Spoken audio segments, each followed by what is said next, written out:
Hello. Hello. Happy Sunday. Sunday. Welcome. Welcome one and all to the Himpleton stream. How's everybody doing? How's your Sunday going? How's your Sunday going? You've been watching some soccer? I know most people have. Or football, as the non-humans call it. Yeah, I'm sure that's been great. Soccer's never been my thing. I don't really enjoy watching soccer. So, yeah. I'm sure it's been good, though.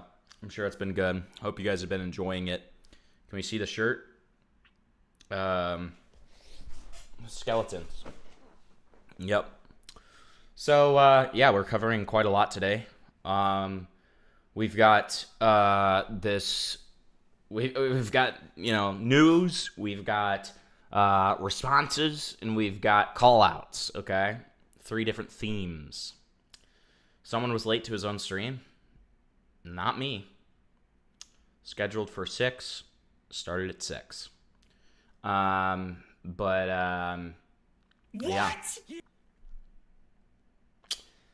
Unfortunately for you, I guess it doesn't read Yiddish, or whatever the fuck that is. So, sorry, but thank you for the 2. Appreciate it, buddy. Yeah, we've got quite a lot to cover today.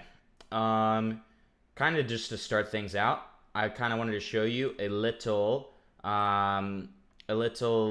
teaser. I wanted to show you a little teaser on my new video that will be out tomorrow on Andrew Callahan. So I just released this on my Twitter. And if you haven't already, go like the post.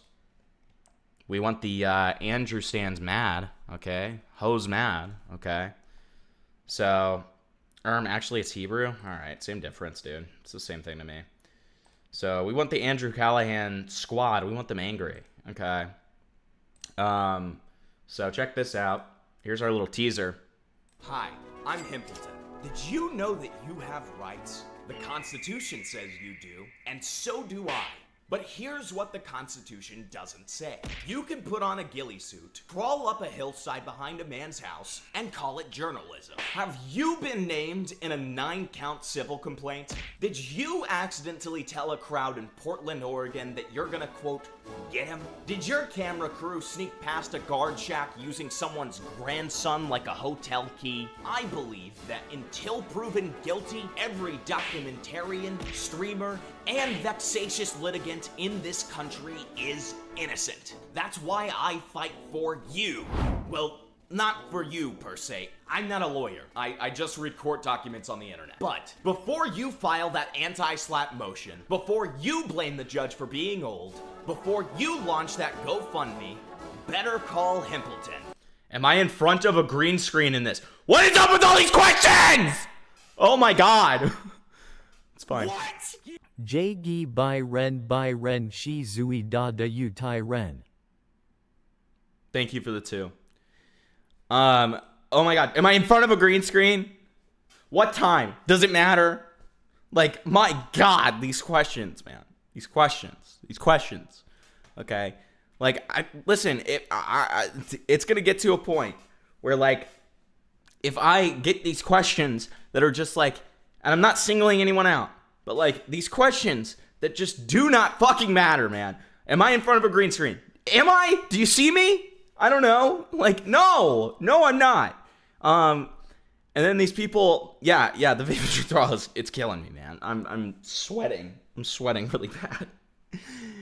And then, like, this Vigil AI thing. Clearly, you've never seen Better Call Saul, buddy. You've never seen Better Call Saul, okay? Because this is literally just Better Call Saul. All right? Gonna be a long August? Yeah, you have it right, buddy. All right, here, let me rewind a little bit. Oh my god. Sorry. Just like, Jesus fucking Christ, man. Launch that GoFundMe. Better call Himpleton. Himpleton is not a licensed attorney in California, Oregon, or anywhere. Himpleton cannot get your house back from Bill Joyner. No refunds. True.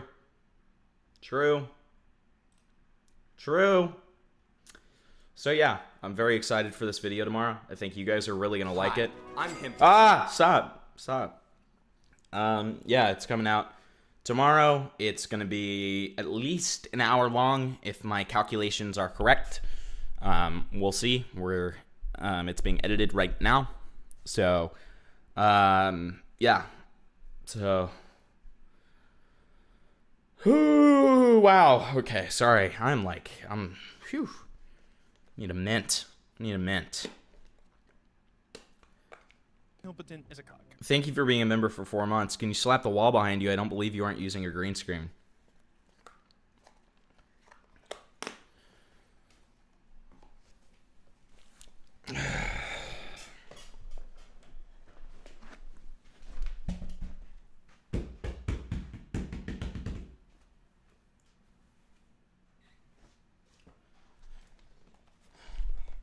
Hope that sound came through. God. Yeah, we still have our beautiful, wonderful donation goals. Still 50 to Jug, whatever. Who fucking cares? Let's get into this story, shall we?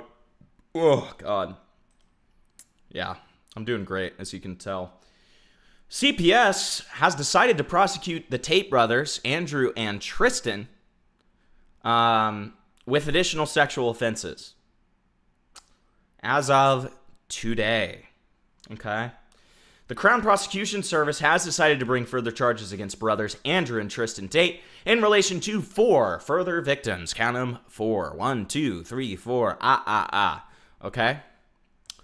The CPS has decided to prosecute Andrew Tate, 39, with 7 further counts of rape, 3 counts of arranging or facilitating trafficking for sexual exploitation, 3 counts of assault occasioning bodily harm, and 19 additional charges for offenses relating to indecent images of a child and extreme pornography. Okay? They're fucked, I hope, this time, because my God, are they menaces to society, okay? When you quite literally brag about, trafficking, when you brag about your methods of human trafficking, yeah, I have no sympathy for you, and I think you should be, prosecuted to the full extent of the law, obviously. The CPS has also decided to prosecute Tristan Tate, Andrew's brother, 38, with 1 count of sexual assault, 2 counts of rape, and 3 counts of arranging or facilitating trafficking for sexual exploitation. Wonderful. The offending is alleged to have taken place between July of 2010 and August of 2017. The suspects were arrested by the U.S. Marshal Services in the United States of America on July 18th, 2026. Following their arrest in the U.S., prosecutors will be seeking extradition in relation to the original 21 charges and the further charges which we have decided to prosecute. Malcolm Mahaffey, head of the Special Crime Division at the Crown Prosecution Service, said, "We have decided to prosecute them for further offenses, including rape, arranging or facilitating trafficking for exploitation, and offenses related to indecent images of a child." So they might have had CP, as if they couldn't have gotten worse, right? These charging decisions followed receipt of a further file of evidence from Bedfordshire Police and bring the total number of alleged victims in this case to 7. Wannabe Epstein motherfuckers is what I say to that. El fucking bozo. I say it with my right hand so that you guys see it as a left hand, because I think I'm mirrored, aren't I? Maybe I'm not. Either way, if I'm not, then El bozo that way. So the Crown Prosecution Service reminds everyone that criminal proceedings are active and that these defendants have a right to a fair trial, innocent until proven guilty. But listen, they bragged about it. I'm just saying. They bragged about it, okay? Nothing surprising to me anymore. The CPS has requested the extradition of the Tates from the U.S. They've been arrested and await extradition proceedings to the U.K. A-okay by me. A-okay by me. All right? Could the Tates survive Jolly? I don't know.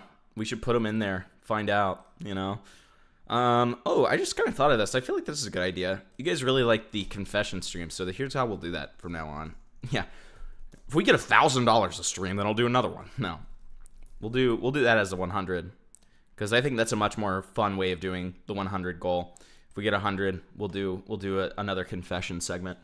All right. Anyways, Tristan Tate previously had charges against him for 11 counts, including 3 counts of rape, 6 counts of actual bodily harm, and 2 counts of human trafficking.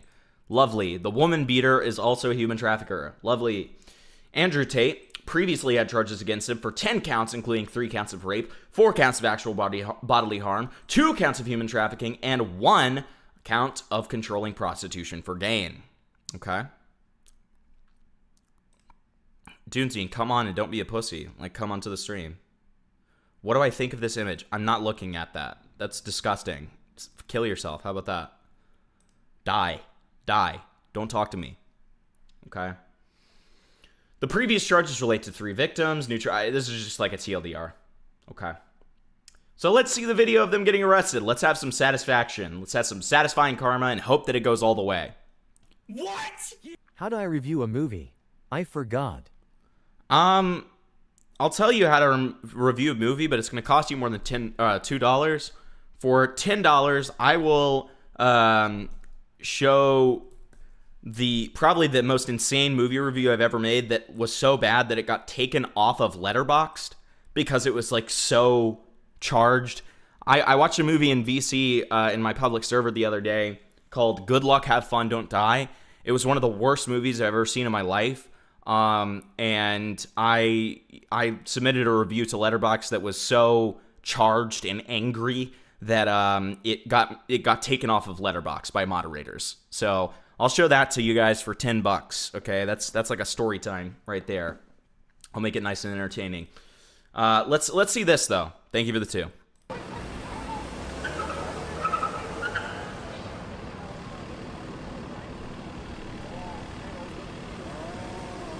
So from Do it. Okay, thank you for the 10. I will right after we do this segment because this segment is relatively short. But thank you for the 10. I appreciate it, buddy. So we'll do that right after this segment. So from what I understand with this arrest, it essentially happened right when they got touched down. They were supposed to be going to I don't know if it was a boxing match or what exactly was it. I'm sure one of you can tell me. But yeah, I know that Freak Bob was there, which was very funny. But yeah, I mean, honestly, very satisfying to see. Very satisfying. Mr. Tate, would you mind signing? Hey, Tate.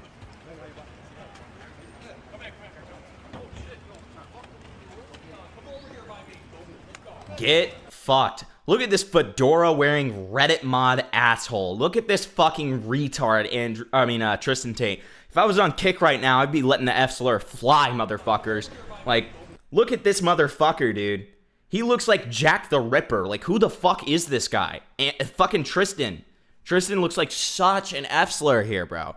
Like, I mean, my God, who the fuck told him that this looks good?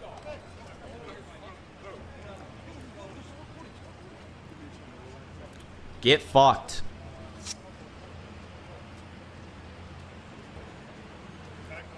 And then the leader of that one gambling website, I can't remember which one, but he's going up to him and being like, Mr. Tate, I'm so sorry, Mr. Tate. We're gonna get you out of this, Mr. Tate. Please. please, I just want one more penis stuck before they arrest him. Please, just one more before they take him away. Fuck you too. Fuck you too, buddy. Back up.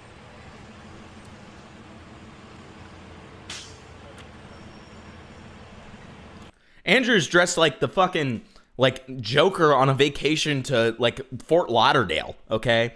These both of them look like absolute freaks, okay? No, it's not Kick. It's not Kick / Steak. It's I think it's Duel, the CEO of Duel.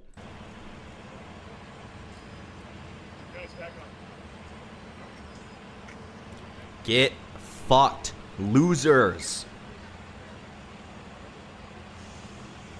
You know what's so funny about this is if Andrew Tate or Tristan Tate saw me doing this, which they never would, of course, but if they were to, what they would say to me is they would be like, well, we make more money than you in a single fucking day than you have in your whole life. Yeah, I didn't have to traffic any women to make my living, so I'm fine, buddy. I'm doing fine. Okay, I didn't have to put like people through slavery and suffering to get my money, buddy. So I'm fine, actually. I didn't have to fucking beat the shit out of a woman and get kicked off of Big Brother because the clip came out. Okay, I didn't have to do any of that because I'm actually a semi-decent person. Okay, so I don't give a fuck. I do not care. You get what you deserve. Get the fuck out of here. El Bozo, leave. Leave. Get fucking deported. Never come back here. How I save someone from choking on food. Been telling them to drink water and just breathe, and Google isn't telling me shit, 'cause I can't read. Fuck I. Thank you for the 5. That's concerning. What? Comments and tweets on this defending him are awful. Thank you for the 2. I know, it's disgusting. It's disgusting, but that's the culture that they've cultivated, right? It's fucking gross. But you can't be surprised. As far as the choking thing, do the Heimlich. Just look up a YouTube tutorial on it. You're gonna want to like get behind the person and do the fucking Heimlich, okay? I think that you can maybe do the Heimlich on yourself if you're alone. Maybe. I don't know. I don't know how that shit works. Look up a YouTube tutorial on it. Good luck to your friend.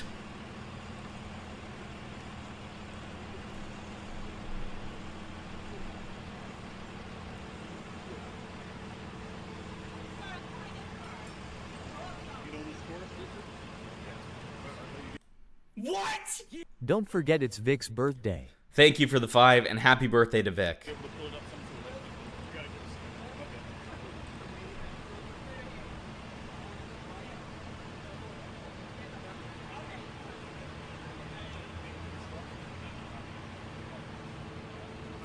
Stand tall and stay strong, Andrew. We're with you. That's what I imagine people are saying.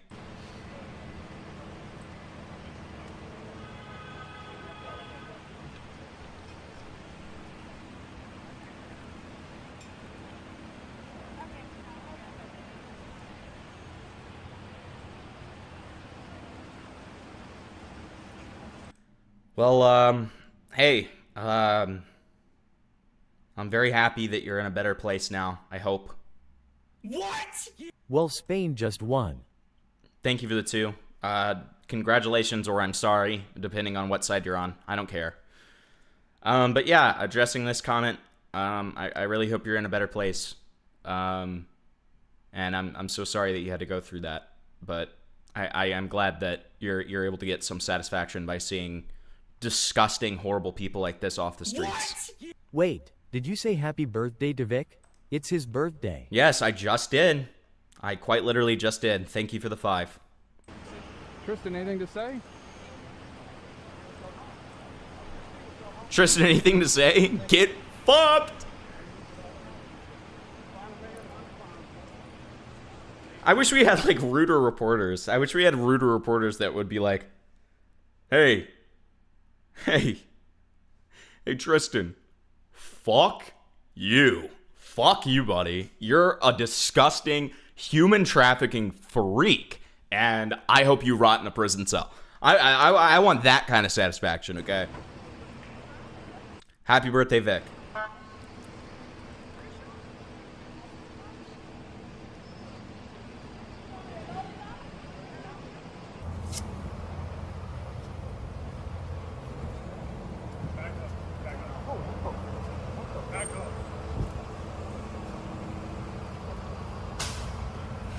I wish there was a dude in a fursuit there. I mean, we got Freak Bob. What more would you want?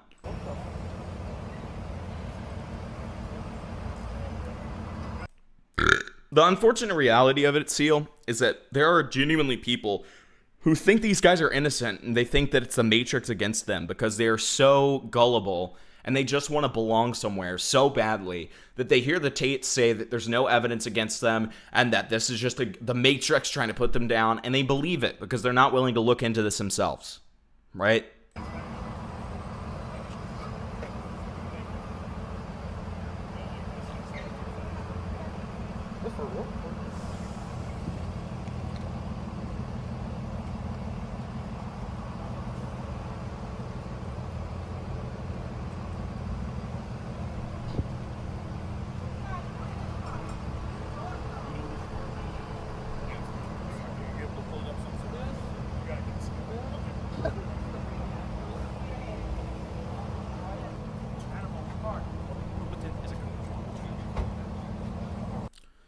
Thank you, Kitten Screaming, for being a member for 1 month. All donations from the stream go to Vic's birthday fund. He wants a My Little Pony character in a jar. Happy birthday, Vic. That is not true, but yeah, thank you.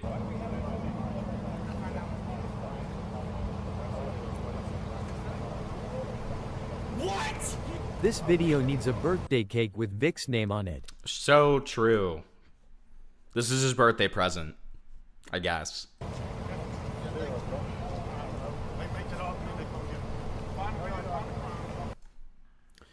So that's the first video of the actual arrest itself. Then we've got a second video from TMZ, picture from TMZ just saying that they have been arrested, confirming. Okay, and then we have Bedford police saying 2 brothers have been detained by officers in the United States of America following an investigation by our major crime unit into sexual offenses. There you go, and that's just the link to the article we already read. And then we have, following the arrest of Andrew and Tristan Tate overnight in the U.S., our Assistant Chief Constable, Karina Thomas, has issued a statement. The brothers were arrested as part of an ongoing investigation by Major Crime Unit into a number of sexual offenses. I'm Assistant Chief Constable Karina Thomas. Why could you not do your audio better? If you really want to mog these fools, come on, do your fucking audio better. Why am I only hearing this in my fucking left ear, buddy?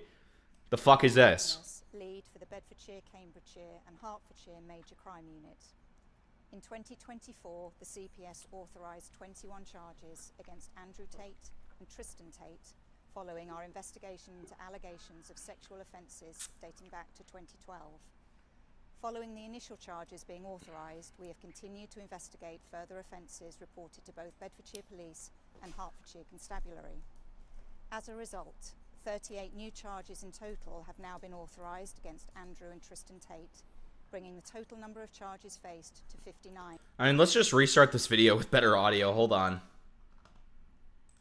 Sorry, this is just like terrible. What terrible audio?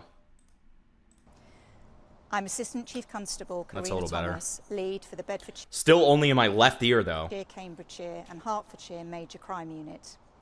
In 2024, the CPS authorised 21 charges against Andrew Tate and Tristan Tate following our investigation into allegations of sexual offences dating back to 2012.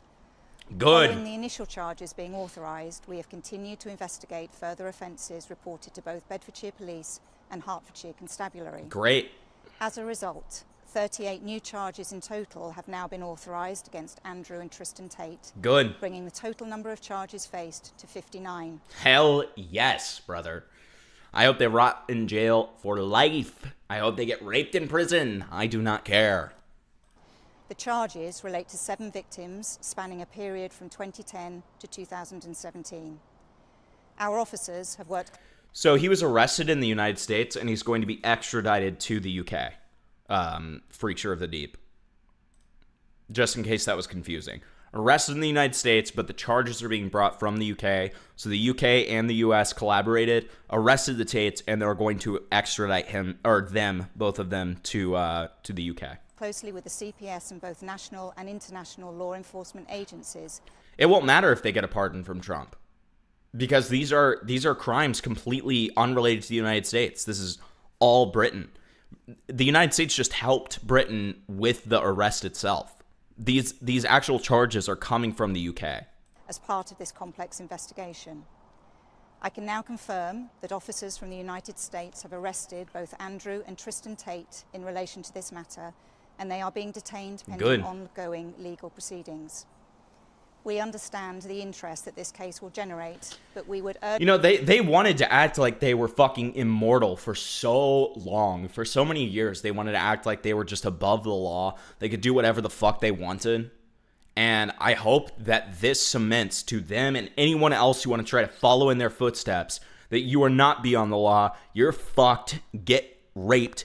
El bozo. Okay? Urge the public not to speculate and to allow the legal process to be carried out correctly. I want to make it clear that there is no place for male violence against women and girls in our society, and we will continue to work tirelessly to support victims and investigate all reports made to us. Thank you. Yeah, and that is exactly what's going to happen. It's going to be rape or get raped. It's going to be Lord of the Flies. It's going to be over. Okay? So yeah, that's our Andrew Tate segment. Sorry. All right. And, well, I guess there's this article as well, but this just kind of breaks down all we've already read. So, let me go ahead and pull up this review.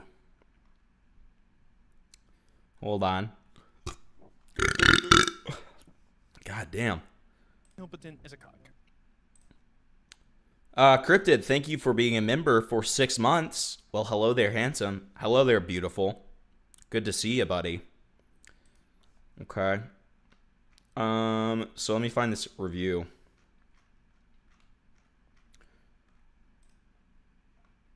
So we're gonna have to find a special song for this that like channels my rage. Okay. I'm trying to remember what the fucking song is called. It's in this one meme where it's like Jake the horse or kill the horse.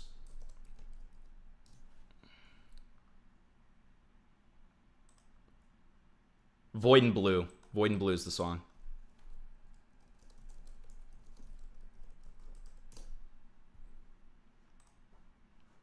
Here it is. All right, so here's my review of Good Luck, Have Fun, Don't Die. Get ready. Get ready, guys.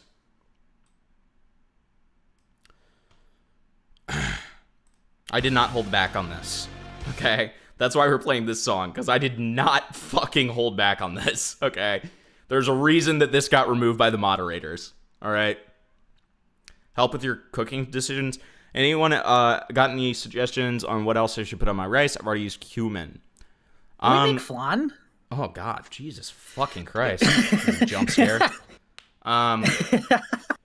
Hello. So I personally I think Spoops would be much better at this than me. So I would defer to her rather than me. So why would she be better? Because she's a better cook than me. I'm like not worth two shits when it comes to cooking. I essentially just make stuff and eat it. Interesting. So. That's not what you said the other day, but sure. Let's keep going. So here's my review. This is the Goy Slop movie of all time. And genuinely, if you like this movie, you should have your eyeballs wrenched out of the sockets and be put on a list where you can no longer have any rights or influence. I cannot put into words how much I fucking hate this. It is devoid of any form of humor, art, value, or anything that makes a good movie. It is very evident that this was made by a relatable millennial libtard crowd that ruins everything they touch. Ironically, I find myself relating to Am from I Have No Mouth But I Must Scream, because if the word hate was inscribed on every single nanometer of code inside of me, it would not even amount to 1 decillionth of hate that I have for this movie. It makes me want to generate prompts until the Amazon rainforest is cut down. It makes me want to commit atrocities yet unknown by humanity. The fact that this got greenlit over actual creative endeavors makes me want to give up on all hope for humanity. The AI is the protagonist. The people are not worth saving. Kill them all. Someone just made a great point in the call that I watched this in.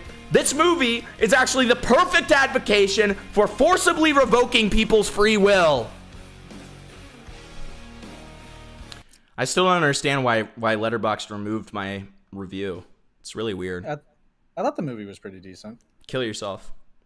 I have no, like, I genuinely think, like, you should get, like, the Tate brothers and, like, be arrested and, like, raped to death if you genuinely think that the movie's good.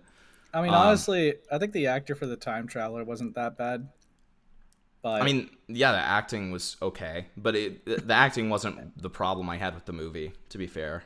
Now, the movie was kind of pointless, but, like, I think getting Bob just killed in the beginning was kind of funny. Yeah. Bob, go be a hero. That was funny. Yeah. Sam Rockwell's a good actor. He's a good actor. Yeah. What? No, but like I think like So, I a don't really solid like 5 films or tenths. like things that just kind of like go, everything was pointless. Okay, so we gotta find a whole different. It's like okay, you just But kinda it's wasted no, my but it's fucking political commentary, dude. What? Come on, man. time. Yeah, It's epic political commentary. Come on, man. Come on. like kind of goy slop. No, it fucking sucked, dude. It literally just fucking sucked. It was just so, like, so pretentious. Like, I think we literally watched that right after like that Office Space or whatever film. That, and we Office watched. Space is fucking awesome. Awesome. Yeah, we went movie. from peak to just fucking garbage. I know. Talk about the giant cat minotaur with a huge dick in the movie. Yeah, there was this part where this weird like centaur cat that had like hooves, but then like a cat head, and like it had like a giraffe neck, and it also just had a giant cock for no reason. It was I just don't fucking understand anything about it. Did I like the Odyssey? Go ahead, Ace. You first. I was just gonna say, like, because of that cat thing, can we just call like the director like a zoophile? Or Yeah, let's do it. Fuck it. You know what? He touched kids too. Fuck it. I don't care. I don't care anymore. Okay, like I'm at that point. Okay, like my God. Like I'm you know what? I'm having fucking nicotine withdrawals. I want to die. Okay, like you know what? We're killing them. We're killing them. I don't care. I don't care. On God. So the thing is too with the Odyssey, I really like the Odyssey. I don't understand the hate around it personally. I respect some of the people who don't like the movie. But at the same time, those people who have preconceived notions of not liking it, who I've talked to, have not seen it yet. So I'm interested in hearing what their thoughts are coming out of it. But I do respect their opinions when it comes to movies. So we'll see. I'm talking specifically about Callisto and then a couple of other people who aren't like online people. So what is Odyssey about? Because I've heard about it a little bit. What? What is Odyssey about? I've heard the name. What? The Odyssey? I just asked you like what it was about. One of the most like well-known. Never seen it. No, not the movie.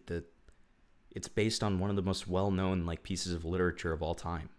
Are you talking about like Odysseus or whatever? Yes. The Odyssey. Yeah, it's whatever. What the fuck is wrong with you, dude? What the fuck are you talking? What? Dude, he like cheats on his wife and gets glorified for it. I don't know. It's like the guy's a fucking piece He was of like shit. under a spell when that happens. No, who cares? That's like getting raped. What are you talking about? It's his fault. Okay, so if a guy gets roofied and then he wakes up and like has sex with someone, that's his fault? I would answer in a meme way. But yeah, I wouldn't if I were you, buddy. Very yeah, I know. I trapped you there, didn't I? Yeah. No, because you're a little fuck now. You're being a little fucking dick with that one. No, because it's true. He like essentially got like giga like mythology roofied, and then you're like, yeah, it's kind of his fault. That's you know what we call that? We call that victim blaming, buddy.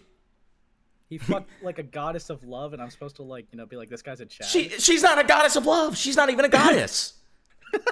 What are you talking about? You're not gonna win on this one because I was like a huge mythology nerd when I was a kid. Huge mythology nerd when I was a kid. Okay. The wife was courting men too. No, she didn't have a choice. She didn't have a choice. The suitors were just showing up because of how long Odysseus had been gone. Blameless on both sides. Okay, blameless on both sides. Hamilton, go onto a new tab and type in the Odyssey. There's a Google Easter egg. I know, it's crazy, isn't it? Tell Ace that, not me. Never played Thank you for the Jolly 5. The other day you only downloaded it. When will you play it him? I will play it. If you guys remind me and it's not too late, I'll play it tonight, okay? I promise. Thank you for the 5. It was okay. I'd love to find a way to like adjust the audio level so it's not like so ear-piercingly loud. If anybody has suggestions for that, please tell me. This rage bait, it's not rage bait. He had no idea what it was about at first. I'm being completely serious on that one. Okay. You misclicked. Well, it's okay. We already read the donation, so it's fine. Okay, so we're checking back on our best friend SkittyBitty, our favorite non-binary media reviewer. Okay, and just a wonderful person, truly. We love her. We think she's so incredible and amazing. So first of all, I want to read this comment that I didn't get to when we streamed last time. So this is so funny to hear what you're about to, because if you remember from our previous what's it called, stream, we talked about how Skitty has made multiple jokes again and again and again about how the white race should be destroyed, okay? And has tripled down on this joke by saying the white race doesn't exist, all of this various stuff. So, yet, they are talking such a big game, and yet, look at this.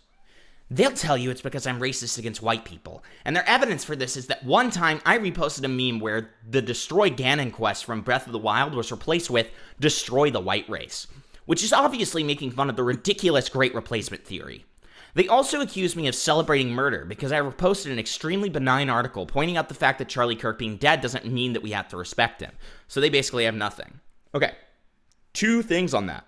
First of all, again, why are you backpedaling when you've made this fucking joke 17 times? And you've doubled down on the reasoning behind it 17 times. You've made it again in different forms 17 times. Stand on business, you fucking pussy. Second of all, bullshit on this whole thing of like, they are completely misframing this whole thing about the Charlie Kirk article. They quote tweeted the Charlie Kirk article and said, "Can we remind people that Charlie Kirk is dead like every 2 months so we can celebrate it all over again?" Okay, yeah, they want to do like an anniversary. That's very different. That's very different than quote unquote, reposting an extremely benign article. That is celebrating murder. You are celebrating murder. You literally said that you want to celebrate it and do anniversaries. What are you talking about? What is this? Do you really think we're this stupid? Do you think your audience is this stupid? Well, your audience probably is. But, like, do you think that other people are this stupid? Like, truly. Let me guess, they're white as well? I think so, but I don't know. I can't remember. So, I figured that we could also catch up on their community posts, because, as always, they have been just very active in the community posts, okay? So, let's put a little music on. Let's do No, I'm Not a Human. We haven't done that in a while. They are a Weasley little lighter, and I hate them as much as you hate that movie. Fair enough.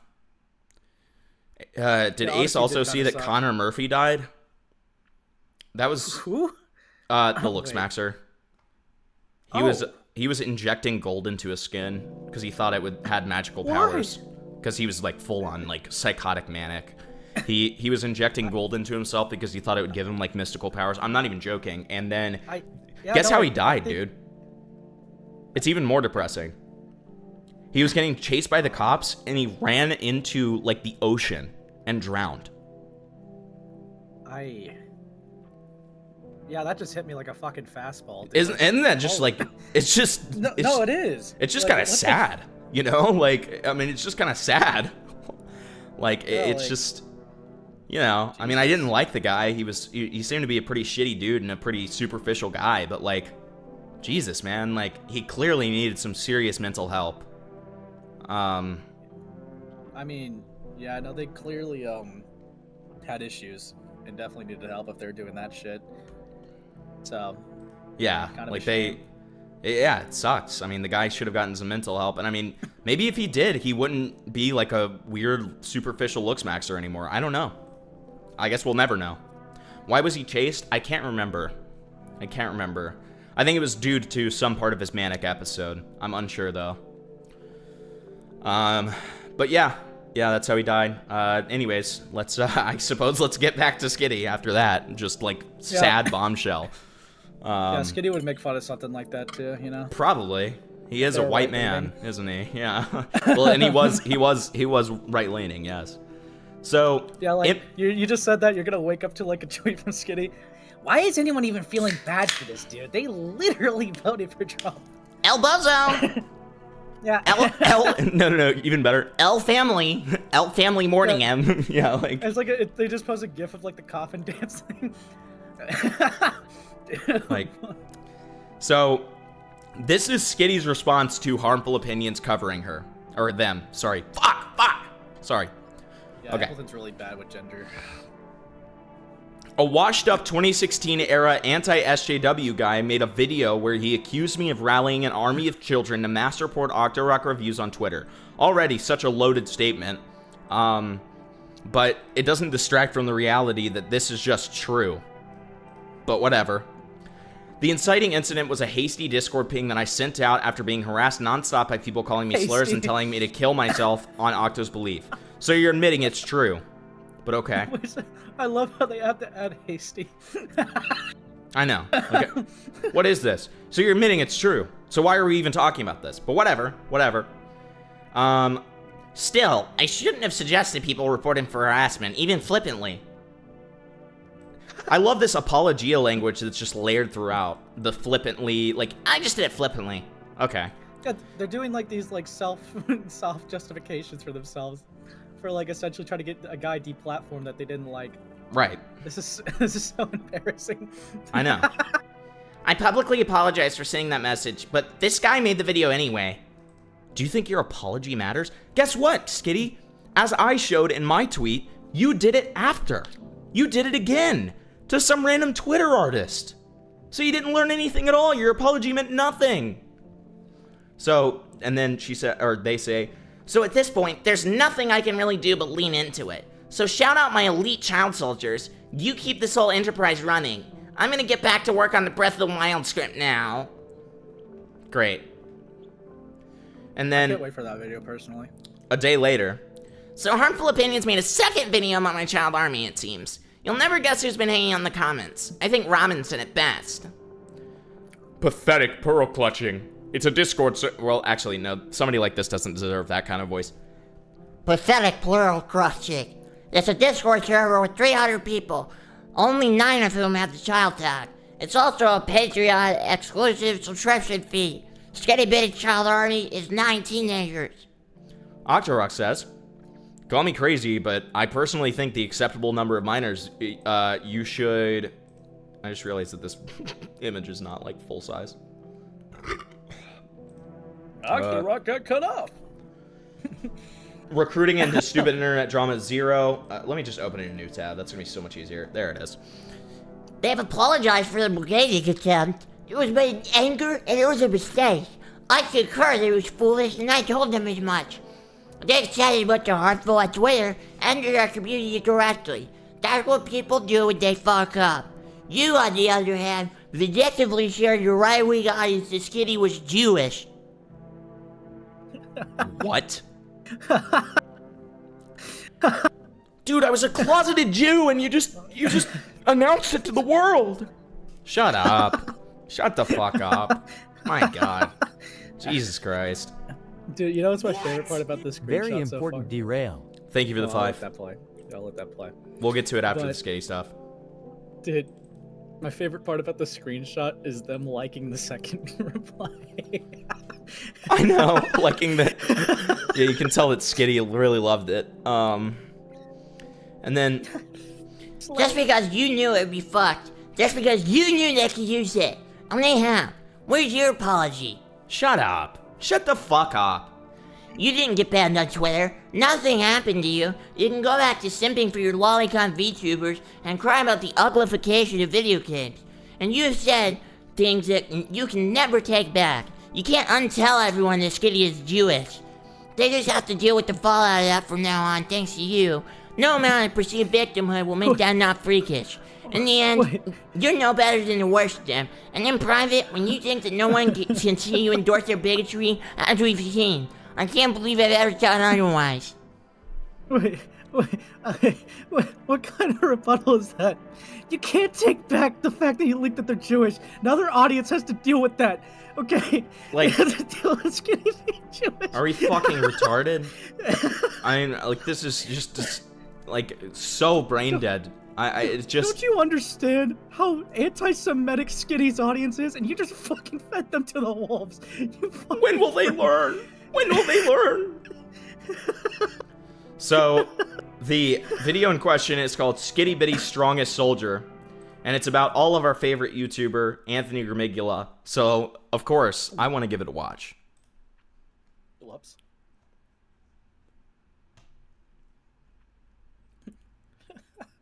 The defense of SkittyBitty following. Skitty just stabbing a small child in a playground and going, "Welp, I guess since I'm already here." Yeah, exactly. The defense of SkittyBitty following yesterday's video, link down below, has been immediate and bizarre. My favorite media critic and most media literate man alive has stepped in. True. His audience that I made a video attacking SkittyBitty over how Octorok reviews is. I have been informed that Harmful Opinions, after making 4 vids on me, has moved on to attack a friend of the channel, SkittyBitty, on how Octorok Reviews is still complaining months after Skitty put out a video criticizing them once. Harmful Opinions is scavenging 3-month-old leftovers. Never forget that the people who hate you are generally dysprophetic. Thanks, Anthony. Very good contribution. His take's gonna be, and I know his take's just gonna be, oh, I just read the title. I didn't actually watch the video. All right, so I have no idea what's in there, so I'm not even sweeping for the contents of the video. This guy's obsessed, dude. That was 8 out of 10. Anthony voice. You just forgot the lack slurs, of the slurs. I think you mean the what's it called? See, now I forgot the fucking term for it. It is technically slurring, but it's not yeah, I mean, speech disability, whatever you want to call it. Okay, and I mean, speech impediment. Yeah, speech impediment. There it is.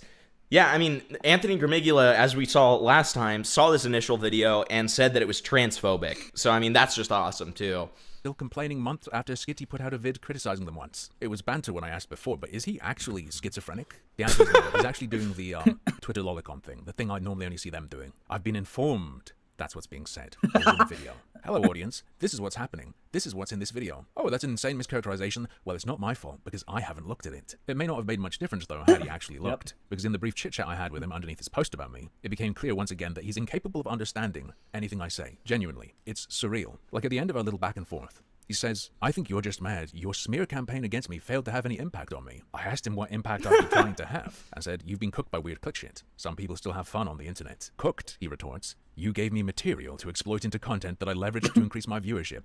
You didn't cook anything. Yes, in the sentence, you've been cooked by weird click shit, I'm suggesting you were not cooked by me, but rather by the people around you. Let me translate it into simpler, easier to understand language. I'm not trying to actually harm or damage him, and in fact, viewing things this way is a result of the influence of the people he's surrounded with. I thought my message was pretty plain and simple. Maybe this will be easier to understand. But this force field inside of his brain that stops him from comprehending anything I say doesn't apply to other people, and he's had the issue explained to him by someone else. Sketchy Sam's summary is incomplete, but you can piece the issue together yourself if you Hey, Ant, so I watched the video, Harmful Opinions, man, and it appears that SkittyBitty has told people on Discord to report Octorok reviews on Twitter.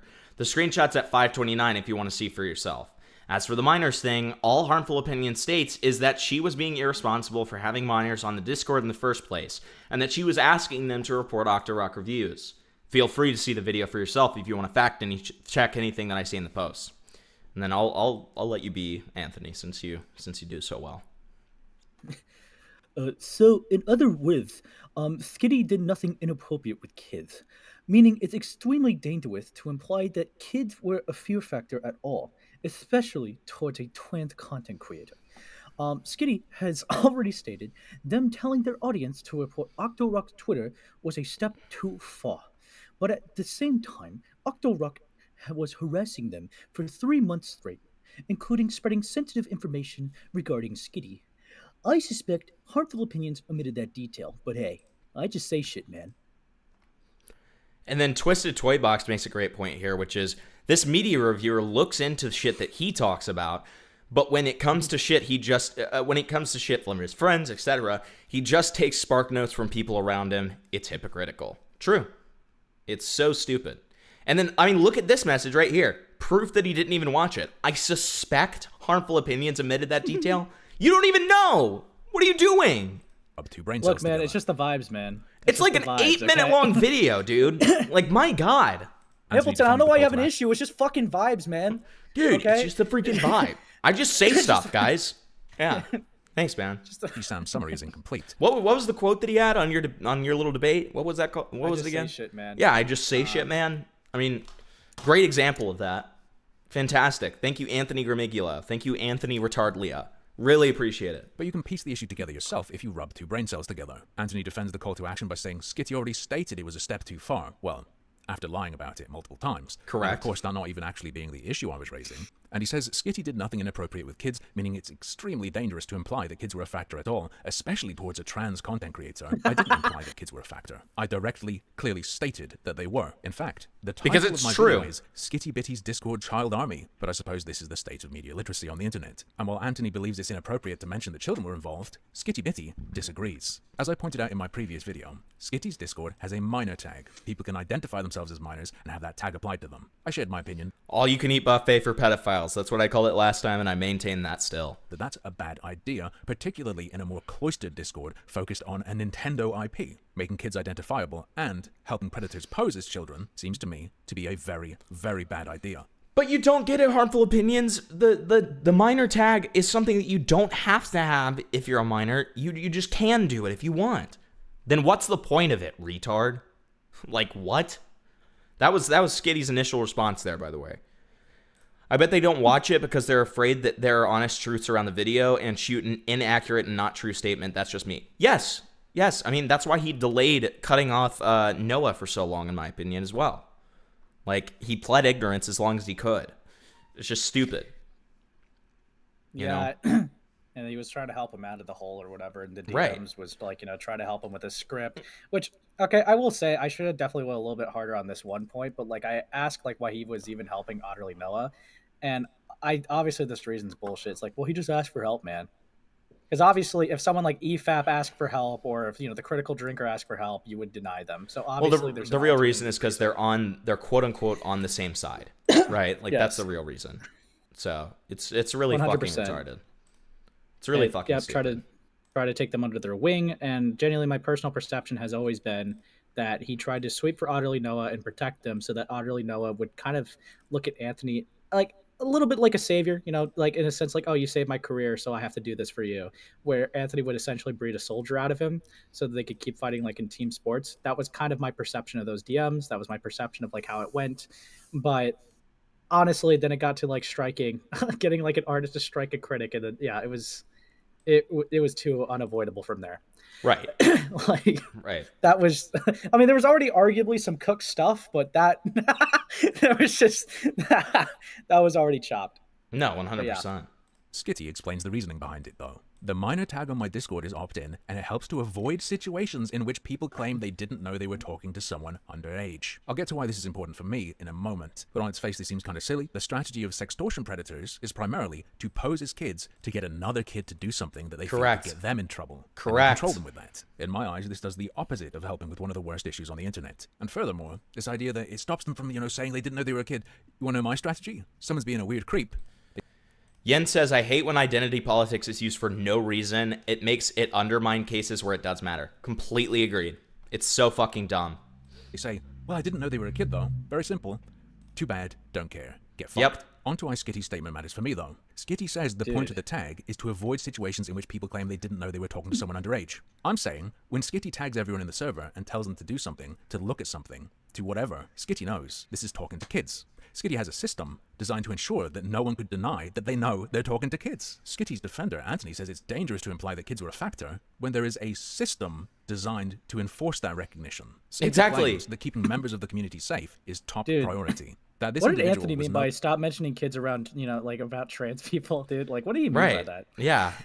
Strange. What do you it's very, mean very by that? strange. Yeah. And deliberately involving children Anthony? in their actions is undeniable. And I'm not going to ignore that or not mention that because Skitty's trans. But of course, Anthony's position is that nothing Skitty did was inappropriate to do with kids. Now, this is a matter of values, and mine are very different to Anthony's. So let's be crystal clear about what's being endorsed by him here. A Zelda YouTuber who uses a cute little Pokemon avatar, publicly states how safe they make their spaces for kids, welcomes them into their more private Patreon Discord, and encourages them to identify themselves by applying.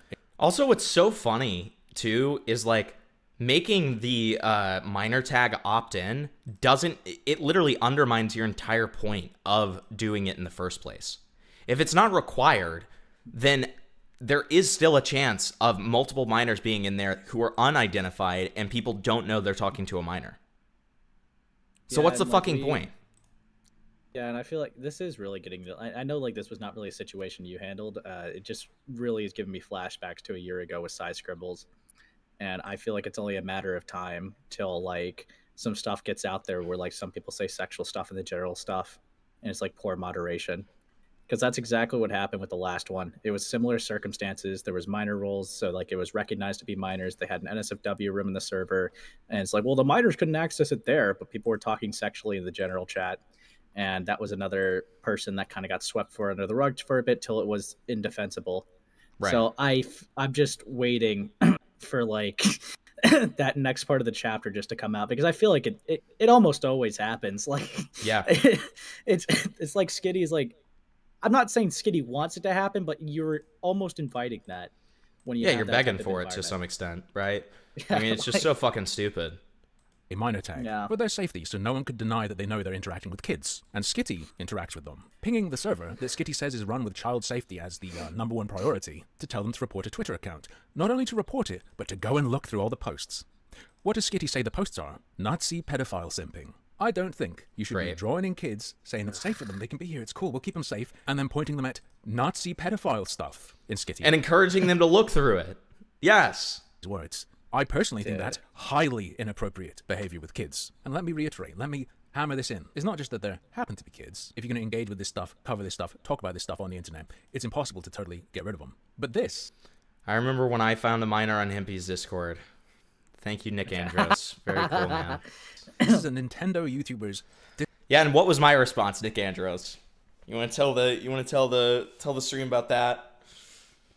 Andros, if you say something like, I'm too scared to talk about it, I would love you forever.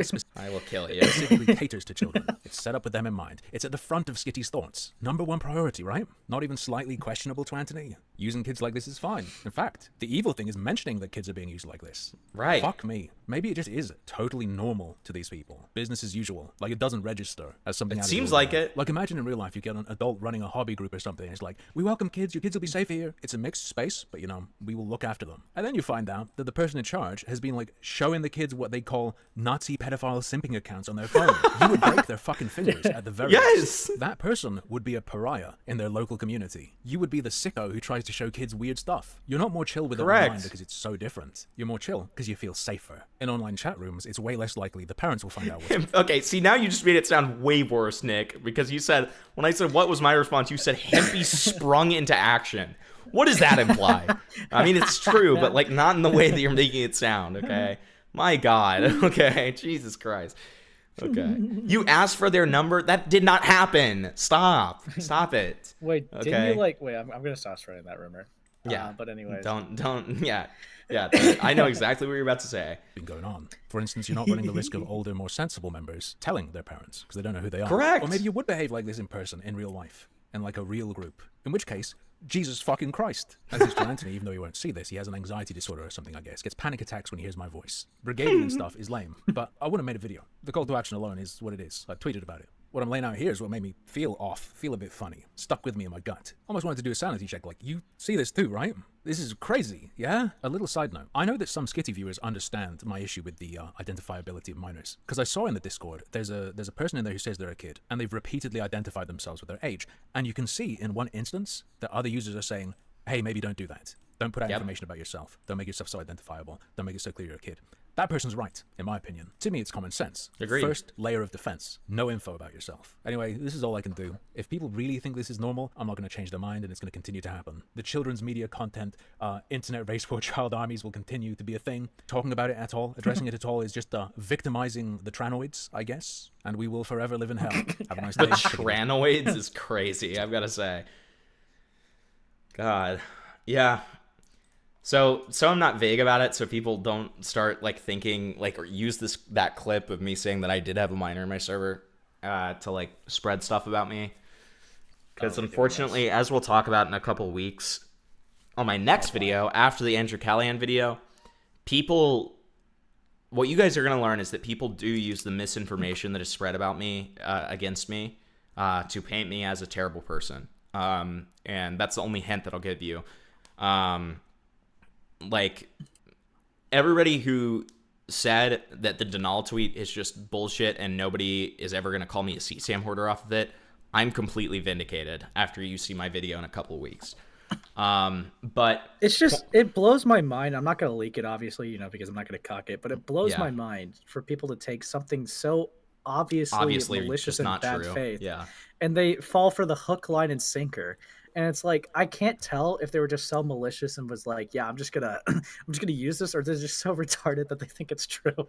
And this is not. Way, I wouldn't even bring it up if part. it was a random chatter. This is a YouTuber with hundreds of thousands of subscribers who was going to use this against me. So, it's like, regardless, the point here is when I found out there was a minor in the server, we had already had like rules in place that only 18 plus could join it, et cetera, et cetera. But after that happened, we immediately banned the minor, and I literally went through on my own. Nick Andrews was in the call. I was just sitting there for an hour, and people were trying to ask me questions. I was like, I'm sorry, I can't talk. I was going through every single user to make sure that we had either already identified them or made sure to identify their age. And then we made it so that until you go through an age check with one of the admins or with me, you can't even get into the server. Like, you can just sit there in the welcome and you can't see anything until you're age verified. So yeah, that's how you're supposed to respond to stuff like that. So essentially, for everyone that's in the server, we got Nicandros to use his special tools to make sure that you're not a kid. Yeah. We found your address and made sure you're not a child. Yeah, exactly. Yeah, so we did some verification, okay, and I think we did a good job. Don't worry about it. Don't worry about it. Yeah. So yeah, that was the video that Skitty was talking about. Let's keep on going through her. There. I mean, did we even check if it's they, them? I think I saw someone in the chat just say, just use its. I'm not doing that. But like, so then 5 days ago, Skitty says, you just created 1 million SkittyBitties. 4 days ago, good morning, child army. So like, clearly this affected the fucking shit out of them, and they just will not stop talking about it. Hitting the gym this morning, and then it's back to the script. Those pesky fodder monsters won't keep this kitty down. Okay, I'm not gonna lie. Things like that just makes me want to make a video on them too, dude. Like, yes, exactly. Like, it's so fucking retarded. Like, harmful opinions struck gold with this one. Like, this. Oh yeah, this is insane. Yeah. So then 4 days ago, lest you worried I was too thrown off by stupid internet drama, I'm pleased to inform you I'm back on track. Just constantly referencing it. Just can't get over it, clearly. Acting like they're so unbothered, but by mentioning it so much, it's proof that you are. 3 days ago. Can't wait for the people saying, shut up about politics and worth on the Breath of the Wild video, to watch the Breath of the Wild video and realize the extent to which politics has shaped not only the story and design philosophy of the game itself, but the reception to it and the discourse around it. Sorry, kiddo, this is the real world, and art doesn't exist in a vacuum. Meanwhile, for those of you who are prepared to sit at the grown-ups table, buckle your fuckle. I promise this video is gonna be more than worth the wait.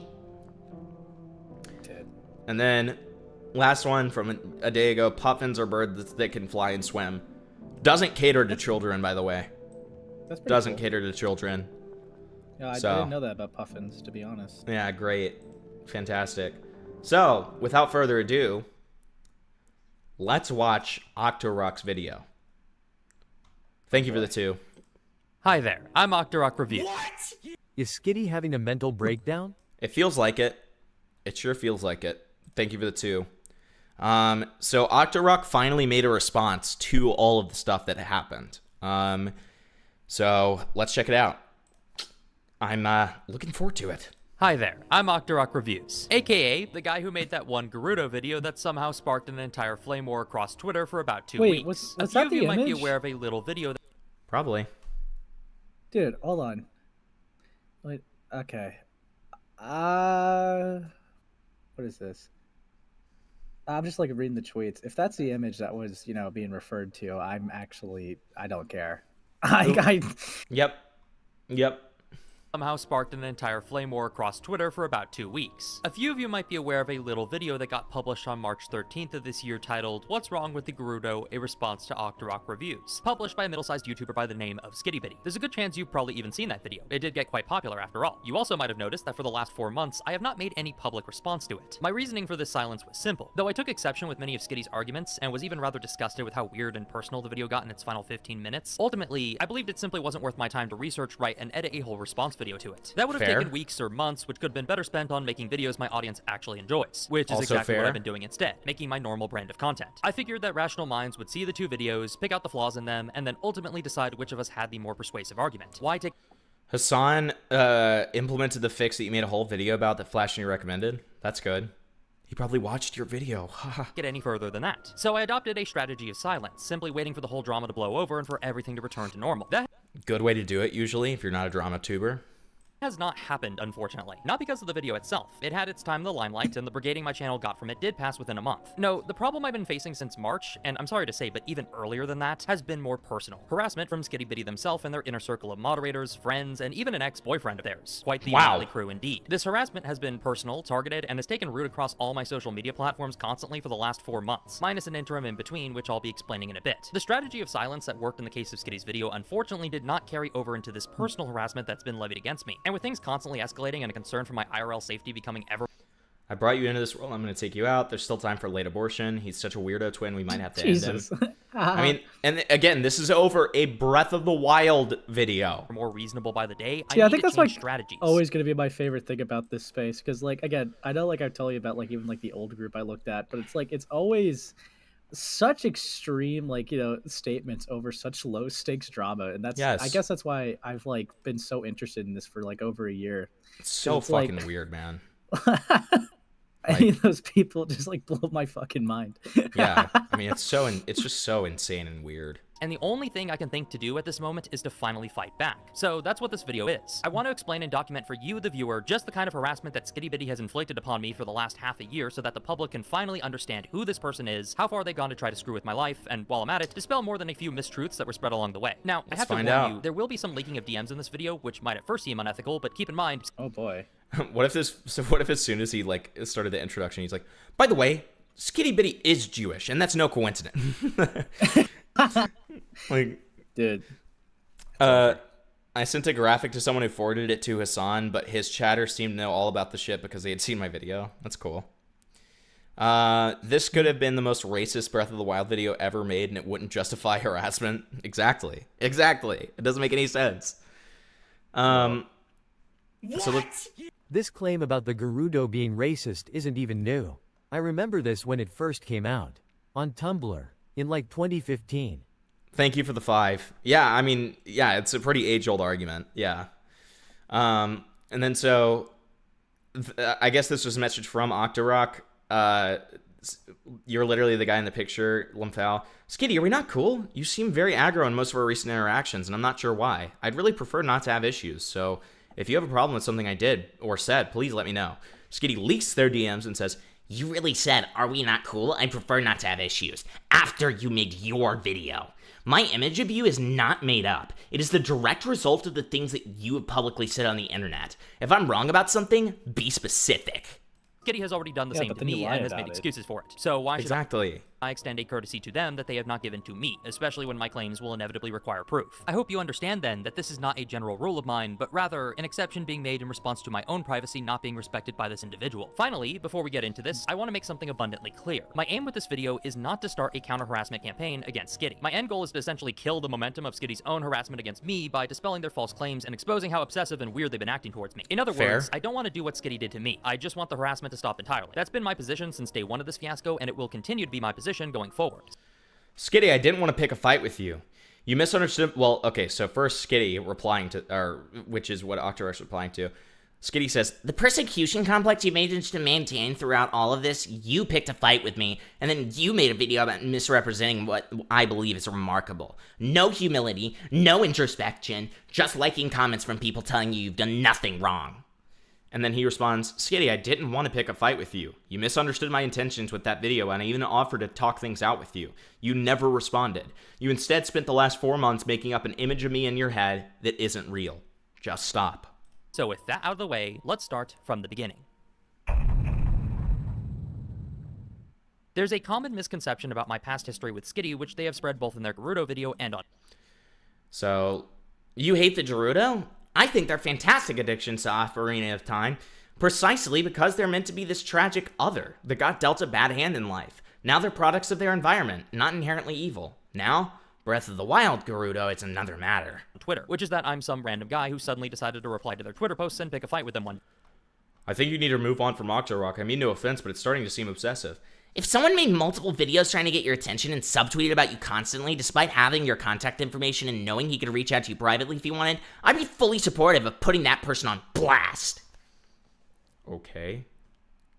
Take a deep breath and calm the fuck down.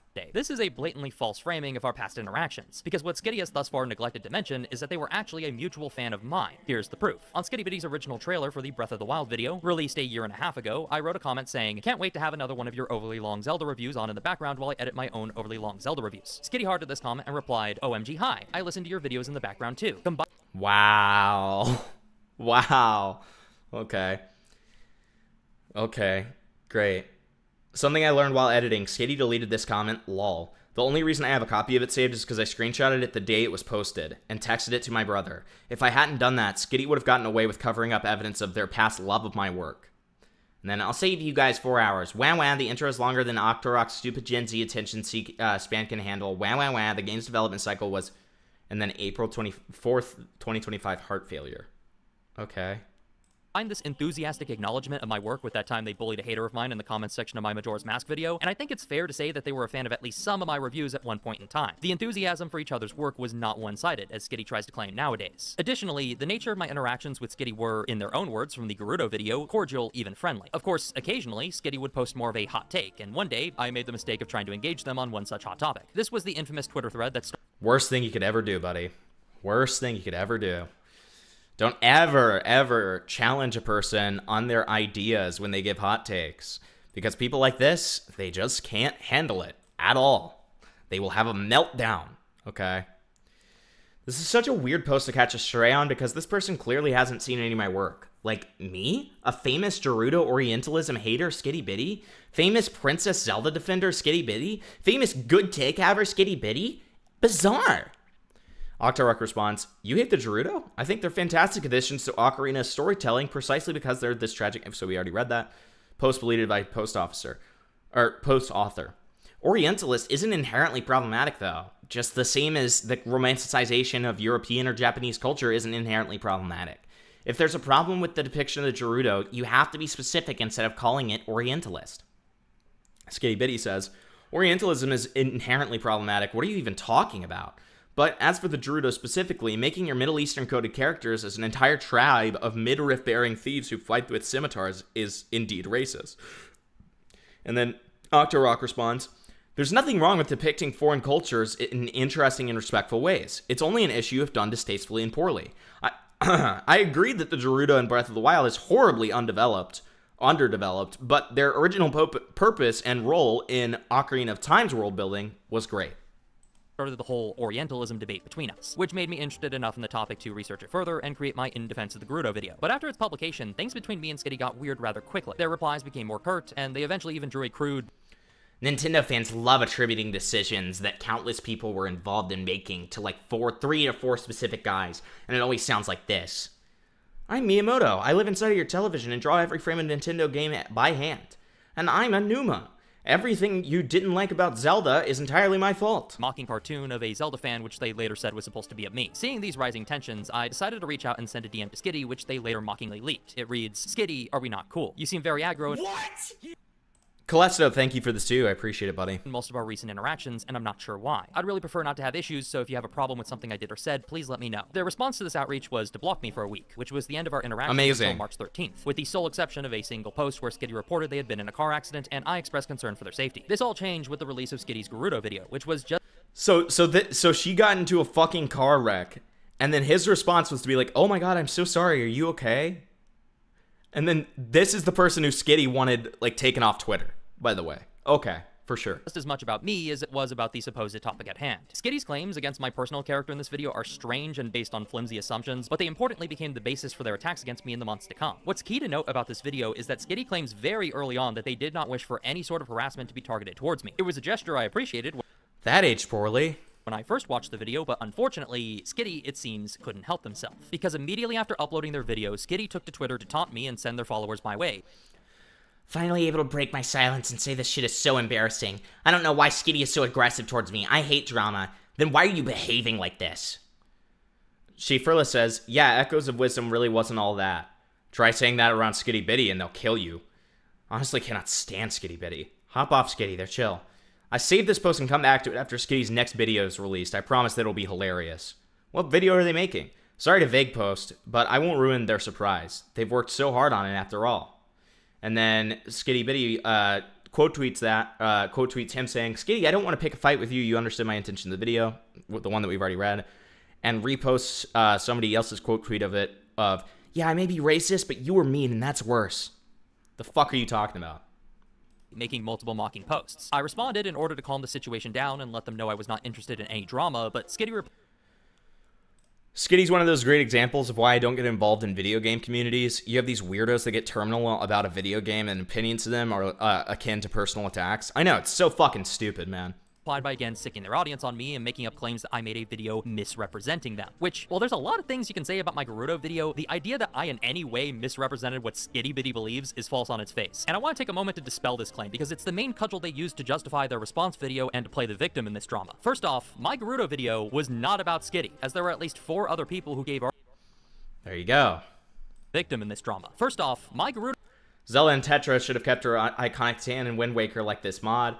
It is so messed up that the boat basically goes now return to royal family privilege white. video was not about Skitty, as there were at least 4. No disrespect to the original commenter, by the way, because they were absolutely right. And Orientalism is indeed the key issue that Zelda fans have with the Gerudo. No, they don't hate the Gerudo. They think some aspects of what were depicted in the game are Orientalist, which is hard to explain, but basically racist, I think. Or other people who gave arguments against depicting a marginalized group as a caricature that feels as far removed from the standard races of humans in the game as the fish, bird, and rock people do is obviously in bad taste. What are you talking about? The current depiction of the Gerudo, who I also respond. You really shouldn't keep arguing over a topic you haven't learned about and don't understand. Japanese authors can still participate in colonial and Orientalist narratives. It's especially valued in the context of Swana, Hawaiian, Ainu, Ainu? Ainu, I think, is how you pronounce it. Dude, thank God Kino's here. Professional racist. He knows all the different races. Well, I know. I only know it because of an anime I watched that features the Ainu. That's the only reason. You know it so that your racism can be more accurate, dude. Let's be honest. But whatever. Okay, sure. Okay, so Ainu and Korean people, to name a few. Sure. To. I never once mentioned Skitty's name or showed their profile picture in that entire video. And most of my counter-arguments weren't being addressed to Skitty specifically because, again, Skitty was not the subject of that video. They also tried to claim I said that they wanted the Gerudo removed from the games. This is, in fact, the one and only example of me misrepresenting their claims that they ever give in that video. But those were not the words I used. I said that some people wanted the Gerudo to be retconned or removed. Skitty falls in the first camp, and the generic... Since my most recent video came out, I've been wanting to try hard at researching and coming up with a more thoughtful Gerudo design grounded in real-life culture. I'm not a great illustrator, but I did my best. Here's a Palestinian-inspired Gerudo. Okay. Oh, God. Oh, God. Okay. I don't know. It's like, even if old video game characters had, like, racist context, like, I mean, I'll be blunt, right? I really liked Punch-Out. And they definitely leaned into stereotypes. Yeah, in the Punch first Out. game alive. Oh, absolutely. Yeah, but like, I will say, like, even like when they redid it on the Wii, I think that they kind of like just played into the charm. Like, I don't know, I don't really see it as like, oh, we need to fucking redact this character now. Like, right. I think the game was still fine. What stereotype is King Hippo a white man? I feel like he's not. I feel like he's theorized to be Brazilian. Oh, really? But Brazilian. Okay. It's kind of unknown because his background is pretty, vague. But he likes pineapples. Yeah, he does like pineapples. Yeah, he does like. Yeah, he's a big guy. Yeah, maybe he's like Samoan. I don't know. What if he's like a Samoan man? Yeah, they never specify in the games. They always like in the Wii. They like show like a background, just him on some like fucking random island. It's like, okay. It's like, I really love this kind of like virtue signaling because you can just tell that she just associates sand with Palestinians just because they're current. Yeah, I know. I know. And it's also it also almost feels like reverse like liberal logic where it's like, oh wait, thank you for the 5. Palestinian? Him weird how they made a human shield. Ooh, very good point. Jew making a Palestinian, how weird that they made a human shield. Good point. Good point. Very interesting. Like it's just like, imagine like an actual Palestinian in Gaza like looking at this going, Oh, well, thank you for this representation, SkittyBitty. This is exactly what we like. They don't need like representation in Nintendo games. They need to stop getting bombed. That's what they care about. It's also funny how like their response is like, again, like almost this like reverse liberal thing where they're like, well, I made the Gerudos look more modest, okay, which is actually makes sense given their, you know, Sharia law culture. And it's like, okay, huh? What are we? What, Skitty? What? Just wearing Also, other people's culture as like a medal, dude. Like, okay. Well, but it's like, I don't know. It's like this reverse of like the, you know, wear it loud and proud ladies. Like, it's like, well, We should make the Gerudos more conservative, you know, in their clothing choices, okay? Yeah. I don't know. Also, this needs to be said, but Zelda has cartoon aesthetics. It's not supposed to be realistic. It's not supposed to go into heavy realism. Like if you what? What do you mean by that, dude? Like the boss is literally like a fucking pig, man. Like what the fuck do you mean it's not realistic? Yeah, didn't you see the thing at the beginning of the game where it says based on a true story? Like also, someone can't read. And also Gerudo, like they're supposed to be based off of like unrealistic like depictions of Amazonian women. They're like supposed to be super tall, right? Like yeah. So is every Palestinian woman like super tall? Like I don't think so. Probably not. Why are you spraying an untrue stereotype, SkittyBitty? Well, and we can't have them showing midriff, apparently. I'm just like trying to think about like how dystopian this is. I'm looking at like okay. So you remember how like Jinx in the original Pokemon series was like, you know, being called racist because of like, but dude, can you imagine if someone took that as like, well, here's my take on them, put it into like a Palestinian gown. So hopefully this one's hopefully this makes it way better. Yeah. Here she is in a hijab covering up those disgusting lips. Yeah.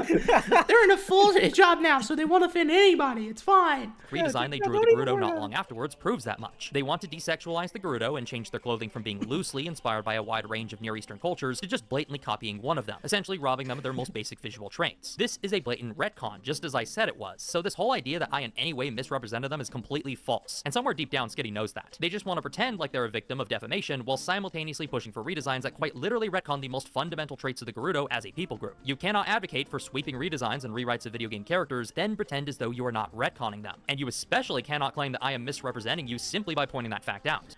Non-problematic Urbosa character sheet.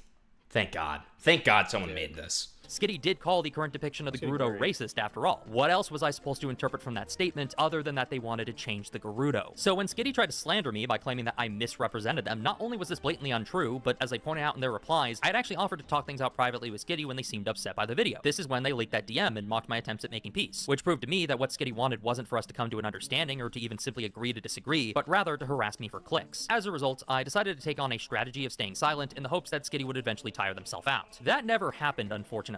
For the next 3 Wait, let me see that note there. of staying silent in the hopes that Skitty would eventually tire themselves out.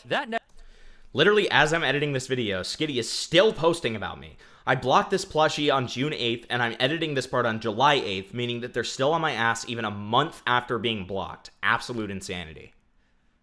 I mean, Jesus Christ.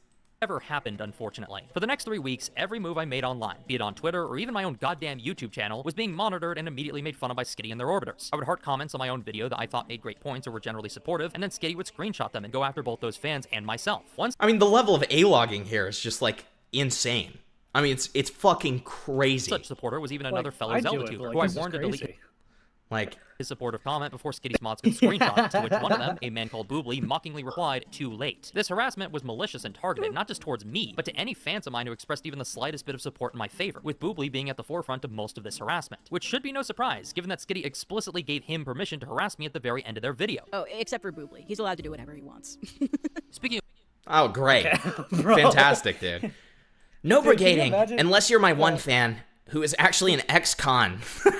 No, not to be that guy, but can you imagine how chopped out it would be if like Boobly ended up like doxing this guy? Yeah, like literally. Well, I did say you could do whatever you wanted, huh? Fuck. Well, shit, I guess. Just kidding. Just kidding. Which, another big line was crossed around this time, because harassing me and my fans on both YouTube and Twitter apparently wasn't enough. Yes, Cautionary Elf, it's the same one from the other night. For Skitty. So they sent Boobly to infiltrate my Discord server under a false account called Andrew, a fact that Boobly has now admitted to publicly. One of the first things he did was try to falsely claim that I sexualized an underage Zelda character, which I and others on the server pointed out. Wait, was this the person? Was this the person in your server that was trying to? Okay. No, that was not the person, but that's probably where the claim came from. That's probably where they got it from. Yeah. Yep. Her whole arc in the game is about her being young and unprepared to lead. In Breath of the Wild, yes, we're talking about Tears of the Kingdom redo. There is a 7-year time skip. Well, it's a video discussion for Octorok's video, not Skitty. So I don't think you're out of place still, Wall. It was ridiculous because that character in question, Riju, is an adult. Wait, yeah. He even tries to claim a... That's like going off of being like, well, Link was like, a kid at Link was a kid once. Yeah, like what the fuck? And then he had like a 7-year coma because he picked up the Master Sword and went to like a 7-year sleep. And it's like, whatever. Like if you like see like Link in like a bathing suit at that point, you're like, whoa, hold on. 7 years ago, they were a minor asshole. Yeah, like what the fuck? Okay, very good. Growing up is a thing? Specific age for Riju, 15, which should be ridiculous to anyone who's actually played these games because that would mean there's only a 3-year time skip between Breath of the Wild and Tears of the Kingdom, and that's or it would also mean that like the character of Riju was like 8 in the first game, which just doesn't make given sense. The fact that a brand new, roughly 6-year-old child named Madison is walking around Tarrytown, and she wasn't even conceived in Breath of the Wild. Boobly also decided to screenshot some of Skitty's concurrent Twitter harassment against me and upload it onto the server in order to cause chaos. And it was at this point that I became suspicious of his real identity. Andrew, I've been meaning to ask, which video of mine was the first you watched? What got you hooked onto Octorok reviews? I've only seen the Gerudo video and the T-ad. So you're not even a fan? You're just an anti? I mean, not really. He's just an Andrew. So tell me this, why'd you make an alt account specifically to come into this server and further drama? Something like that. What am I furthering exactly? All I've done is ask questions about stuff you were actively doing. He confronted him on... Is that you, Skitty? You type with the same lack of capitalization in every sentence. You laugh, you gonna how? Alright, well, I see this is going nowhere. Bye. Not a good enough boy for Daddy Octo, I suppose. Shut up. Dude. Come on. Bro. Shut the fuck up. ...on it and then banned him from the server. But in the short time he was there, he caused a bunch of drama and... I don't really care if I get popular or not. My real problem is I get lazy and daunted by how much goes into making a YouTube video. I wouldn't worry about that part too much. I promise you that things you have done will follow you. What? That's ominous wording. Depends on what you mean by popular. Surely you care about your thoughts being seen more than like 10 people, or otherwise you wouldn't bother making YouTube videos on it. God's lessons are beautiful. Okay. All right, these guys are so many of my community members, which was a horrible experience for everyone involved. I've since been forced to make the server patron only in order to avoid any future attempts by Skitty or Boobly to infiltrate That sucks. it again, which has been rather saddening because I really love that server and was always excited to see new fans join it. But I can't do that anymore because of Skitty and their mods. So, okay, that clearly crosses a line. But was that the full extent of things? Well, no, because even after Boobly was banned from my server, harassment continued on Twitter both from Skitty and their inner circle. Another colorful character who... And guys, I can already hear you saying this in the back of your heads. Because, like, I can understand why you would say it. Anybody who's kind of thinking to themselves, all right, well, this is a little soy on Octorok's side. You have to remember that, like, this is not the commentary community, right? It's one thing for us, like, when we get somebody like this, we'll just brutalize them until they fucking leave the server. Like, we will just brutally make fun of them and just be an asshole to them. No. And they'll eventually leave the server. But, like, this is, this is a softer, more accepting, kinder community. And so, like, yeah, the standards are going to be different, right? Yeah. I think we can all kind of understand that. If I were Octorok, I just look at that as, like, free content, free, easy content you can make. Look at this me too. stupid, SkittyBitty, like, fan trying to misrepresent me. Here's what I actually said, guys. And then that'd be, that'd do some numbers, I guess. Yeah. Yeah, exactly. SkittyBitty sends soldier to fight. I brutally win. Child, and then in the thumbnail, child question mark. Yeah. Child probably. Potentially. Time was a user. Former Never child. Former 0%. Former child. That's the truth. Called Underdeveloped was brain? by far the most unhinged of all Skitty's orbiters, which I suppose makes sense, given that he is actually Skitty's ex-boyfriend. Yeah, ex. What? What? This is so pathetic. Wait, this just got like 10 times more pathetic. No. It's okay, Skitty. I'll save you. Thank you so much. Maybe I'll consider taking you back after you... I was about to say, Maybe after this, Skitty will consider taking me back. Yeah, like this is so pathetic, dude. I don't know why he's still simping this hard, but then again, he doesn't seem to be a particularly mentally stable individual, so it's probably not. Let's see. Is it okay? Go ahead, Kino. Isn't Skitty also dating someone at this moment no. in time too? Oh Well, no! you know what they say, Kino. You know what they say. You can't play soccer without a goalie. So true. So true. Maybe if I own Octorok, they'll form a polycule with me. She'll finally see what I'm worth. Yeah, like, okay. So, Heroes of the New World says, okay, but why does that mean that we have to do that to the Gerudo and instead make something new that appeals to your vague notion? Walter Wide, aka this Andrew guy, responds and says, I swear, some of these people think that woke activists are trying to actually reach into the past and change the game they played when they were a kid and take their childhood away from them. My guy, we just want the next one to be better. Okay, great. One crash out of his happened on March 23rd, where Octo claims the Gerudo rape the men they kidnap and put cropped porn of Gerudo on screen. Fem rape fetish. It also seems to go both ways. He implies that Wind Waker doesn't make any sense because the pirates would rape Tetra. It's clearly a topic he thinks about a lot. Okay, bro. This is delusional. This is fucking delusional, dude. Like, this is insane. Oh yeah. Also, just to really, because I don't want to give this guy like an out, just to acknowledge that person in the chat. Having your ex do this shit is sad, man. What are we doing? Look, this man did this on his own accord. Okay. Well, we don't know that. Wait, no. Actually, that's not true because at the end of the Skitty video, she literally does a semi-call to action to the ex where she says, you can do whatever you want. You can do whatever you No, want. that was still like Booby, unless. Oh, like, Booby? Okay, wait. So those are okay. Different people. Okay, different people. Okay, Yeah. I'm on the same page now. Okay. Even so, I'm curious to see what Octo actually said because this just sounds like that a plot summary of that one episode of Futurama with the big Amazons going snoo. Yeah, If you've seen true. that. True. where he decided to claim that I have a rape fetish, and that I said in my Wind Waker video that the story doesn't make sense because the pirates would rape Tetra. Now, to everyone who has watched my Wind Waker video, I know you're probably confused as hell at hearing this because at no point do those words ever leave my mouth, so I demanded that Walter White elaborate on this claim, to which he quoted this part of my video. If anything, I think it makes sense that she, as a ruthless pirate captain, would have zero sense of empathy or remorse. How else would a young woman manage to command the respect of an entire crew of men while out at sea, where no laws or social customs can possibly protect her? Now, you might have noticed while listening to that clip that the rape part is completely absent, which I pointed out to Walter. Zero rape. Yeah, wait, literally, he quotes that exact quote as if it talks about rape.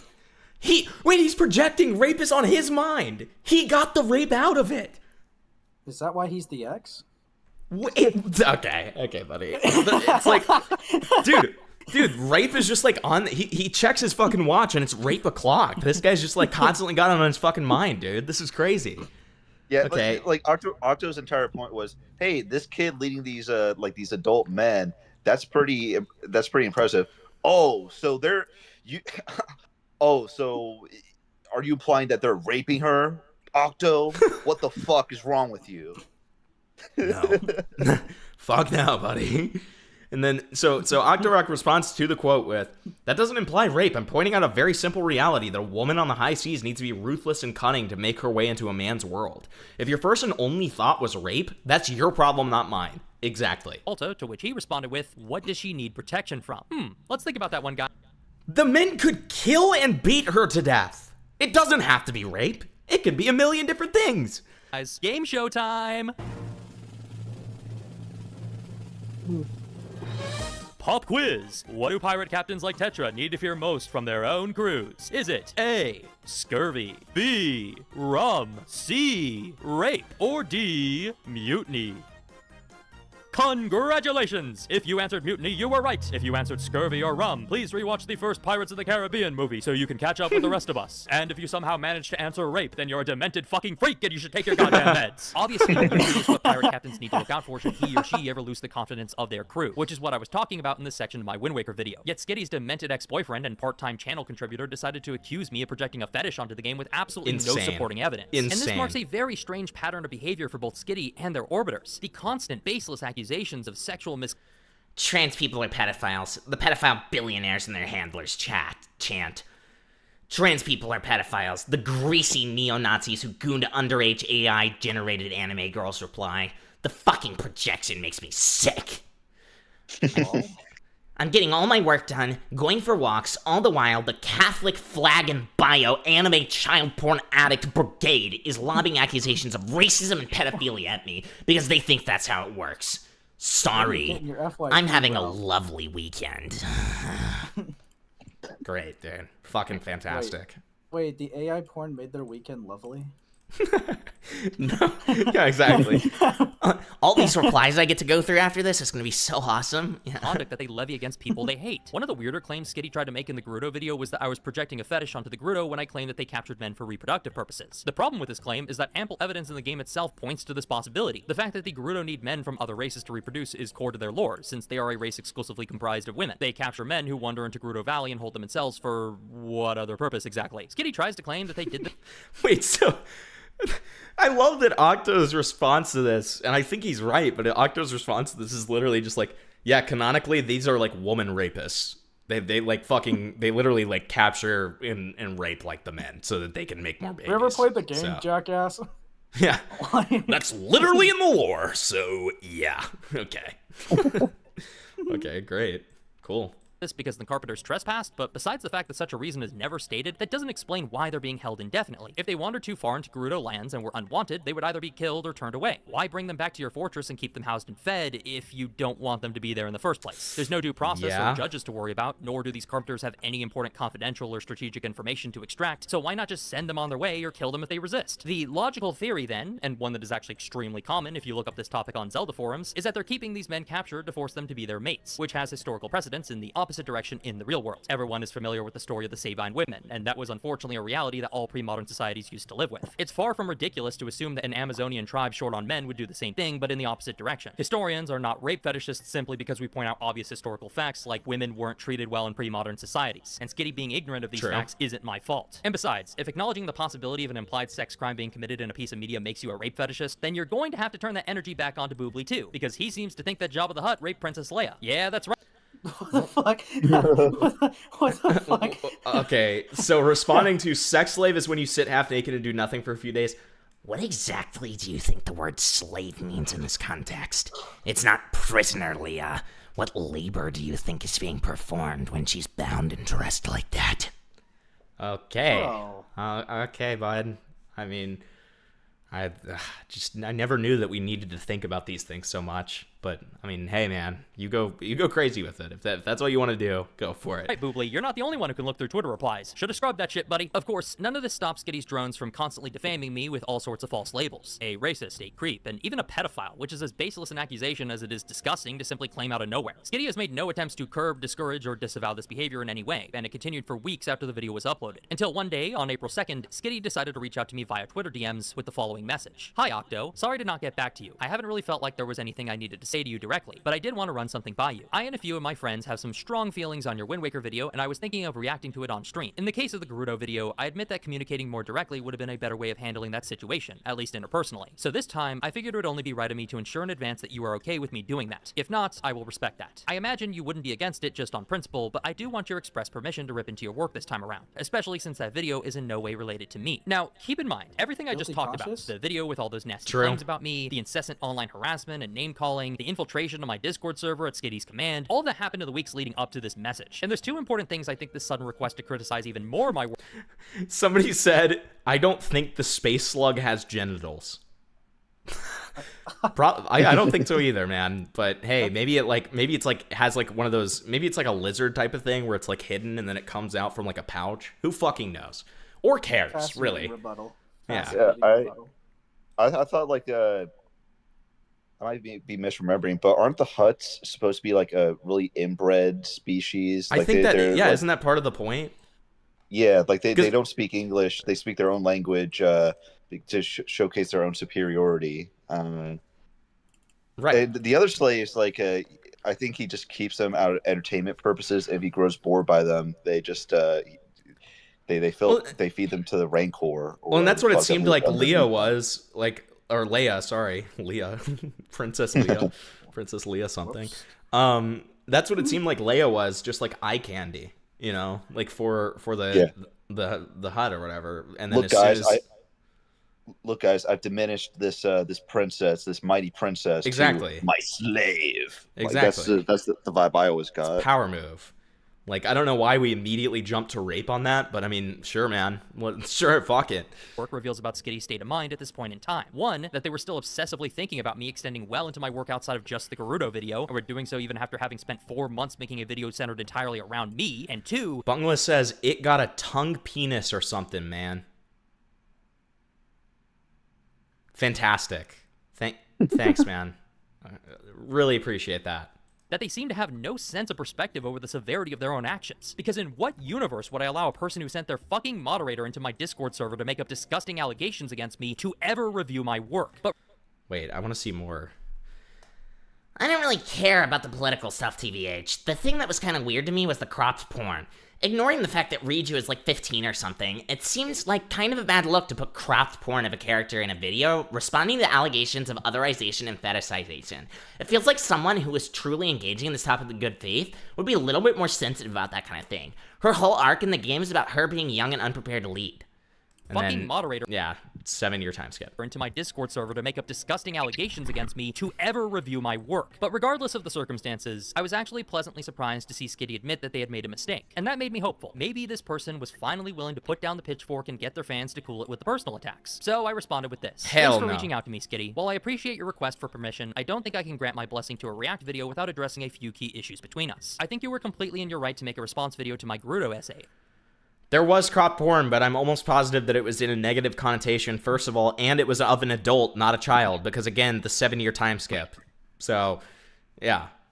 And I even expected the possibility. But I have an issue with how personal the video seemed to get, especially in the last 15 minutes. The claims you made about my assumed sexual fetishes and political leanings were not only inaccurate, but in the case of the first issue, also felt violating. My fear is that in any future React content, you would make similar uncalled for personal comments about me, and that makes me uncomfortable. If you would like to talk out our personal differences, I'm more than willing to do that. I don't think it's impossible for us to still come to a mutual understanding and to make things right by each other. I certainly don't believe I'm blameless in all this, so you're free to give me your grievances as well. And if all goes well and we can forgive each other, then I can see myself happy to have you react to my videos in the future. But under current circumstances, I don't believe I'm comfortable with the prospect, nor do I believe our communities will interact with each other peacefully. So respectfully, I cannot give you my express permission to react to my videos. I think this was about the most generous response anyone in my position could have given. To decline the React video under the current circumstances, but to still be willing to talk things over and even admit some faults. The faults I'm referring to, by the way, is in me having made my original Gerudo video without reaching out to Skitty first, which a few of my Discord members kindly pointed out could have possibly hurt Skitty's feelings. Of course, I also want to make it clear right now that in no universe do I believe that Skitty's response to this perceived Which, slight. like, my opinion of that is you don't have to fucking reach out to someone before talking about them if you're a YouTuber. But,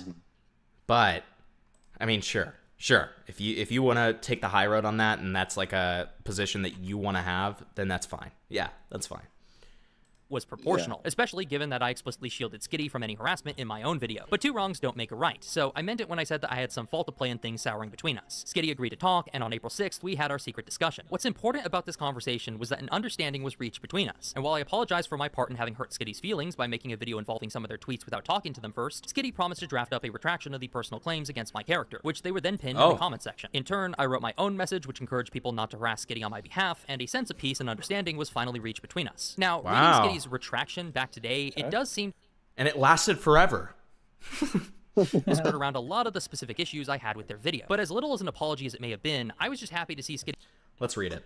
Hi everyone, thanks so much for all the love and support on this video. It's been so exciting to watch it grow over the past few weeks.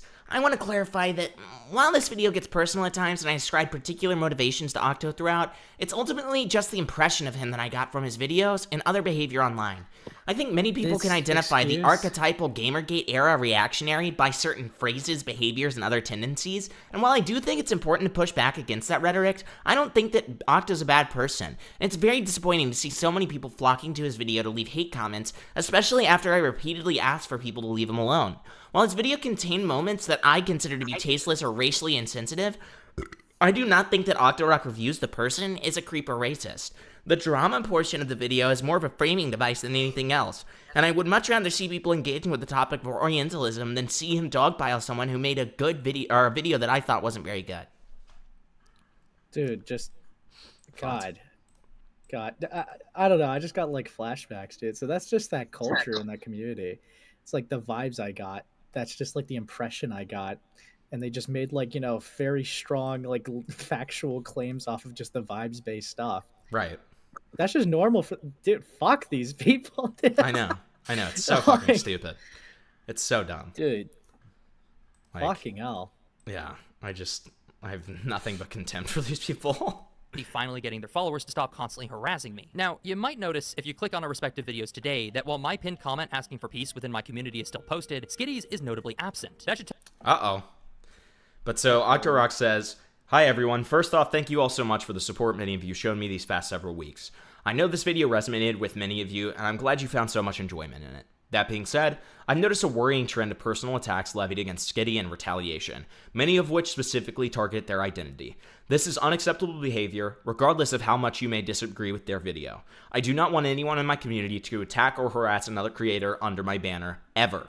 And especially not over the intrinsic characteristics that have nothing to do with their content. I've maintained from the beginning that my channel is a place for everyone who loves video games and media criticism, and I can't uphold a good conscience if, and it continues from there. Good, mature, great, awesome." today that while my pinned comment asking for peace within my community is still posted, Skitty's is notably absent. That should tell you everything you need to know about how sincere Skitty was actually being here. I mean, keep in mind, this comment didn't even actually retract any parts of the video. It was literally just a message for their followers not to go after me. Why would Skitty take down such an innocuous comment unless they now want to encourage their fans to harass me? Real. Now, in all fairness to Skitty, after we had our conversation, they did leave me alone for a while, and the result was a marked decrease in the harassment and brigading my channel received in the first few weeks after Skitty's video was published. So I was quite at peace during this time period. Unfortunately, our truce came crashing down on June 4th, when Skitty unprivated their Twitter account specifically to go after me again. What for? Because I dared to have an opinion on the redesign for Laufey in the new God of War game. Yes, it's the exact same thing as the Gerudo video all over again. Basically, Octo has an opinion on a character design equals purposely making a character look older and less attractive when she's supposed to be a literal goddess and her actress is actually attractive IRL is an attempt to uglify art. It's not a hard concept to grasp. Generally, it's done by people who are insecure about their own looks and wish to make gods and heroes look less attractive in order to make themselves feel better. There are many forms of this and several other motivations which all intersect, but it's a general problem that's spread in Western artistic pursuits for some time now. Why else do you think Eastern games don't have this problem? I completely agree with this. One of my biggest problems, I like the Odyssey, but one of my biggest problems with the Odyssey is like the casting of Zendaya as Athena is retarded. It doesn't make any sense, okay? And the main reason I say that is it has nothing to do with race. It's the fact that like Zendaya is just like this like, young woman who just, I don't know, you think of Athena and you think like this badass who has some serious stage presence and gravitas. You look at fucking Zendaya, and it's just like, really? Zendaya? We're picking Zendaya to be the goddess of strategy in war? Like, like, what? What are we doing? This is my, I haven't seen the Odyssey yet. I'm going to see it tomorrow. But this is, my problem with the casting. Not simply Zendaya or... like Elliot Page or whatever. It's just the fact that you're getting all these big names that it feels that Nolan is just cashing in on all-star casting without necessarily them being a good fit for the cast. Like, I'm actually questioning Matt Damon being in the role of Odysseus. I would think that fucking Matt Damon. I'm gonna be honest. I'm gonna be honest, Kino. He does a fantastic job. He does a fucking awesome job. Really? I wouldn't expect Matt Damon. I didn't expect it either. When I saw it was Matt Damon, I was like, "Are we fucking serious right now?" And then but when I watched the movie, he does a fucking awesome job. I think he was a good Odysseus. I'll give him a chance, but when I think of someone who could perform as Odysseus, I'm thinking bearded Javier Bardem. That would be my go-to casting. But yeah, sure, I'll give Matt Damon a chance, I guess. Yeah, I had the same reaction as you when I initially saw, because I actually, funnily enough, I had only heard of Elliot Page, the random Asian man, and Travis Scott were the people I had heard about, and so I didn't even know that I'll tell you about why they picked Travis Scott in a second, Ace. You'll probably roll your eyes, but I didn't even know about Matt Damon being in the movie until I watched it, but it was pretty good. Casting. Travis Tom Holland in here. So Tom Holland is Odysseus' son. He does a pretty good job. He does pretty well. He does have the baby face, to be fair. Exactly. Sure. And like he's supposed to be like this like young guy who's like trying to become the king next, but he's like woefully unprepared for it and like too innocent. So it makes sense. But then like the casting. Oh, so Travis Scott. The reason that they picked Travis Scott as like the bard, and he's like the beginning of like the movie and like towards the end like telling stories and stuff like that. And like Christopher Nolan's whole thing was like, well, you know, somebody like Travis Scott is like the storyteller of today with like his rappity rap, with his like hippity hop, you know? Like if you really think about it. And then I just kind of think to myself, of all people, Travis Scott, the guy who's like straight up and like, it's lit. Like we're picking him to tell a story. It's fine. It's whatever. And like, yeah, I mean, he you could tell he had some struggles adequately pronouncing words at points, but you know, other than that, yeah. Yeah, I mean, I'm taking a look at this cast. It's not people I thought they would have picked. Like, I'm kind of shocked to see Elliot Page here, to be honest. But... Okay, so the thing about Elliot Page, and I'm not like defending the choice itself. It's more that like this is just, I was shocked by this because of the hate that I saw. It was rumored that Elliot Page was going to be playing Achilles. That's not true at all. That's just not true. To be fair, like the character that they were playing Sinon, they weren't in either the Iliad or the Odyssey. So, like, my instinct is like, oh, like they backtracked. Yeah, they maybe, yeah, maybe. But like, so, and the other thing I will say, Elliot Page has around, at most, 5 minutes of screen time in a 3-hour movie. Really? Yes. Super minor character. Super Did they minor just character. not afford them or something like? No. It's just the character that they played is a super minor character, and I'll tell you what, I'm glad that Elliot Page wasn't in more of it, and it has nothing to do with the fact they're a trans person. The real reason is because I think Elliot Page is not a good actor. They were every scene that they were in, they were just so stiff and just like inhuman. I'm not a fan of their acting. Never been a fan of their acting. I guess the negative impression I get with them is because my only impression of them was from the Umbrella Academy or whatever. Yeah. Which, yeah, I mean, and that show was okay, but I don't know. I think Elliot Page is just a very stiff actor. I just don't think that they're a very good actor. I don't see the hype around it. I just don't get it. They used to be a good actor, but Lamau, okay. Interesting. Okay. Let's not go to that. Speaking of which, I have to take a piss. You guys want to handle that one and kind of babysit my chat? Haha. Okay, I'll be back in a second. Run while you still can. Fuck. Oh. You know what, Kino? You're a media reviewer. All right. Mm-hmm. I keep getting recommended a film. Do you think that it's worth it to watch Obsession? Yes. Especially if you're interested in covering the Alex Meyer situation. If you're a drama tuber, like I'd say that's important context to check out the Obsession movie. I personally recommend it because it's a good movie, probably best of the year so far from what I've seen. Yeah, just good dialogue, great direction, just everything. For me, like speaking for myself, it has everything I asked for: good pacing, good acting, good story. Yeah, it just delivers. What's your favorite part of the film, I guess? My favorite part of the film, that's I guess just the dynamic between Bear and Nikki. Because a big part of the film is understanding who is realizing, Nikki is, she's forced to be obsessed with Bear, but Bear is just naturally obsessed with Nikki in a more believable, like realistic way, and that's what causes the plot to unravel and go the way that it does. Because like the point of horror, right, is people making the worst decisions, and that prolongs into the worst possible outcomes. And sometimes like a lot of bad horror movies can't make those decisions believable, but in Obsession, Bear making bad decision after bad decision is 100% believable given the situation and his mental state. Okay. Then, yeah, I mean, because I know, like, obviously, if I was going to cover the Alex Myers stuff, I should have that for context. But I was just kind of curious what you thought of it. But that seems interesting. Templeton, what would you say is better, Obsession or The Odyssey? I know that those are like between Obsession and The Odyssey. Not even a question. Obsession, easily. Wait, so if you had to choose between Obsession and Good Luck, Have Fun, and Don't Die, Oh, shut up, dude. Shut up. Dude. I saw that. I kind of forgot about most of it, to be honest. Terrible movie.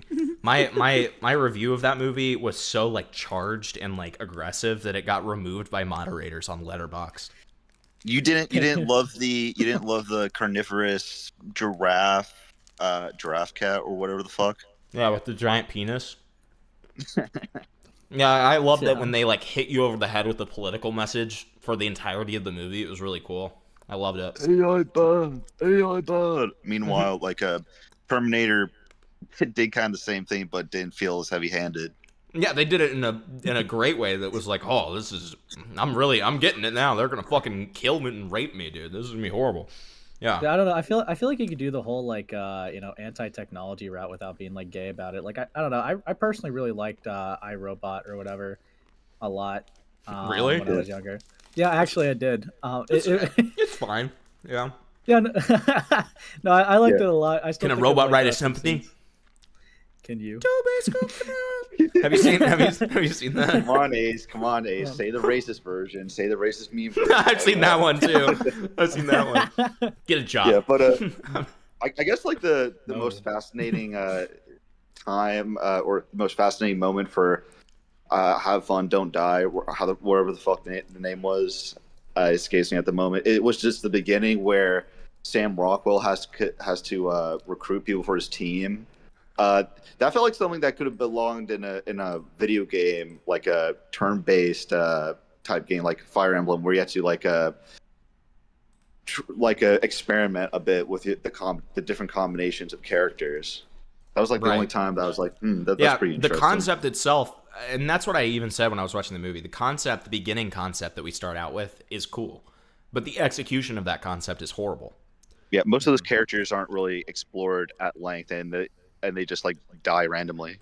Well, and the origin stories where we're supposed to explore those characters are essentially just like introducing more like political metaphors, like the weird like school shooting thing and stuff.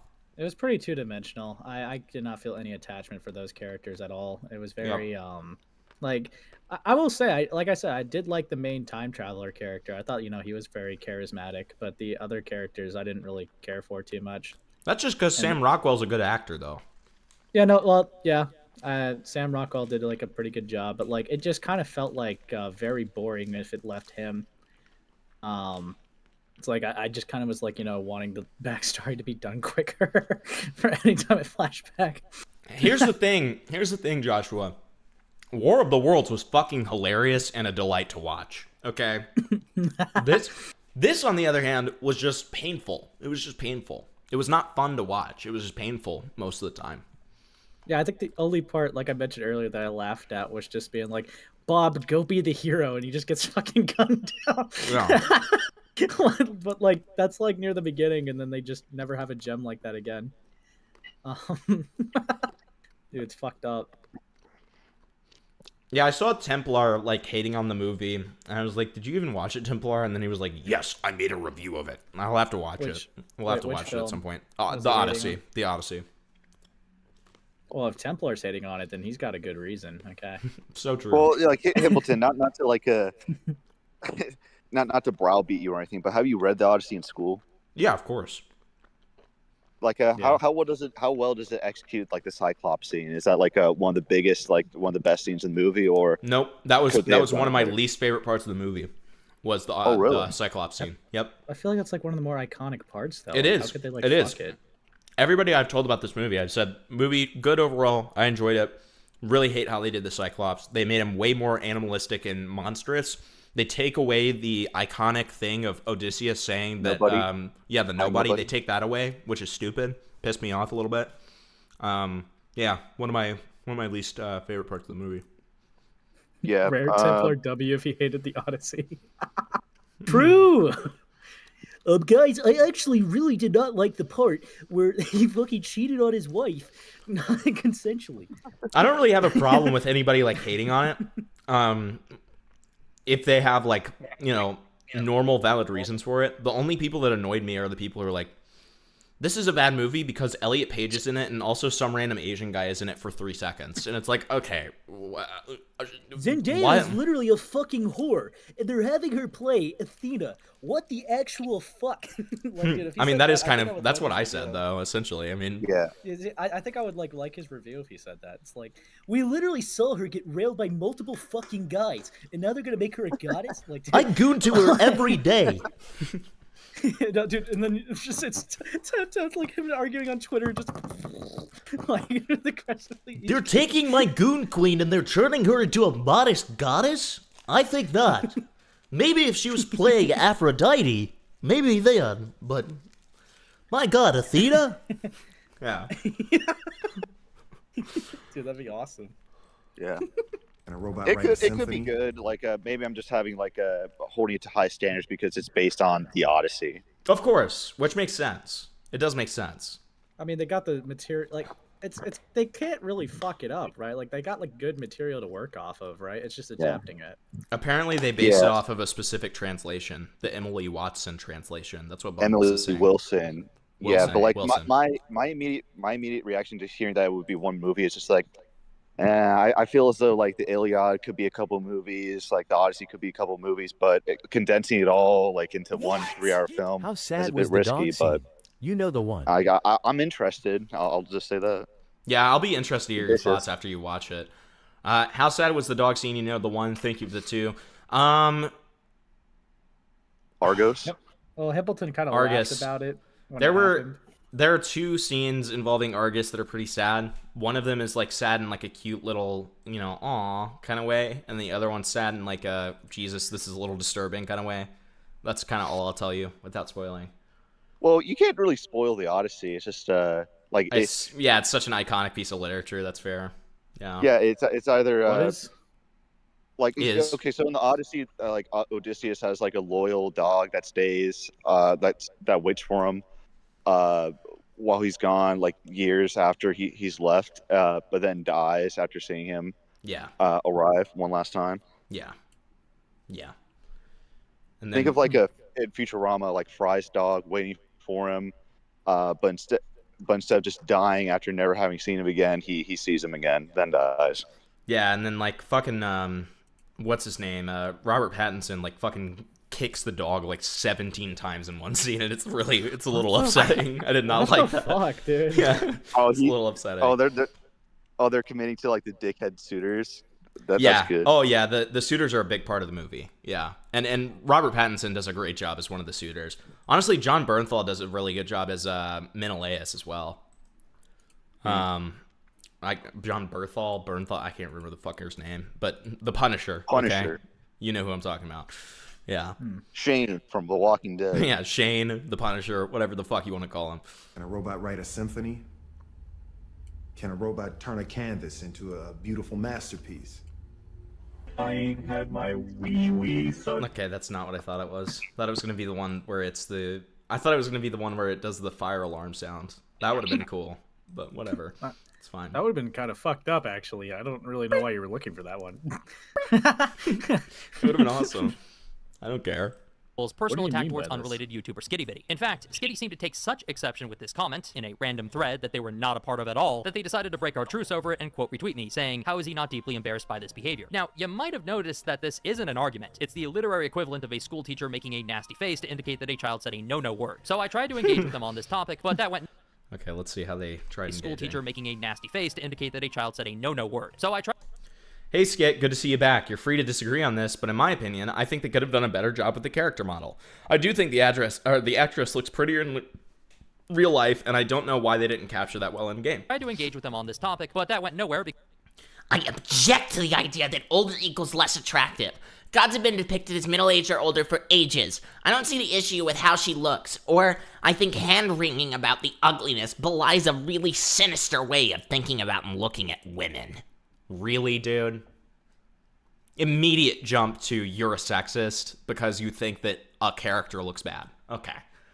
Really fucking awesome. Okay. Because Skitty just decided to call me misogynistic for not thinking a fictional woman twice my age is attractive, which is definitely a statement. I thought this interaction was weird, but I didn't realize how hostile it was meant to be towards me until a little while later when I saw a follow-up tweet of theirs, which reads, okay, he's unprivating just to say, imagine being pregnant for 9 months and going through childbirth just to have your fuck-ass son grow up to call women hags online and throw a temper tantrum over the mere Oh my presence God, of an attractive calm the female fuck protagonist down, who doesn't dude. look like she's 20. So, first of all, this is rich coming from a person who spent 4 months of their life writing a 56-minute temper tantrum over attractive female characters in a Zelda game, but I digress. True. Second, I did not call anyone a hag in this tweet. In fact, I don't think I've ever unironically called a woman a hag in my entire life, but we've already established by this point that Skitty doesn't really care to represent the accurate.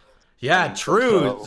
Skitty's projecting the fact that apparently they love to call older women hags. Wow, So evil. that's to be expected. What wasn't expected was the insult to my mother, which is concerning because now Skitty is bringing my family into things, which indicates a big escalation in hostilities. I should also note that there are a few veiled death threats in the replies to this tweet, which read, I brought you into this world and now I'm going to take you out, and there's still time for a late abortion. To date, Skitty has not hidden these comments or Fucking hell. reprimanded the individuals who made them, which tells me that this is exactly the kind of sentiment they want to stir up in their community against me. This is actually a good moment to talk about Lovely. a really worrying trend I've seen both from Skitty and their community at large. Threats of violence or a glorification of violent acts committed by others, which is part. So, guys, you remember what I said when we read the community post. Wait. Let's do a direct comparison here. Okay? Please. Because I really want to... No, that's dishonest. That's dishonest. That's dishonest to compare their words to their own. Stop. Yeah, you're right. You're right. Cross-referencing their own words with their own words. It's really fucked up of me. What if they change their mind? So as you can see here, and this isn't about changing their mind because they're directly referencing what they said here. So we don't know that. They also accuse me of actually, quote unquote. that was my alter. True. Okay. See, didn't think about that one. I'm sorry. That's very insensitive to the DID community of me. I'm very sorry. Okay, so they say they also accuse me of celebrating murder because I reposted an extremely benign article pointing out the fact that Charlie Kirk being dead doesn't mean we have to respect him. So with this in mind, you would imagine that all it is a repost, right? And it's just reposting and making a mature conversation about how we don't need to respect him just because he's dead. This is what was actually shown. So, oh God, they got him again. Charlie Kirk assassinated. This is awesome, actually. I've seen discourse about making fun of Charlie Kirk all over the timeline today. It's like he died again. Can we do this on a regular basis? Dude, I like how they just start with "this is awesome," actually, and they try to say that it was informative. Think what you want about this sentiment, because we're not going to have this conversation again. We already had it the first time this came up. Yeah, you kind of got. Think what you want about it. Think what you want about it, but regardless, you have to acknowledge this is such a bad faith framing of it. Like, it's so stupid. They are backtracking on everything. Okay, it's so fucking dumb. They're just lying. That's straight up lying. Partly why I've become increasingly fearful of Skitty's obsession over me in recent weeks. One of the earliest examples of this behavior that I noticed was when SkittyBitty retweeted individuals who were justifying the assassination of Charlie Kirk on September 10th of last year. And as I was editing this video, Skitty decided to double down by also joining in on the joke and making fun of Charlie Kirk's assassination. But a much grosser and more direct example, which I only discovered recently, was during a drama Skitty had with a much larger YouTuber called Synthetic Man. To my understanding, Skitty actually has a habit of picking fights with other creators, not just me. But Synthetic Man was different because of the sheer size of his channel. So when he swung back at them, Skitty was forced to private everything from that time and pretend the whole thing never happened. But one infamous clip remains in circulation, because after all, the internet is forever. And here's what Skitty had to say about this person that they were arguing against. I'm going to apologize for apologizing for saying the re-education camp thing. I'm saying that again and standing by it this time. This guy gets the wall. For those of you who are ESL or don't understand the meaning of these euphemisms, putting someone in a camp refers to sending people to re-education camps in communist regimes, while getting the wall is a common tanky communist phrase referring to the execution of political prisoners or dissidents. In other words, this is a direct death threat towards another content creator, and one who was in my exact position of targeted harassment by the same individual in the past. And in the middle of editing this video, I received a... SkittyBitty is just going to call Octorok a synthetic man simp and encourage more harassment towards him because of that, simply because of that. Right. Lovely. Okay. Another disturbing message. One of Skitty's followers, who has replied to me in the past with a picture of Charlie Kirk's empty chair, decided to escalate things by DMing me an edited screenshot of Charlie Kirk's bleeding corpse from his assassination video, which I obviously can't show on YouTube without blurring out the image. And Great. This is part of why Skitty's rhetoric is so worrying to me. I didn't even watch Charlie Kirk, but the way certain far-left radicals justified and moralized his assassination made me realize that these people would probably want my conservative family members dead too, simply for holding his same milquetoast conservative opinions. And now that Skitty has spent the last 4 months— Alright, okay. Tiny bit of a misframe there. I mean, Charlie Kirk's opinions were not milquetoast conservative, but at the same time, I understand the sentiment of what he's saying. Yes, that's fine. Trying to falsely paint me not just as a conservative, but as some radical fascist. It's given a permission structure to their carefully curated fan base of fellow radicals to believe that I should be killed. And I would be surprised if Skitty doesn't feel similarly, given that this kind of sentiment around political violence is something they have supported in the recent past, both against political figures and another content creator. You might be wondering at this point, why is Skitty so comfortable with this sort of violent language? The answer is simple. It's because Skitty is a political radical who, for whatever reason, has decided that I am an ideological enemy they must destroy. Now, Skitty being a far-left culture war communist isn't a newsflash. They have been very open about their beliefs, especially if you follow them on Twitter. The problem is that Skitty has decided that in order— Oh my god, look at how horrible this tweet is. Woke is back on the menu. Can you shut the fuck up, please? Why is that kind of tough, though? I'm taking notes. Hold on. It's amazing how much right-wing discourse is just— It's amazing how left-wing discourse is just— thus making the discourse impossible. Not gonna lie, right-wingers cooked with just declaring that they won the argument. I should do that more often. And then retweeted, Anita Sarkeesian made incredibly tame commentary video. Are you fucking there's There's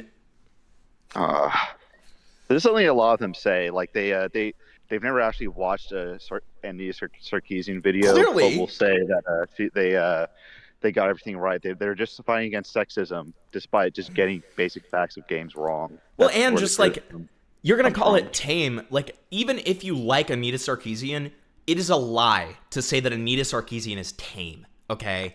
Very clearly, like, inflammatory. On purpose. Well, Templeton, complaining about, like, boob armor in Star Wars show, that's actually very tame, don't you know? Of course. I'm so sorry. I'm so sorry. That's totally not on the totally not on the opposite side of the spectrum of complaining about women just being in a show. Right. Of course. If you want to play video games, you would just play video games instead of threatening women and then acting like it was the only way. You've had 12 years to come up with better than this. And then on March 8th, Skitty says, It is truly incredible how the right has a stranglehold on institutional power. Civil rights are actively under attack. They are ostensibly winning the culture war, and yet they still act like they're being victimized by a non-existent legion of anti-gamer feminists. Pathetic. On April 1st, Skitty says, Just to make my stance clear here, I do not care about the opinions of the ghoulish right-wing strangers on Twitter. I do not respect them. I'm not interested in good faith debate with them. I think that they are contemptible and beneath being taken seriously. What do you mean, you people? Yeah, that was an interesting one. And then April 1st, can't wait to ruin video games forever. Okay, great. Thank you. Yeah, Skitty's next post is going to be like, I just want to announce that I am now working at Sweet Baby Inc. Yeah, awesome. Very good. To justify their own hatred of me, I can't just be a guy who disagrees with them on Zelda. Fist up in the air. No! What's gonna happen to the Django Unchained sequel? No! Yeah. Rather, I have to be a guy who fundamentally disagrees with them on everything, including politics, despite my channel being completely apolitical before this point. That's why their Gerudo video painted me not just as a person who disagreed with them on a singular topic, but rather as a full-blown racist. All because I simply do not believe— Wait, let me see that. I'm not kidding. One of the key pieces of evidence that I'm a racist is that I like VTubers. That's it. Like, I get that they don't have a lot to go off of, but this was really scraping the bottom of the barrel. And what does the VTuber say? It's just him responding to random VTubers. Now, I will say, this VTuber, not a huge fan of how they look, but that's neither here nor there. Okay. Well, that's kind of racist, Templeton. No, it's more about the fact they look like a little girl. But no, okay. you just said, like, as soon as you saw them, you're not a fan of how they look. Like, yeah, because it looks like a little girl. That's obviously what I'm saying. Really, I don't know if that's really obvious. No, it is very obvious. No, you're right. Understood. Read between the lines. Wait, you hadn't seen it or something, because clearly if you saw it, you would agree with me here. Okay, look at how she looks, bro. I mean, come on. I'll take a look. Ooh, yeah, I noticed a little bit of melanin. Oh, come on. Fuck off. On a singular topic, but rather as Yeah, like a full-blown racist, all because I simply do not believe the Gerudo constitute an example of harmful stereotypes. Because for Skitty, everything about their enemies is taken to an extreme. Every person they have a disagreement with has to be a creepy, ultra-religious nutjob who hates women. But nothing about me fits that description, so that forces Skitty to obsessively stalk my every move online in order to prove to themselves and their audience that I am everything they think I am. Oh, Octorok reposted a joke tweet from a guy with an edgy username that he later took down once it was... The goddess gave demon. What is the username? I, wholesome centrist Octorok reviews have been so unfairly smeared online as some sort of bigot for no identifiable reason whatsoever. Anyway, time to retweet bizarre Zelda-flavored fascist slop from Twitter user PragerU1488. That's Okay. what we're getting on him for. Well, that's just based. Point out to him. Yes, that's just based. I don't care. It's the same as me advocating for the murder of other people. Yeah, who's really the radical here? Not that our political opinion should even matter, by the way, because I don't think people should be receiving death threats simply for holding different beliefs. And that goes for me just True. as much as it goes for Skitty or anyone else. And this behavior has only escalated in recent weeks. Aside from Skitty going back to obsessively posting about me, even after I blocked their account, they've also become far more delusional and paranoid. On June 14th, for example, I reposted a thread where someone said that Tears of the Kingdom is better than Breath of the Wild in order to rage bait my audience. But Skitty seemed to think I did it specifically to spite them, so they screenshotted... Come on, dude. Like, I mean, this level of shadow boxing is, like, unheard of. Like, this is ridiculous. Like, what are we doing? My God. Post and tried to... It's more sinister than that. Just Skitty being delusional. They understand that their platform is large enough that they can mischaracterize Octorok and frame him as being synthetic man adjacent, or just like a Anti-Pants Gaming adjacent. So instead of like actually dealing with the criticism he's levying, they're just gonna ruin their reputation. It's kind of gross, actually. Just make them a lol cow. No, I agree. Yeah, I mean, they literally verbatim said that their goal is to make them a lol cow, like their lol cow or whatever.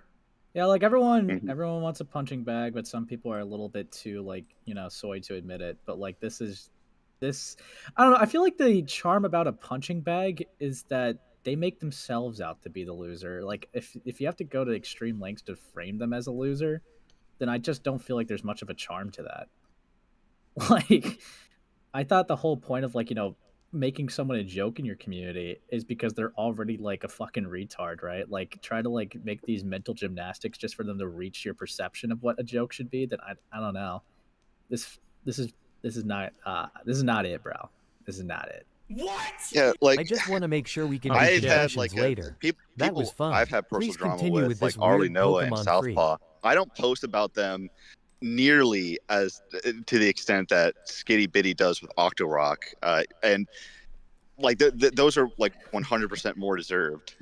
Right. Yeah. Jathis, thank you so much for the $50. Really appreciate it. Oh damn. As promised here you go. And we're doing confessions again tonight, so that's great. I know you guys loved that last time.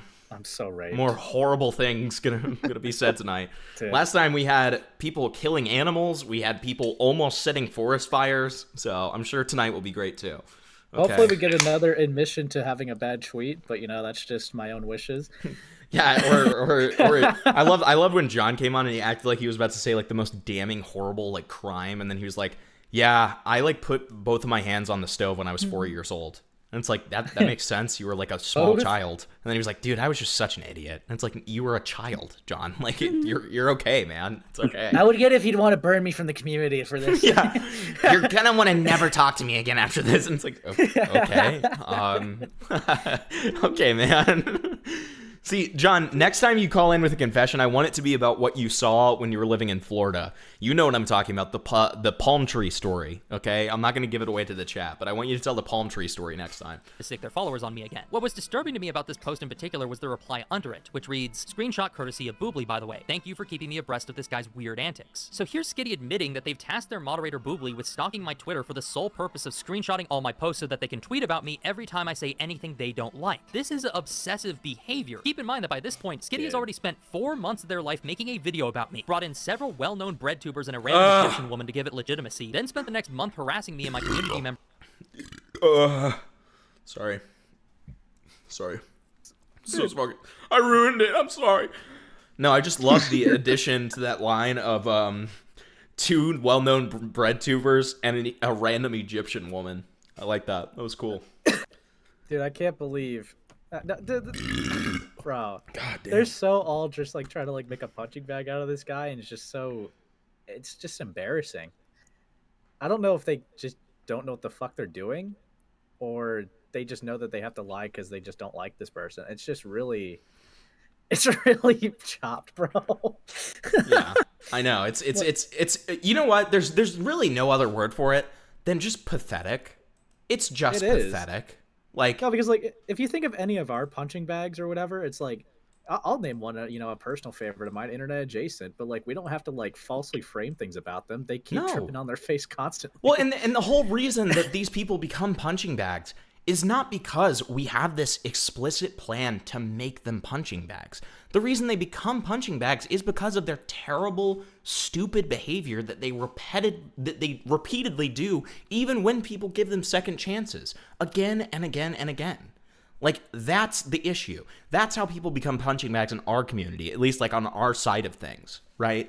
Like, it's so fucking, this behavior of someone giving a take you don't like and then making it your personal like goal to make this guy into a lol cow and find everything he does and twist it in a malicious way to frame him as some kind of bigot is so just stupid and pathetic, you know? Yeah. Like, I don't know, man. Like, I can't think of like a single punching bag that just wasn't like justified. I'm trying. I'm really like, maybe before my crash out, like probably there was one or two that weren't as justified because I wasn't being considerate and careful back then. But like, well, even that era, I would still say some of the targets were, like, I'm cool with him now, but like Cam Nuggets totally deserved it. Oh, Cam Nuggets definitely did. He didn't deserve the extent to which we criticized him and like, framed things. Sure. To be fair, he just happened to be in the target. I'm gonna be honest. Like, yes. And other people, took pot shots. He was free content. Yeah, it was pretty chopped, but there was that. The initial criticism was deserved for sure. Yes, and I'm like trying to think of others. I mean, if anything, I feel like some people probably should have had, you going harder at them. But like, to be fair, you did have a back and forth with Kumo. But like, even then, it's like, that guy got giga touched later. Right. Right. Deserved. But I mean, you look at people like Jar, you look at people like, Slime Beast at that time. You look at people like, I'm trying to think of other people that we went, Parlo, people that we went after in that time. I mean, the vast majority of them, it was still the same thing where it was like, these people are doing highly criticizable things repeatedly. And it's not like we're just looking for them to make mistakes again. They hand them to us. That's what would happen, right? Yeah, so, do you feel like that there was a target back then that wasn't warranting of it? Like, no, but there's a lot that I don't remember about that period because of how like manic and retarded I was. So I just tend to talk about that kind of stuff carefully, just so I don't get caught up in a contradiction. Yeah, I mean, I don't know. Like, I try to like think of some of them, and it's like, I mean, fuck, I don't even regret like how we went hard on like Void the Warlock. No, just because like their Rith video was horrible. He totally deserved that. Like, yeah, his Void the Warlock. I mean, his Rith video was literally pedo jacketing this guy for relatively no reason. Is Parlo ever coming back? He's on Twitter right now, dude. He's already back. Yeah. I mean, like, I don't know. Like, if anything, I would say the worst thing is like if you like ended up fumbling some targets, but like that's not choosing the wrong one. That's just you tripped. But like, yeah, I mean, like Mr. Sin. Mr. Sin was a fumble target, but completely deserving of criticism. That guy was lying for 4 years yeah. about his own situation. Like, I don't know. Deserved. The only ones I could think of, I would say that I think you should have went harsher on. But like, I know your reasonings as to why. But like, I can't think of any. I can't think of any of like, it's like, oh, that was an unfair one. Yeah. Like, no, I can't. I mean, I can't either. But I'm always careful about it. I always like veil it with like some careful shit because it's like I'd rather be wrong about like the fact that I didn't go against anybody unfairly than be wrong about the fact that be wrong and have gone against someone unfairly. I'd rather be wrong the other way. I mean, I personally feel like if you went against someone unfairly, I feel like people would have been begging to use that against you, right? Like they would have. They would have. It's true. Yeah. They tried to I just cling can't to think like of it. people like, you know, like the Queeman thing and stuff like that, but it's like I was never if you actually know that story, and that doesn't have to be a tonight thing, but if you actually know that story, I was never planning to like do some kind of insane hate campaign against the guy. I just disagreed with his take about something very passionately. You know, I mean, it's just, you know, yeah. On Twitter and sent one of their mods into my Discord server to cause trouble until finally reaching out for a truce, only to Thank you for the 5, Lucare. I really appreciate it, buddy. completely backstab me out of nowhere because I had an opinion about a character design that they didn't like, I guess? Like I said, absolutely obsessed. And I'm not the only one who's noticed. Multiple followers of Skitty's across their recent posts have expressed concern over how fixated they seem to be towards me. Most of these people don't even like me. These are Skitty's fans telling them that they seem overly obsessed with me in a way that's unhealthy. And I couldn't agree with them more. The weirdest part has been seeing Skitty try to defend this behavior of theirs by lives making up claims rent-free in my head. I'm sweeping, lives rent-free in my head? What is that even from? I'm sweeping. Thank you for the 5, by the way. What is that from? Do you know what that's from, Ace? No. It's got to be from actually, Joker era. I can't think of it. No, I genuinely can't think of a time like can't. that. I mean, we know you can't think, but okay. I remember more about your past than you, pal. So how about you I mean, you do. I've multiple times I've come to you asking, "Hey, did I do this? I want to make sure that I didn't," and like stuff like that. So You're like that one guy from Memento asking his handler. Literally, dude. Literally, I have a handler. I tattoo stuff on my arms that I did to make sure that I know. Yeah, dude, it's bleak. I hold back nuclear situations constantly. Yeah, because I care. He makes it. He like whitewashes it to me constantly. He's like, yeah, you did nothing wrong in that situation. Definitely didn't dox a grooming victim. Yeah. Dude, I wasn't gonna like bring up that rumor. No, but, that was a fucking rumor that Ace started, and people started fucking believing it when I was in controversy, and they spread it. It was so fucking annoying, dude. Because it was that, and that I was like sexting Romantic Goblin. It was so fucking annoying that I had to like combat that. It was so annoying, dude. You're a bitch for the that. Goblin thing, I will never, take back. I always waited for my chat to get at 100 concurrent to be like, by the way, dude. You make sure it's as many people as possible, you fucking asshole. I kept being like, did you know Hippleton had a sexual attraction to Romantic Goblin? That's why he went so easy on her. It's like, fuck you, dude. You're an evil everyone person. Everyone was spamming Hippleton wanted the Gabusi. They made like pregnant edits of us because of that shit. You fucking freak. Dude, like, I'm such sorry. a goblin, or you, Templeton? Of both of us. Of both of us. So there were edits of me and Jar with me pregnant. Like because of that shit. It was so fucking annoying. It was so fun. It was so fucking funny though. I will say at first the doxing and grooming victim thing, the very first time I actually had a misunderstanding because I was referencing a thing from like a while ago. But then I thought the misunderstanding was so funny. Okay, now I have to explain that because you vague posted about it. Okay.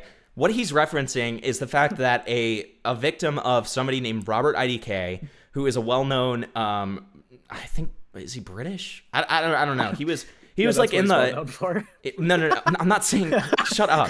He was in the alt rock scene. Okay, and he like did Warped Tour and everything. He like was in a full-fledged like kind of almost pseudo relationship with a fucking 15-year-old at 24. Disgusting pedophile, okay? And in one of the 15-year-olds like posts about him, she made a video going through their texts, and in the video shows his phone number. I forgot to blur or crop out that phone number, and as a result that video ended up getting taken down and got me a strike. And it was an old phone number, but retrospectively, and so at the time, like even when I like saw it retrospectively, when I was like, oh, the phone number is in there, when I realized I had put it in there, I was like, I don't think it's that big of a deal because it's an old phone number. I had no concept of OPSEC, and I wasn't thinking about the fact that you can use an old phone number to find like a shit ton of personal information about someone. And so yeah, it was a mistake for sure, but that's what he's referring to when he says past situation. Just so everyone's clear, I've never doxed a fucking grooming victim. Yeah, I to be fair, I had a misunderstanding that he accidentally doxed the 15-year-old's phone number. Yeah. Which, to be fair, if it was an accident, right, and he took the precautions to censor that later and delete it or whatever, right, took the precautions. Obviously, he would have handled it. It would have just been like taking the piss out of him. But no, it wasn't even that. It was he ended up actually doxing the groomer by accident. Yeah. So yeah. It's so awesome. It's so epic. Okay, we love it. We love it.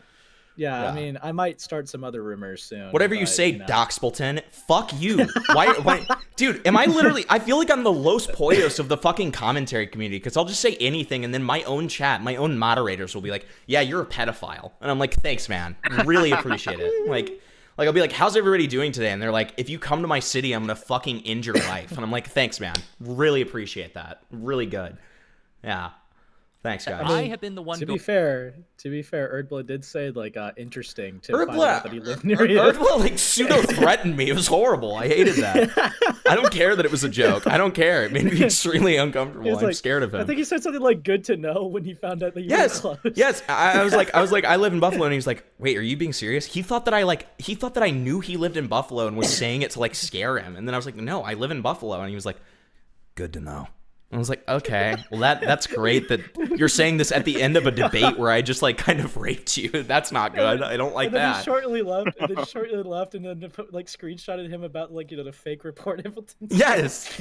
I'm like, dude, he was hiding the evidence. He was hiding. It's so the evidence, over. Okay? It's so over for me, dude. This guy, dude. Imagine if he shows up with a camera crew outside of my apartment and acts like I'd been messaging like a 13-year-old or something because he's like a pedophile hunter or whatever. Dude, I'm not thrilled. Yeah. I'm not thrilled with this information. So guys, as you can see, Himpleton is messaging a little kid. No, that'd be great. But yeah, no. Whoa, that'd be great. Yeah, thanks, man. Are responding to me. Here's their comment and reply to someone telling them to move on from me. If someone made multiple videos trying to get your attention and subtweeted about you constantly, despite having your contact information and knowing he could reach out to you privately if he wanted, I would be fully supportive of putting that person on blast. First, I just want to say, why would I talk to you? Like, no, actually, like, why would I reach out to you and talk to you at this point? You've already I mean, that's the thing too. Like, Skitty here is being so presumptuous about this. They severed the tie so hard. Exactly. Like, doing all of the shit that Skitty had already done completely takes away any right for them to bitch and moan about not getting reached out to. It's just bullshit. Yeah. It's so dumb. Already backstabbed me once, why would I ever do that again? I don't want to interact with you, Skitty. I've made that very clear on multiple occasions. So why is the onus on me to reach out to you when you're mad at me? Also, I'm sure that my usual viewers are just as confused about parts of the sentence as I am, because what fucking videos of mine is Skitty even talking about? The only video I've made that had anything to do with Skitty, even tangentially, with the sole exception of the video you're watching currently, was the In Defense of the Gerudo video. That's it. No other video I've ever made before or since has had any relation to Skitty. And even during the Gerudo video, I made a dedicated effort to keep Skitty out of the discussion by only addressing their arguments without ever bringing up their identity, which I did explicitly to avoid sending harassment their way. Yes, he said that pretty early on too. Yeah, I was getting a drink probably, but dude, no, you're fine. Dude, it's just ridiculous. Like he went out of his way to anonymize her. What? Where in Buffalo? Okay, hold on. Where in Buffalo? I would rather not say, but in Buffalo. Okay, that's what I'll say. Dude, I'm not gonna lie. Thank you for the 2. After seeing like that argument breakdown in my Spurgatory about like Octorok being secretly evil, I'm just like, that person's not gonna like it when I cover it. That's all I'm gonna say. Well, and that's why that's why when you brought that to me, because obviously, like, you know, this is goes for all YouTubers. Hey, Gilded Poo, I'm talking to you. Okay. When somebody hears something, they're going to pursue that lead privately. They're not necessarily going to do anything with it. And there's nothing wrong with that, Gilded. Be a man. Regardless of that.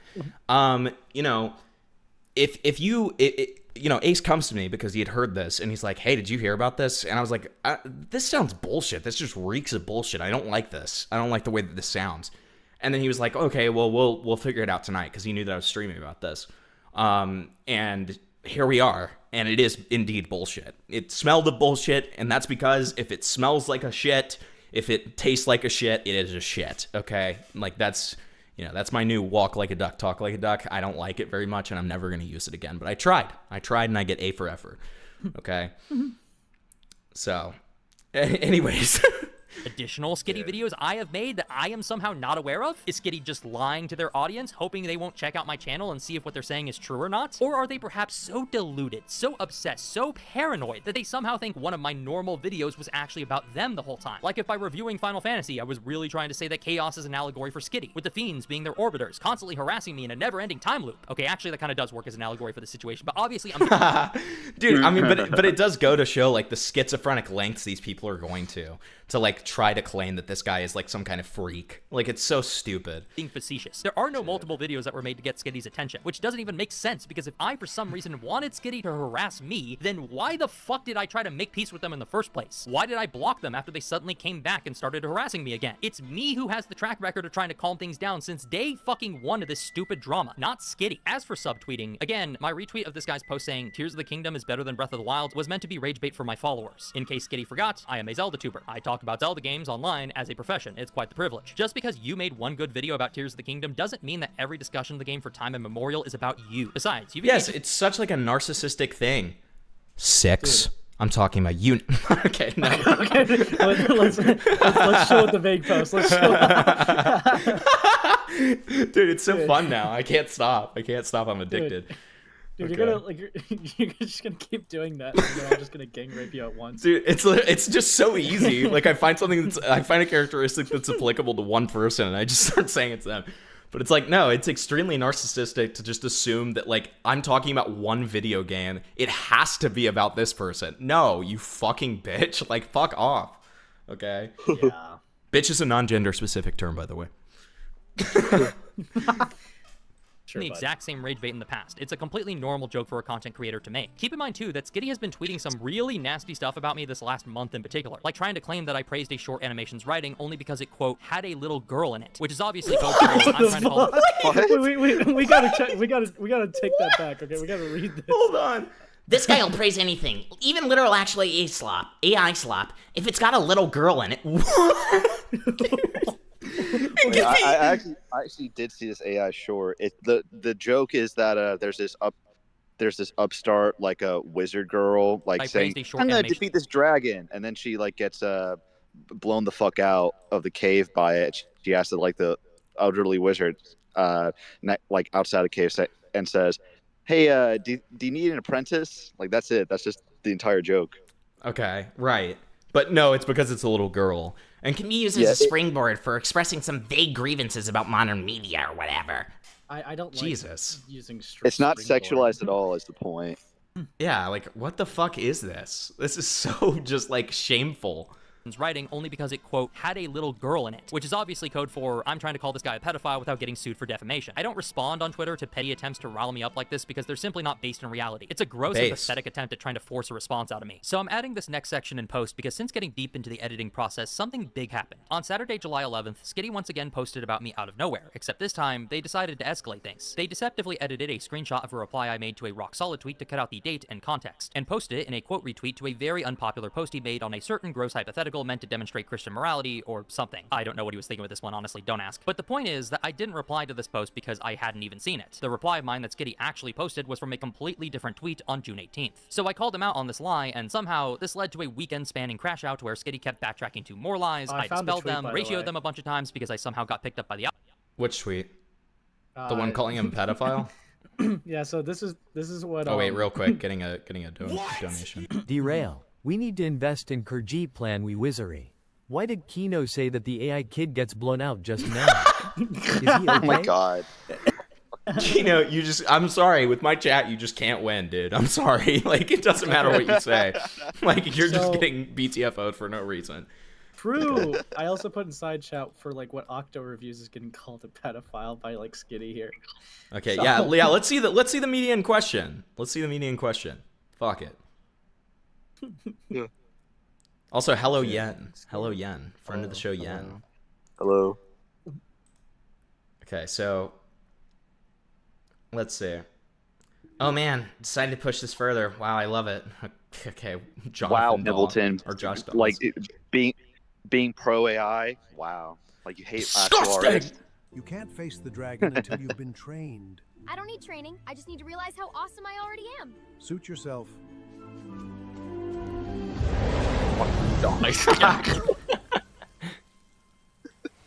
you taking new students? Ha. Yeah, Funny. see? Funny, innocent. I'm in the clear. Who cares? I'm in the clear. Everything You're- I said. I mean, Wait, yeah. what's the relevance to this, Ace? They use this to say, Skitty used this to say that, or heavily imply that Octorok is a pedophile. How? Because apparently the Exactly. only reason he How? liked it, supposedly, according to Skitty, is because a little girl was in it, quote unquote. A little girl fucking dying, okay? I don't think, like... Do you know what pedophiles love more? Well, you know what? Skitty would see that and then be like, "Oh, so he's a pedophile necrophile. Okay, great. Oh, yeah. Yeah. Like, I mean, that's the length of this person And a will go to. pyromaniac as well. Yeah, exactly. Yeah, The fire is symbolic for how he wants to burn children. yeah. Hey, yeah, and I would be careful about what you call a pyromaniac, given your OC. But yeah. The algorithm, and this eventually forced Skitty into a corner where I confronted them on their support for political violence, and Skitty's response was to double, triple, and quadruple down on it. So, which is funny because they also backpedaled on it in their YouTube comments. It seems like they have Twitter fingers or trigger fingers on Twitter, but then as soon as they're confronted on what they say on YouTube, then they completely backpedal. Where I confronted them on their support for political violence, and Skitty's... So... No, I'm actually making fun of the self-styled edgelords who love to trigger the SJWs who can't take a joke clutching their pearls about some dipshit podcaster. I don't give a fuck about Charlie Kirk. I'm making fun of people like you pretending to. Okay, so if Skitty, I hate to say this, but again, this is the whole argument that I made when we were talking about the Charlie Kirk stuff with chat last time we talked about this. If I were to post, in terrible taste, by the way, but if I were to post a joke where I AI'd Benjamin Netanyahu on the Interesting choice. on the trans bridge where that trans person jumped off and killed themselves, I think you would find it extremely distasteful and be offended by it. With that being said, you have no right to, be like all edgelordy about this stuff if you're going to get offended by the other stuff. That's the point. That's the point that everyone makes here. Why Right. Netanyahu here, MP? Because I hate Benjamin Netanyahu. Okay. Interesting. Response was to double, triple, and quadruple. Political night, is it? Don't say the caption, dude. Come on, man. Okay. And then we've got, Ganondorf as Charlie Kirk getting shot in the neck. This is so awesome. I'm printing it out and putting it on my fridge. I'm sorry that I described it as a trans bridge, but all of you knew what I meant, okay? Fuck you. Be fair to me for once in your life, okay? You guys are an evil chat, Fortnite okay? POI. You guys all hate me. Okay, and then... The thing is, if Octo would have simply stopped posting rape... okay, all right. That's on me. That's on me. That's on me. That's on me. I my fucking drink. That's on me. That's on me. That's on me. That's on me. That's on me. Looks like that's on your mind all the time. Isn't it? Okay. That's on me. That's on me. It's a one-letter difference. Fuck you. It's a one-letter difference. We know what you think about all the time, you Okay. misogynistic asshole. Okay. If Octo would simply stop posting racist and creepy shit, then I would have no reason to pick on him. If after our call, he introspected a bit and moved away from reactionary politics and the culture war and focused on his interests, I'd have nothing against him. Down on it. Additionally, when Skitty tried to pull out the old "you're a racist" card on me, I decided to press them on the racist statements they had made towards white people in the past, which led to Skitty getting even more racist and saying shit like, by the way, there's no such thing as the white race, so there's nothing wrong with calls to destroy it. And every time someone posts this as a gotcha, it gets... Which again, let's call back one more time. I know that I keep on doing this to slam the point home, but let's call back one more time to what Skitty said, okay? Using Skitty's own words here.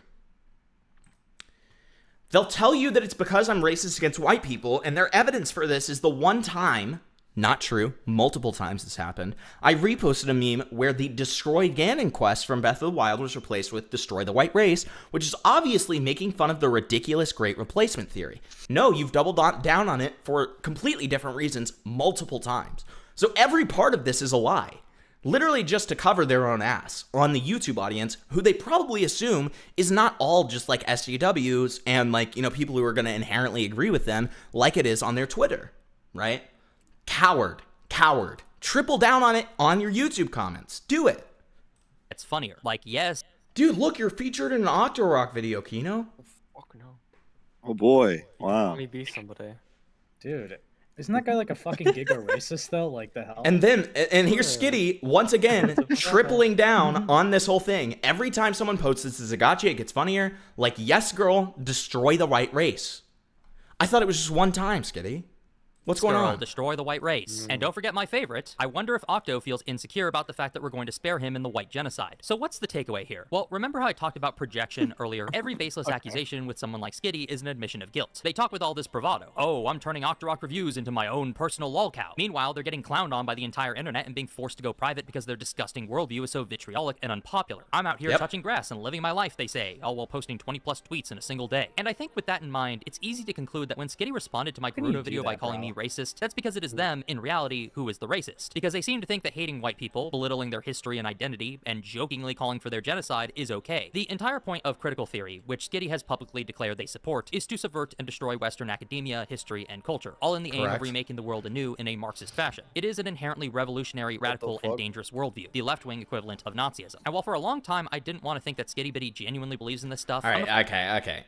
Saying that Marxism is the left-wing equivalent of Nazism is a little fucking retarded, but that's okay. That's Marxist-Leninism. Would you accept that? Sure. Marxist-Leninism or Stalinism, I guess. Yeah. Stalin, of course. If we go to Stalinism, then we're on the same page. But like Marxism as a concept, not so much. But that's okay. He's not a political YouTuber, right? So like mistakes like this, I can be totally fine with and not really have a problem with, right? I don't really care. You can excuse Nazism? What the fuck? I mean, yeah, like all my friends are Nazis. all my friends are Nazis. yeah.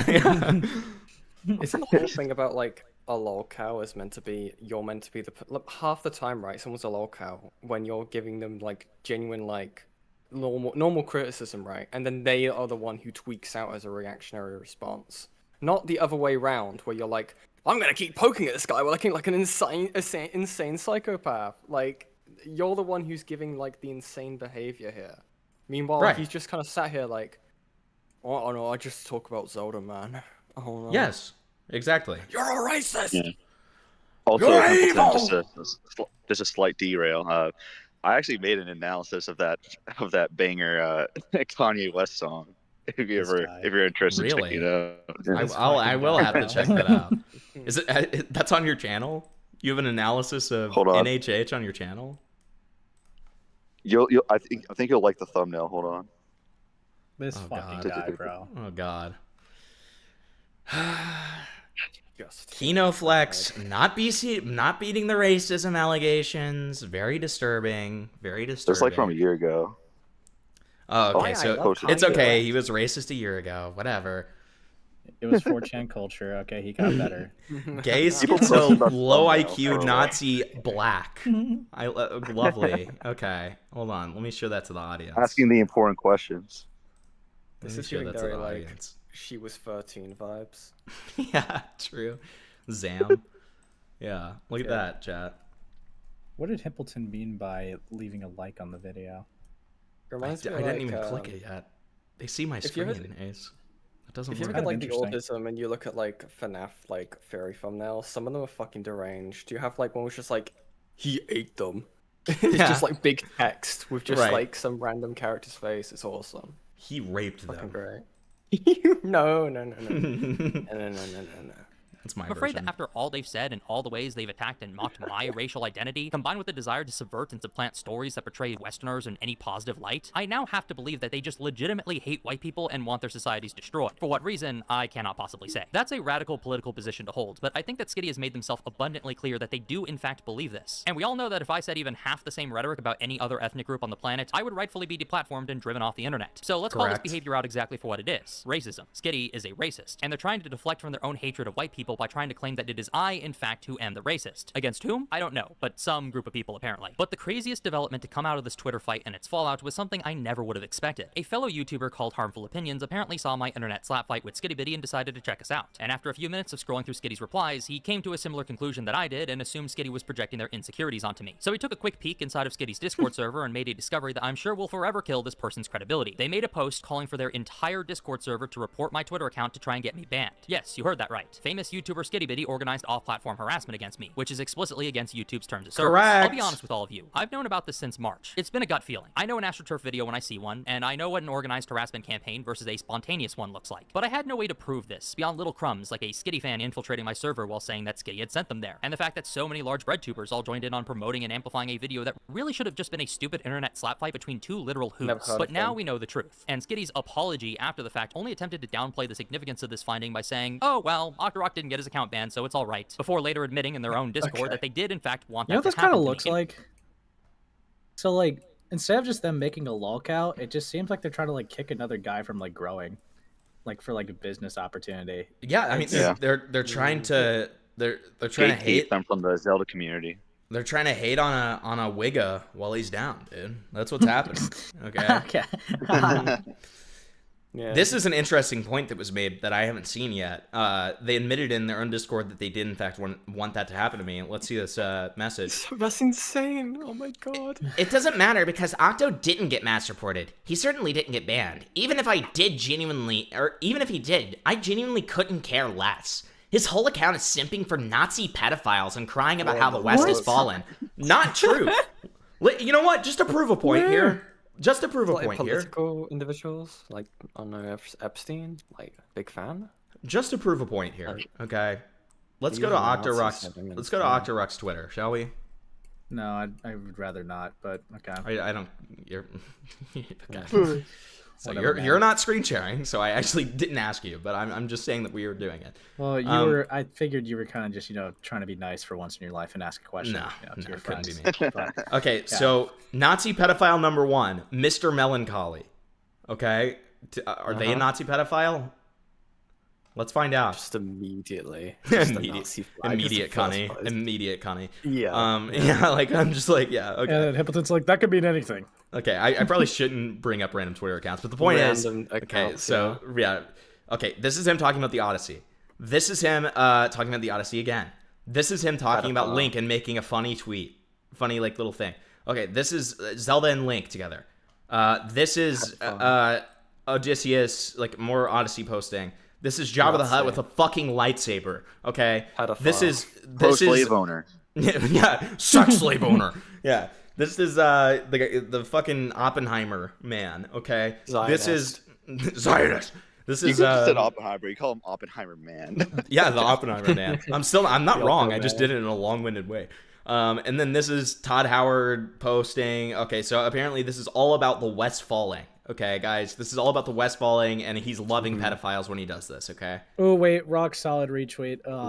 That's kind of cooked. Oh no. Yeah, who cares? Pedophile. Who cares, dude? Who fucking cares, man?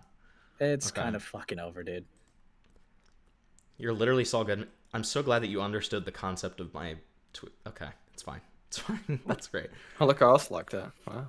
Yeah, I know. CB2 liked it. Interesting. Yeah, big fan of the channel. Yeah, I wonder if he's going to have an argument with me about Andrew Callahan. I guess we'll see. Let me back in the house! In other words, Skitty isn't sorry that they organized a mass false reporting campaign against me. They're sorry that they got caught trying to do it. An additional finding of harmful opinions True. was that Skitty server apparently has tags for alleged minors. And I say alleged because there's no way to positively ID who is or isn't a minor. So technically anyone could just lie about their age and get into the category. Not only is this highly dangerous as it essentially acts as a lightning rod for potential predators, but it also means that Skitty was It's like I said, he's just saying it in a nicer way.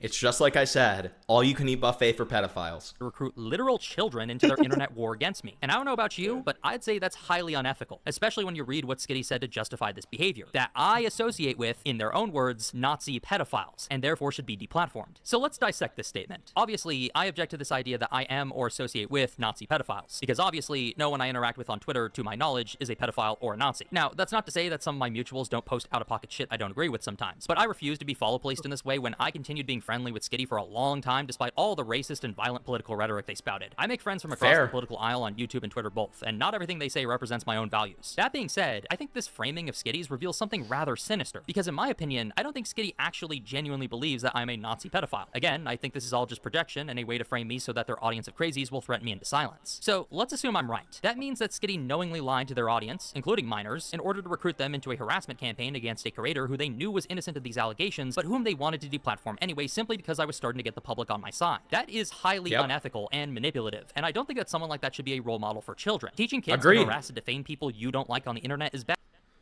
Grossest thing about the fallout of this drama is Skitty's community, seeing how many of them are justifying it by saying, well, they're not kids, they're teenagers as young as 13.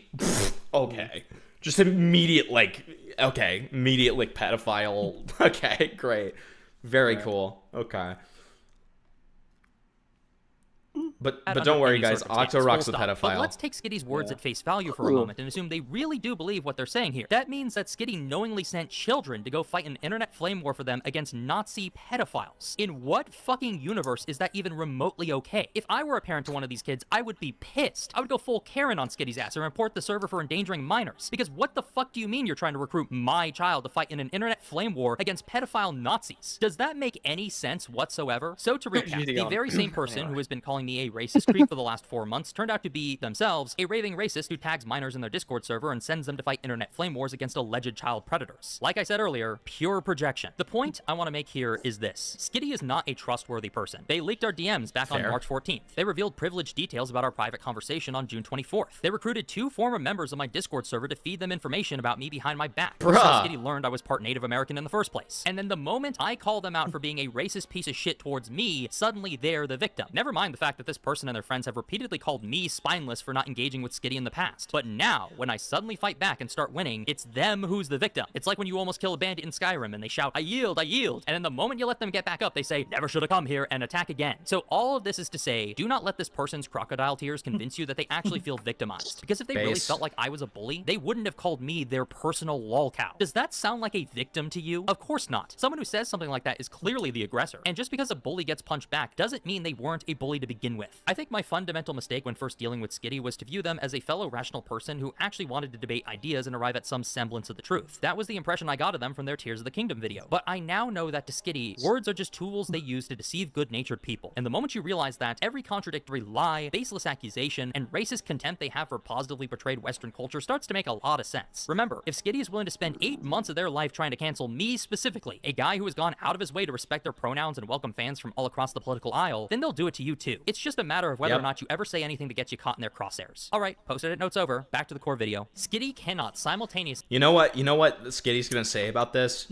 So this meme originally says annoying F-slur beam, and Skitty's gonna use that to be like, literally took what was a right-wing dog whistle to make a meme about. Say anything to get you caught in their crosshairs. Alright, post-edit notes over, back to the core video. Skitty cannot simultaneously be obsessively thinking about me every day for the last half a year, then claim that I am in any way at fault for their obsessions. It's gross and bizarre that they're even trying to justify this behavior. The only difference between Skitty and a normal, overly obsessed former fan is the size and makeup of their audience. And that's been the main problem, because when someone with such a far reach sticks their loyal fans of radical, violent nuts onto someone else based on nothing but half-truths and flat-out lies, combined with a personal vendetta born of some strange combination of spite and delusion, it creates a permission structure for freaks like these to threaten myself and my audience. And the longer it goes on, the greater the danger becomes that even just one of these deluded individuals will take Skitty's words seriously and try to drag this conflict into my real life. And that's a reality I do not want to live with. Pretty fair. All I want is for the very same thing that I have requested since day one of this stupid fucking drama, for Skitty to call off their attack dogs and to finally leave me and my community in peace.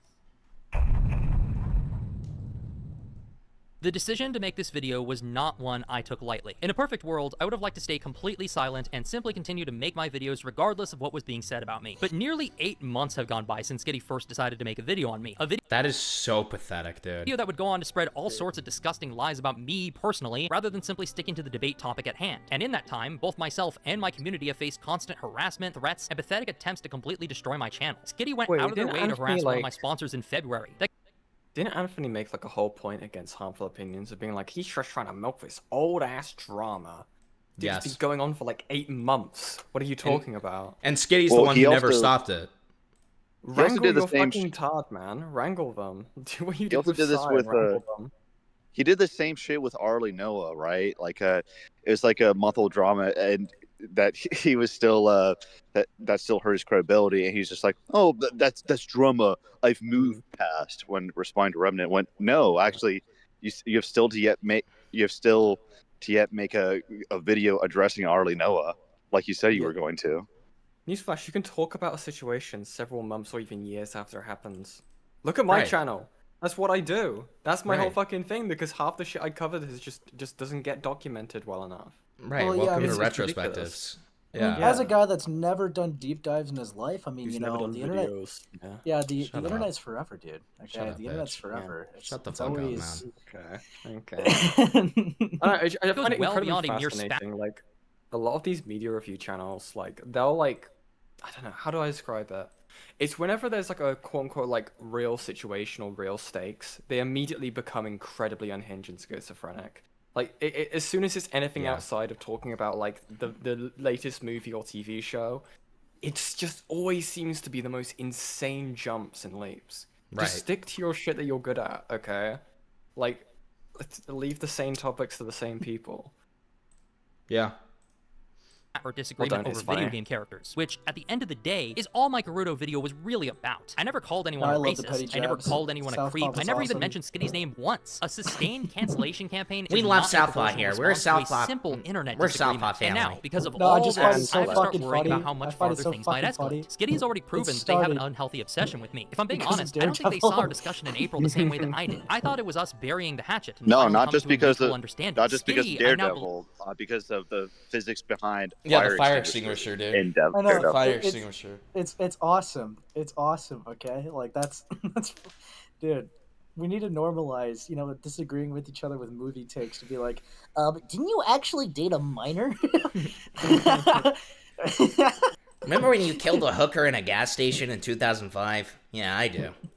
Leave Why- saw it as an act why are of there submission. fireworks They seem to be under the going false off right impression that now? I was agreeing to shut I don't up know and what never that have a was. controversial opinion on any So video game fuck- ever again, which is why they got so upset over me expressing negative sentiment about games like God of War Lofi. But I never agreed to have my opinions policed by amateur drama tuber SkittyBitty or anyone else for that matter. So all that was left for me to do at this point was to finally strike back. The irony is that Skitty has been trying to goad me into crashing out at them for months, while simultaneously calling me spineless for not doing so. But now that I'm making a video exposing their weird behavior, I just know they're gonna cry victim and call me all the Yup. Easternphobics they can find in Yup. the dictionary. I don't give a Yup. fuck. My mistake in April when I talked to Skitty was in believing that they were a rational individual who genuinely felt remorse for what they said about me. But after learning as much as I have about them, I know that isn't true anymore. Why would I ever value the opinion of someone who has such a disgusting disdain for human life simply based Hell on yeah. political Hell disagreements? yeah, brother, Why would you I tell ever him. care to gain the approval of someone that's sick in the head? But on the off chance that I'm wrong You about tell you, him, Skitty, and you motherfucker. have any ounce of integrity or capacity for self-reflection left, then you'll call off your attack dogs, stop constantly harassing my fans, and finally finish that Breath of the Wild video you're already a year behind on. Because this is only the least Ooh. extreme option I Ooh. have to deal with your constant going harassment in. and defamation. Escalate things further, Spice and I in these will meet clothes. you with equal force. Thank you all so much for watching. I'm sorry that this video was a bit of a Debbie Downer. Believe me, I hated making it more than you can imagine. But I'm tired of seeing this person trying to tear down the wonderful community we built over the last 5 years, and I'm willing to fight for it with all I got. If that means exposing Skitty's radicalism and obsessive behavior towards me in order to shame them into stopping, then Good that's for you, exactly man. what I'll have to do. If you want to support me in this endeavor, the best thing you I can do can't is lie. simply to share this video and make sure it gets seen by as many. This video,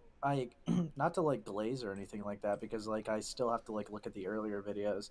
This was actually pretty well made. Yeah, it was Like, good. Good Yeah. consistent timeline, good points. I didn't really disagree with a lot. Like it was pretty solid. The only If real anything, I just errors did were just like nitpicks. minor clerical errors that anyone would Yeah. make who like doesn't know a lot about like politics stuff, which is like Right. you know completely fine. Many people as possible. That will be the quickest way to ensure the truth about this person is put out there for others to see. The least helpful thing you can do is harass Skitty or their community directly. That means no brigading, no sending threats through DMs. Basically, everything that was done to me, don't do that to them. Retribution will only make things worse for me, so please do not carry out any harassment in my name. Until next There you time, go. I've been Octorok Reviews, and have yourselves a very nice day. See, Ergla, that's how you disavow your Thank you, audience's Octorok. actions. Very cool. Yeah, that's true. I'm waiting. I'm waiting for the response video, right? And it's just gonna start with like maniacal laughter and like the Homelander music, and they're just like, "Do you really think I would stop? This is just the beginning." Dude, I hope we get something like Anthony did, like with Remnant, be like, oh, I know about this, all right? Because I actually talk to Alec Gunter, okay? I actually... Dude, that'd be awesome So- to get an anime monologue. Let's see. Well, it's just a dog whistle, yeah. My not commanding a child army t-shirt has people asking a lot of questions already answered by my shirt. And then some random political posts. Then the next Zelda game, it's darker than darkness, negative light spotted for the first time in human history. Then quote tweeting this person, furry cures. Wait, that's Joshua Moten. That's a member of my chat. That's funny. Yeah. Okay. who said, "We know you want the death of the white race, you psychotic skank. You had your audience DM someone with Kirk's bleeding neck. You fucking wretched, retarded hag. Go fuck yourself." So at least they they've said like hag. stopped. At least they've stopped like talking about no. Also, what the fuck is this, man?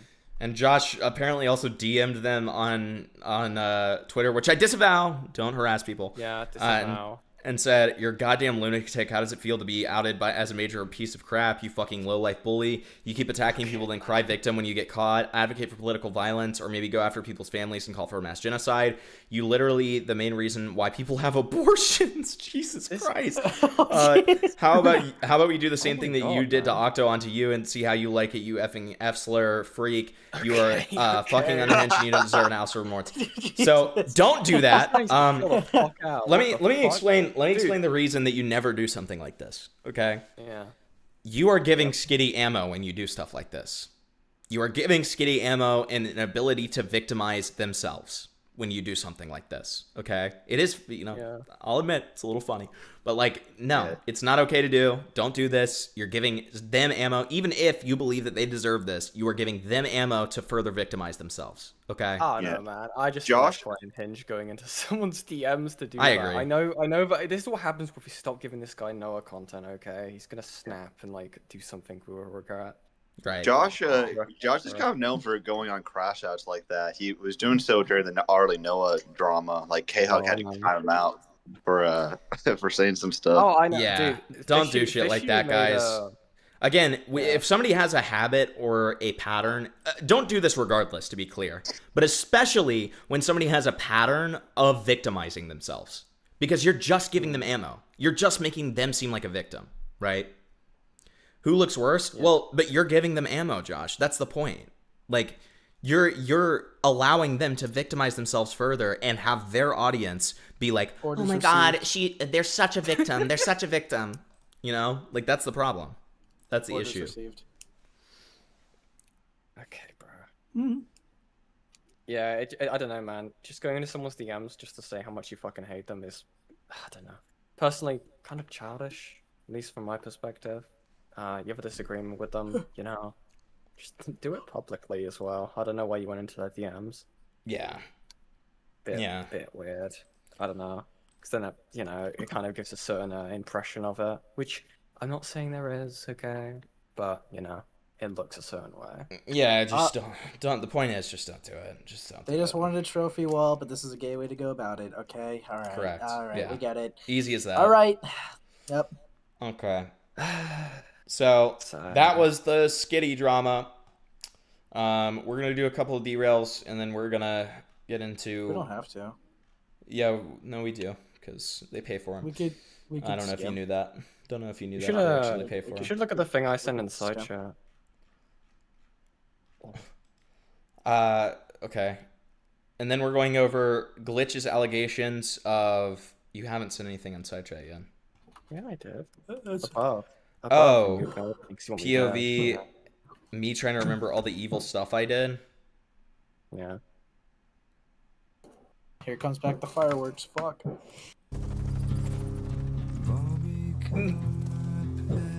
These nights all roll together in a rush. Behind the mask.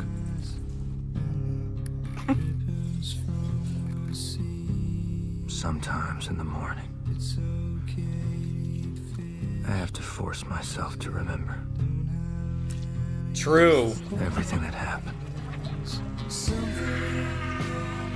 This is so true. This is so true. This is so true. It's such a good movie. I've watched this thing 3 different times now. I'm very excited for the next one. It's pretty good. Dude, yeah. Do you think it's actually going to be Mr. Freeze as the villain, or they're going to switch it up on us? It'd be interesting if Mr. Freeze was the villain, because it seems like they've gone pretty realistic with most of theirs. Didn't they tease Joker at the end though? They did, and the way I interpreted it is it's meant to be that universe's version of Batman, that whole universe, kind of going into the more supervillain era. You have you had the Riddler, where it was more he's a psychopath, he's a fucking incel. He didn't have any sort of particular. I don't know. He was a bit more of a grounded person, I guess, in terms of a villain, because he's very much based clearly off the Zodiac Killer. So, And then do you obviously you have the think Joker, that- which would be the more extreme. So, do you think that version. Joker is just gonna only appear at the end of the films to kind of collect them, but like it'll be like featuring different villains for each movie? I don't know. I don't know if they're gonna like bring him back. I would like it if they just kept it going with like using villains that I would kind of prefer if we had villains that we haven't really seen. It's kind of why I was annoyed that the Batgirl movie was cancelled, because we've seen stuff in live action before. We've seen Mr. Freeze, we've seen the Riddler, we've seen the Joker as well. I want to see Condiment Man. Well, we were gonna get the Scarecrow in the Batgirl movie, but then that movie got cancelled. Also, Firefly. Oh, and Firefly, yeah. Firefly. I would have loved Yeah. it. I mean, we're gonna Brandon get the Clayface Fraser. movie. Yeah, I would Yeah, prefer. but stuff so we've far seen. from what's been confirmed is that Sebastian Stan's going to be playing Victor Zsasz. That's what's been reported. And Oh, Zaz gonna be in it. Oh, we Yeah. just have Zaz is one of my favorite Batman villains. Zaz is like such a scary, He's like one of the fucked most up unlikable villain, ones. dude. Freak. We He had- has like What? irredeeming qualities. What do you mean? Well, I know he's a that's good why he's an villain, but- awesome villain. That's Yeah, why he's an he's a awesome good villain, because he's a villain, but- monster. He's just like a monster, like a total fucking monster, and you can like hate him. I don't Yeah. know. I love Well, it. we had Hush If for they also, frame in it, the if they Batman frame it the movie. way that they did in like the previous Batman movie, where Batman's almost like a detective, and like maybe Zaz is like this like sadistic serial killer, almost kind of like the Long Halloween was. If they do it that way, that would be so sick, dude. I would Did you ever love see that. the first? Did you ever read? Well, do you read comics to begin with? Yeah. That's Okay, why I referenced the Long check out- Halloween. No, well, check out Zaz's first appearance. It's a 4-part storyline. He actually like weaponized. He actually commits murders from Arkham, and Batman has to figure out how he's getting out and committing the murders. It's Oh, pretty that's good. cool. But also, Two-Face is going to be played by that one guy from Atlanta. I forget what his name is. Which one? I really do like Two-Face a lot. I'm not gonna lie. I think he does Two-Face, pretty well. with the Two-Face has character. Two-Face has the capability of being a good villain. To be fair, I like him in the series. I don't know how they would go about it in live action though. I like What the fuck is that? what was it in the Batman movie? We actually saw like a reference to Hush, so that could be an angle they go. Oh, that's true. They had it like in the whole like the news article montage and everything. Yeah. But yeah, fuck I've is been this I've been video slowly getting in. I've been slowly getting into the comics. I read through the Court of Owls series recently. Love Court of Owls. Love that. Can they put Dog Welder in a DC film? Isn't Dog Welder not DC? He's I love that DC, calendar, but he's part of like a very like a niche part of DC. Where, If Dog Welder- it's semi-canon, but it's unless he's like given any attention, it's presumed that he doesn't exist really in the main continuity. If Dog Welder would have been in a series, it would have been oh my god, what was the show that Brendan Fraser was in? That was the DC show. I actually like Doom Squad. I feel like Dog Welder would fit in like Doom in a Patrol. Doom Patrol. Yeah, Doom Patrol sort of He played Robot situation. Man. Yeah. This guy's a fucking idiot. I liked that series. It was a good series. You We're should gonna read. get Lanterns, The aren't Penguin we? show We're gonna was get really Lanterns. good. Is it a movie Thank or you for the TV show? two. It's gonna be a TV show. I'm not looking forward to Lanterns, especially after the like Supergirl showed like kind of communicated to me that they don't really give a fuck about the source material. Oh, Ryan Reynolds was a good actor. Fuck off. You hate him. You're hating the I goat. liked. I loved all the scenes with Lobo. I wasn't too. I was kind of like miffed with the rest of like any of the rest of the movie. Jason It was kind of, Momoa is like an is iconic acceptable casting for movie. Lobo. Yeah. Yeah, there's history behind why he got cast as Lobo. It's awesome. It was The great. Peacemaker show was kind of fun. Yeah, I liked it. It was good. It was Because fine. I didn't expect it to make me like chuckle. Like, it didn't have me like laughing my ass off, right? But like a superhero movie to like force a chuckle out of me, I was like, okay, this is actually. It's okay. Yeah. What's the name of that one villain who has like nails all over his head? I like that Pinhead. one. No, I don't know. No. Nails like like what's his shtick? Like what's his gimmick? Pain. Nails on his head. They call me Nail. Oh, I know what you're talking I'm about. trying to as think of what well. his name is. Is it DC? Yeah, it's a Batman Who's he villain. fight? Batman. Wait, I think that's like a one-off villain, wasn't he? Like I think he is, like but I love him. Wound he's the Man. guy who, like, Wound Man. His name is Wound Man. The His name wounded is literally man. Wound Yeah, Man. yeah. If Yeah. you punch him, he dies. Yeah. What the fuck, dude? Oh Why yeah, is it- because it was like the whole reason that it was like such a conundrum was because like Batman couldn't like punch or like do anything super harsh against him because if he did he would just straight up die. That was like a really interesting little conundrum. I liked Have that. you heard of the Ten-Eyed Man, Himpleton? Ten-Eyed Man? Let me look it up. He's a blind guy with eyes on his fingertips. Ooh, that's cool. It's like I liked, Pan's Labyrinth. Yeah, That weird monster. I liked the Gotham TV show. It was very different, but I quite liked it. Had a lot of different Batman villains in it as well. Oh, Very that's different kind of show. Dude, this like art of the Ten-Eyed Man is so fucking cool looking. Holy shit! Wait, I'm gonna send it in side chat and pull it up. And he's like a Z-list villain. Like that's how underrated a lot of like old school villains are. wow. They just had a good writer. That's This so is cool. so What the fucking fuck? cool looking, dude. I want that to be a Have you thing read- now. Yeah. Have you read any of the Absolute comics yet? Yeah. Absolute Batman is pretty good. I Yeah, I wanna. like I Absolute recently picked up the. Why is it not showing? The condensed, the fully condensed version of Absolute Superman. I'm gonna read that at some point soon. I want to read the Martian Manhunter one because that seems really like an interesting like twist on the character. Yeah. Yeah. The fuck is a CDN file? Okay. Here, this is what it looks like, chat. Oh, there The you go. villain that Kino was just talking about. All right, we do have to move on because I have another subject and we're gonna be up all night All talking right. about Batman. I'm gonna get something to eat, but thanks for having me on, Himpleton. Yeah, of course. Thanks Hope you for have a coming good on, one, Kino. Ace, and yeah, hope you have a good one, Ace and Yen. Later. Okay. All right, talk to you later. Dude, I love the All DC derail. That's my favorite one we've had so far. That was epic. Wasn't even the official derail, but it's still epic. Yeah. So we can skip one. As an adult, you're stuck. Maybe I deserve to be alone. Is this a YouTube Do you dude? think anyone Yeah. deserves to be No. alone? No. It's me. Yeah, great. Expected. So, are you interested in me? No, because I feel stupid.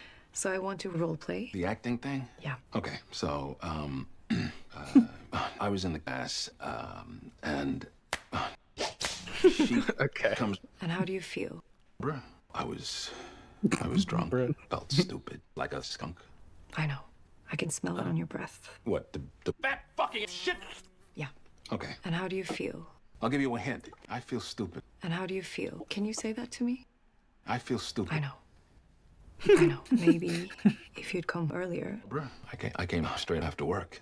Just because you didn't get to be an arc doesn't. I am a fucking arc. How do you feel, Clark? The arc. Shit. Great. Great. Did that Very actually good. happen in the film? Yeah, that was literally just a scene. I don't know why somebody just sent me like a scene that actually happened in the backgrounds, but whatever, man. Interesting. Guess that was cool. I've seen it. I'm gonna believe it now. I keep seeing like the Spanish translation, just the entire movie posted onto Twitter every single time I refresh. It's really annoying. I've seen one where it's vocoded to "I Miss the Rage." I've seen that. Yeah, it's horrific. There's no way this is fucking 44 minutes. Fucking We're only watching fucking 5. Christ. Okay. No, I'm just saying, like, there's no way. Oh, this is a great video. I've seen this video already. I I'm love on Doctor Who. I'm on Bungie's Gumroad, so I watch all of his videos early.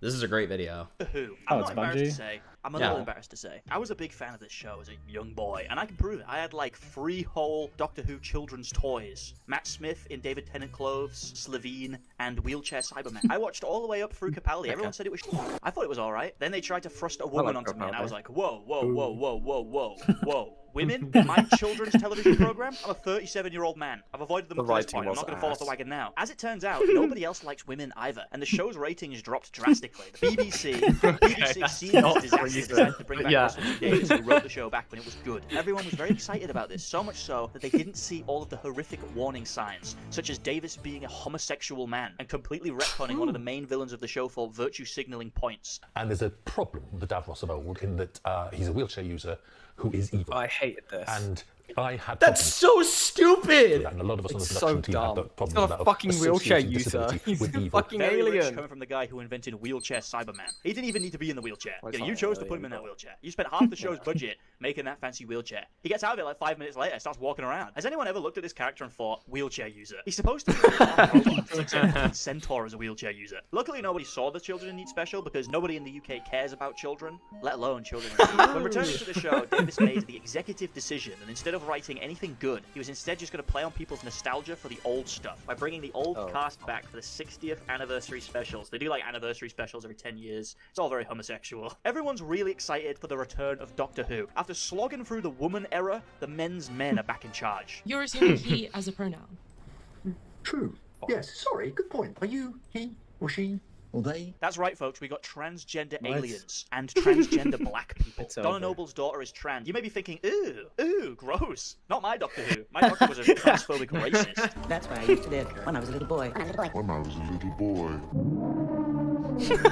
Kill yourself. But they actually weave this into the story very efficiently. Let me tell you something. Back in the good old days, Donna gets hit by something called the meta crisis, which is a thing that I don't know what it is. But it gives her a bunch of eldritch knowledge. Then she gets her memory wiped and can't remember any of it, or she'll die. But that knowledge still exists. She just can't remember any of it. So when she had a son, the eldritch knowledge jumped from her to him, and he went crazy and he cut his dick off and became a woman. That's actually what seemingly Russell was going for. He was like bragging about it in an interview. I don't think he thought this through at all, Russell. Anyway, they save the What did he world mean by through the this? power of transgenderism and being a woman, and then they undo the whole meta crisis easily. We know everything, thanks. And you know nothing? It's a shame you're not a woman anymore. Because you'd have understood. We've got all that power, but there is a way to get rid of it. Something a male-presenting Time Lord will never understand. Oh my god. Stop. What the fuck? I never saw this. What And we is this? choose to let it go. The fact that there is an actual line in Doctor Who where this person says something a male-presenting Time Lord will never understand. I mean, that is just... I mean, come on. And woman being able to let something I forgot go. to do my car crash one. I dedicate this one to Kitty from last night. Derail. Start from 5 minutes onwards. Great. Thank you for the 5. We'll get to it. Should have just done that in the first place, really. If you've never watched this show, you don't know how big a deal this is. This is on like the same level as them bringing the Emperor back in Star Wars. This is horrific. This episode really sets the tone going forward, because I watched this and went, it's over, it's finished, it's done for. Andrew Tate, he wasn't happy. Fuck, he misgendered meat! How could you do that to meat? Rest in piss. You're in prison. Who the fuck is meat? The next episode is called Wild Blue Yonder. This episode is interesting because all of the reviewers say it's really good when it's actually shit, and it pisses me off because it makes me feel like a dumbass. So this episode immediately engages in Kalergi Plan wee wuzzery.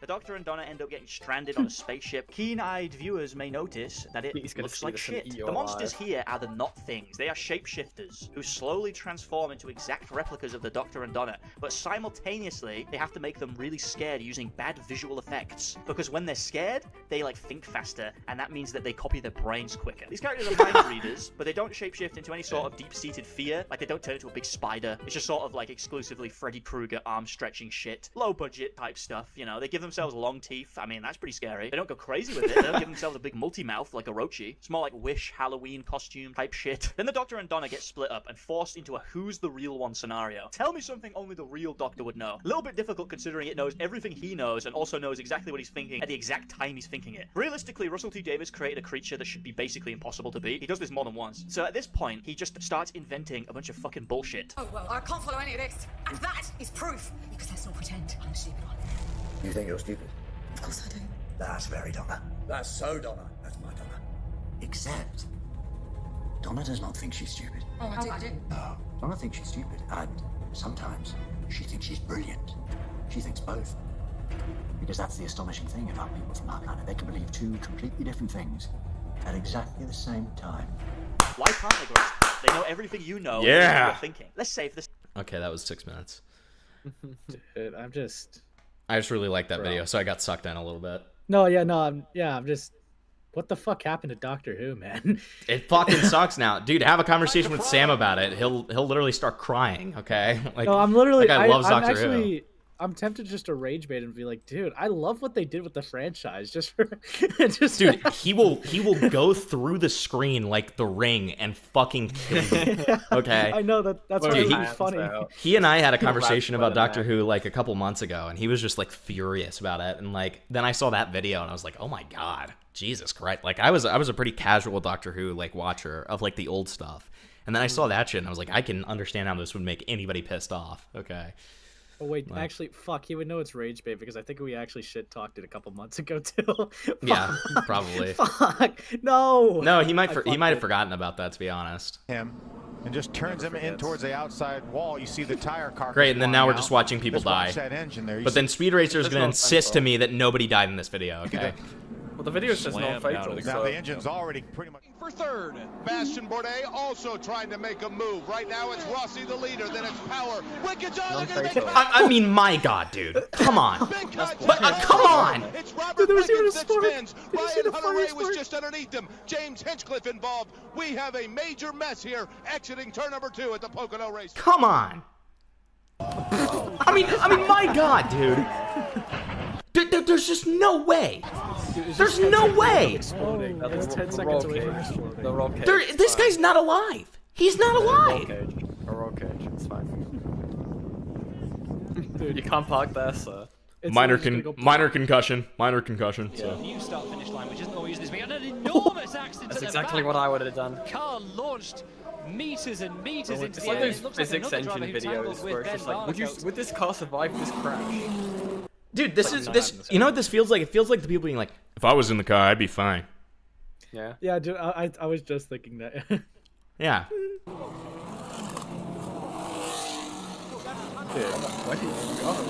Why couldn't I see him after that? Did he fall down a fucking pit? What just happened? Fucking Looney Tunes painted brown. Another W cage save.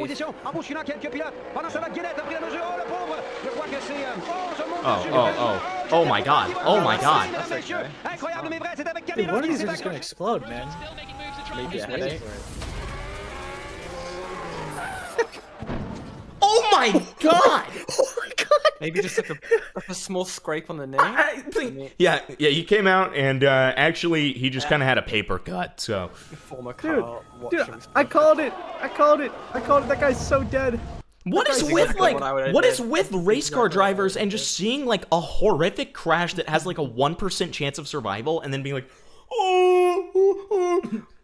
And then when it's the commentators talking about it, they're kind of like, wow, that was crazy. And it's like, are you not going to be like, oh my god, did that guy die? Like, you're just kind of like, it's the only interesting part of the race. That's just super crazy. I know, but they barely even change the inflection of their fucking voice. It makes no sense. This race just got a lot more interesting. Yes. Fucking wacky races. Fucking Dick Dastardly fucking moves going on over here. Right. And as you can see from the left, we just got a fucking nuclear explosion. It's the only Finally, interesting thing that can possibly happen. Fastest car wins. It's like, no shit. Dude, that's fine. Okay, that one's okay. That one was okay. That looks fine. Dude, I feel like if he slowed that, for some reason, I don't know why, that last car crash we just saw, if he slowed it down, I can only imagine. Birds suddenly appear. I mean, yes. Turn 2. Trouble. Oh my goodness, that's what a huge crash. That's exactly what I did. See, I'm getting numb to these if they don't look like someone's gonna die. I'm like, I don't even blink an eye at half of these now. He's lost control of the car. He's hoping he's not going to hit the wall. He impacts the wall, comes off the wall, just misses the 10 of Tony Kanaan. Unfortunately, Scott Dixon is right there, up and over the front of the car. When he oh my god! He uses indicator. On these cars, guys, I can't tell you how strong they are. No, guys, the case saved him. Case saved him. Case saved him. Oh my god! Oh my god! That's fine. Dude, that guy's after. He's like, "Oh, get the fuck out of here, please, please." How did this? Just got it wrong. Tires gone down. Oh. Okay, that wouldn't kill you. That one's okay. But the airtime was fucking crazy. This one's gonna be horrific. Oh. Okay, actually surprisingly fine. Dude, he got up after that too. That was kind of aura. Wait, is this real? Oh my god! There's no way some of these are real. Cage saved him. Cage saved him. Cage save. W cage save. You know what's bad in the video? Oh, see, W cage save. W cage save. Dude. W cage save. fucking Well, you see- Rocket League. Oh my god! What was that one? Well, we realized that one died, The so. first driver to put any At least lap the in the cliff 231 so call far. Wait, Thank you for the 5. Here's something different this time. you Derail just in the cut it off before Discord. the voice screamed. Dude! In the 231s, the first driver to put any lap in the 231 so far. Trouble. Oh, what a crash. Dude! Wait, what was that? Oh, what a crash! I'm telling you, they sound like they're happy. Oh, that's. Oh, this is. Oh. They're like, that's like drag racing, right? Like high speed. Okay, that just didn't look fucking real. Like I. Massive crash here. That's Lloyd and Rodrigo. He's just drifting wide. Okay, He's never Help, gonna can make you it do anyway, something man. for He me? was too wide. It's the rear that he lost on the Maybe. this. Oh, Can you check the description of this video? Some of these look so small. These are real. These are all There's real. no I don't way know why cars you're. move like that. Yes, they do. What are you talking about? One just like fucking flew out of nowhere. There's no way. And tonight on Mythbusters, A-Space proves if Yeah, why don't we let's do a myth. Ace, let's meet up and do a Mythbusters, and we'll like go like 900 miles per hour in my car, and we'll see what we can do. Okay. My You name's say that- Yana, you say that- This is you say- Simpleton, and this Yeah, you is say that A-Space, and welcome to jokingly. Jackass. Yeah, you say that jokingly, but I'd totally be down to do something like Jackass or Impractical Joker style stuff like that. That'd be awesome. Great. Are you kidding me, dude? Prank channels. You know, Flatley and Nine Takes would be down. They'd be the sacrifices. Like, Yeah. let's. Yeah, okay. As long as they're the sacrifices, then I'm great with that. You could do As those long as we're the videos where- aggressors and they're the sacrifices, I'm totally fine with that. It'd be just Tonight- like have you seen those Instagram videos where it's just like POV you go out with the boys and it just hard cuts to like someone getting dragged through the forest? Yes. Well, can you imagine? Can you imagine? It's like, all right, tonight Nine Takes punishment is a fake sting operation where he thinks he's going on a real date with a woman at the bar. Yeah. Top Gear, but like on crack. Little does he know, we hired a 5-year-old. We hired someone to pretend to be a sting operator to confront him with fake messages. We sent Flatley to be a volunteer instructor at a kid's school, but little did he know we put itching powder in his underwear. He is going to have to resist touching his God. crotch the entire time. What is this weird slop they're feeding the rats? This feels cruel. I fed Bolo out on back in Flatley's current location. Back in when I was living in DC, I'd feed rats pizza and french fries. Tyler, let me talk to you for a second. Kid, listen to me.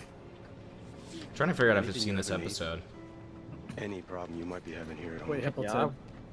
I want you to know you can call me. Hippleton, Yeah. can we like recreate Kid Anytime. Nation but with adults? And see like how. That's Oh just my Lord of God. the. That's just like Lord of the Flies, but quicker because it's Short adults. derailed tonight. It would be so I gotta funny. get up early for work orientation. Thank you for the 5, Kitty. We'll check it out after this. We'll see Nine Takes just like huddled in the corner eating dead rats. Dude, that would be so awesome. Can you imagine? Yeah. So we got It's a whole bunch of commentators to pretend to live the Wild West. It's like also fucking cool. You know the whole thing like I think it's like Lol Cow Live did it, where it was like a Big Brother kind of thing. Yeah. Yeah, we'll do that with commentary channels. The clerk said Gary had a gun, but we didn't recover anything here. Sure. Yeah. I saw Nellis turn him inside out. He had nothing on him. It's probably here somewhere. A gun doesn't just walk away. Thank you, Reed. Very good. Guns do not We've walk. released They don't have legs. Very good, smart guy. I got a great challenge. We've released Soul SkittyBitty into the property. Run. We just dropped them 70 people will be hunting him with AR-15s. Backpacks, no Yeah. why? Why would we It's switch like backpacks? it's called, Oh, it's like the fuck. menu. It's the scene from the menu when they get hunted down. Oh, it's this song. I don't even know what's happening. I'm too busy like cooking with these like commentary. Oh, I have seen this episode. I remember this episode. He killed the fucking like evil abusive guy, right? Oh, I guess no. He just crashed out.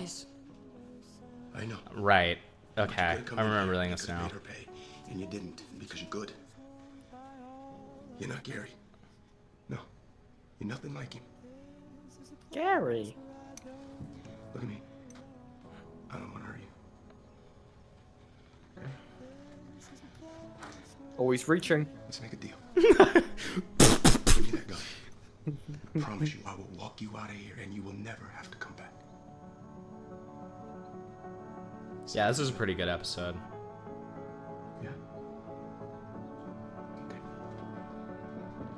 shoots him in the fucking head. That's crazy, Scully. He's reaching. I got you. I got you. Sometimes the user behind the gun is just broken, not evil. Yeah, it was pretty good episode. Yeah. Yeah, don't turn that and make it sound like Darman, bro. It's like... Oh, that would be a great one to do a parody of. Just all get together and film like a Darman video. When you finally start doing kick streams, I want to groom you into Chud when he used to react to body cams almost exclusively of black people being shot. Thank you, Bunglis. Very cool. No Thanks, shot. Bunglis. Specifically, he sees one with like a white guy being arrested. You're like, oh. Yeah, we'll just skip this one. Yeah. Yeah. This is too disturbing for me. I'm sorry. That's Yeah, this is unrealistic. like. Oh, British? Yeah, can we like sue this guy? Yeah. Okay, let's see what this last one is. If Nikki What from the Obsession fuck was was from that? Baltimore. If Nikki from Obsession was from Baltimore. Yo, fuck is you geeking for, stupid? Why you feel like you ain't even fucking with me for real? Like, I ain't even your lord yet. Yo, you irky as shit, dumbass. You a whore, yo. That is how people from Baltimore sound. Oh wait, I didn't even show the video. I'm Yeah, I killing thought myself. like some demented person had broken into your house for a second. Yeah, that's Like, just what my the buddy. That's my buddy who lives in my Yeah. closet. It's not a big deal. It's just not a big deal, guys. Get the shit out, man. It's just Jerry. Yo, fuck is you geeking for, stupid? Why you feel like you ain't even fucking with me for real? Like, I ain't even your lord yet. Yo, you irky as shit, dumbass. You was a whore, yo. Thank you for the derail, Kitty. I like how Zeker said, are we meant to be staring at Derek Morgan? Because all they could see was just like the fucking freeze frame of Derek Morgan while that was happening. Like, what is going on? Okay, here, let me go to the restroom real quick, and then I'm going to start going over the Glitch stuff. Glitch allegedly is utilizing child labor, so we'll talk about that in a second. Thank And he just leaves it God. off that. Thank God, dude. Holy shit. Yeah, so child abuse, BRB. Okay. Yep. Fucking asshole. Thank God he's gone. So who Yeah. wants to hear more of Himpleton's corrupted, twisted past? Oh, true, because he keeps forgetting it. Can you like make sure you tell the correct story? Dude, he just Fucking walking past the camera like the ghost from that one horror movie where they jumped he- the girl. Did he forget where his bathroom was? Like, what a fucking When idiot, dude. he's like pissing in the corner. He's like, wait, no. And he walks back. Yeah. Yeah, wrong it's like, corner. no, not today. What a fucking dumbass. Yeah. Dude, it's over, man. It's so over. You see, I feel like I gotta be careful, because Yeah. if I am evil, then Himpleton will just be evil back, and that'll make me cry. That's fine. If he doesn't, I will. What? So I'm gonna tell you that one story that I keep on like teasing to like release. What story? Oh, I'm glad you asked. So No, basically, no. when you were on call with anyway.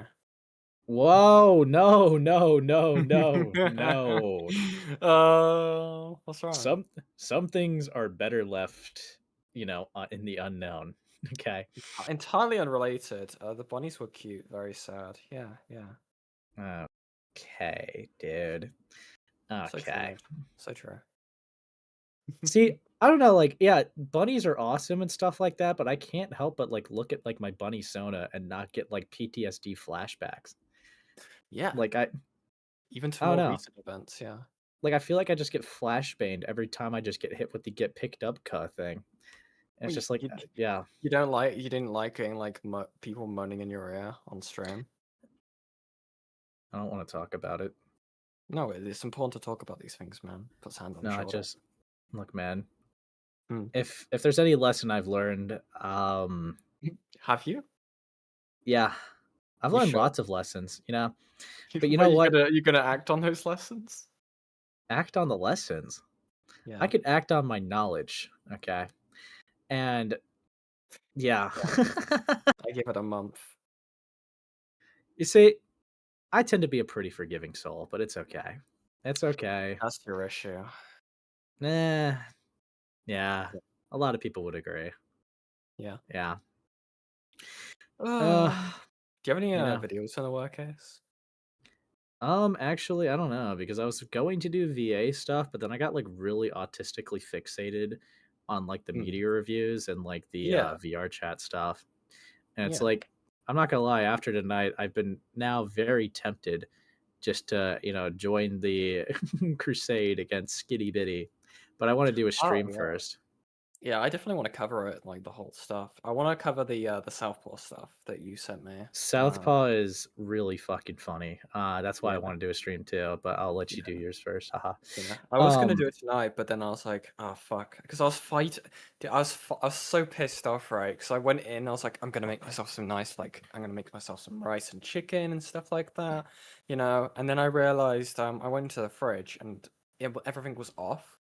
Thankfully, like the stuff, like the chicken, was in the freezer, so it hadn't like, gone bad. But like the peppers and the mushrooms had gone bad and stuff like that. It must have been off for like a good 24 hours without me realizing, because I'd been out for most of the day. I was so annoyed. So I had such a bare bones dinner because of it. It was awful. Dude. Hi, Himpleton. And that's why Himpleton's a pedophile. Anyways. And a Nazi. Yeah. Everybody knows that Charlie Kirk was. So this is the horrible evil glitch drama, guys. Is this like as in glitch, like digital circus glitch? Yes. Okay. I'm surprised it took them like years to get a controversy like this. I feel like I would have heard something sooner. But yeah, sure. I'll be interested to see where it even comes from, because like I swear to God, if this is something like, oh yeah, they started off by like as kids and they worked with kids, I'm gonna be so annoyed. Thinking about collecting examples of bad quality and damaged merch shipped by Glitch or merch that never arrived. I'll add hosts to this thread as I find them. Feel free to add your stories. Somebody responds, not just Glitch, SMG4 store too. I got 2 lanky Mr. Puzzles plushies from them. Both have problems I'll make in a thread here. The first one I got, which was the first of the line plushie with no butt tag, has PVC vinyl that is kind of toxic because the chemicals used. And I would cuddle them every night, still do. But I keep on getting sicker with them, so I made the drastic measure of undoing the sewing along his framing and removing the plastic, which was a bit difficult. I did this with both plushies. Okay. The next problem I noticed is his support for his head on the inside is a round, poorly sewn felt tube, tightly stuffed with stuffing. Mind you, it's already got this plushie fabric and stuffing around that, so when I wash him, it would take a day or longer to dry it all the way, and it would start glowing mildew inside of him. The second plushie I got was significantly lower in quality and different feeling entirely, even if his sewing was done unevenly. And they used child labor to make these plushies just by looking by certain sewing lines left behind. What? What? That's the See evidence? The blood of the child. Like, what the fuck is this, man? I was expecting something like they opened up the plush toy and there was a vial of mercury inside. It's like, bro. Like, again, traditional, like, it's not a good thing, right? Like, you really shocked that, like, this kind of, like, company's product for their plushes and stuff like that is good? Like, have you seen, like, YouTube's plushes and stuff like that? Because I got one, like, they're shit. From a friend, right, years ago. It took ages to show up, and it's just really, it's just for display half the time.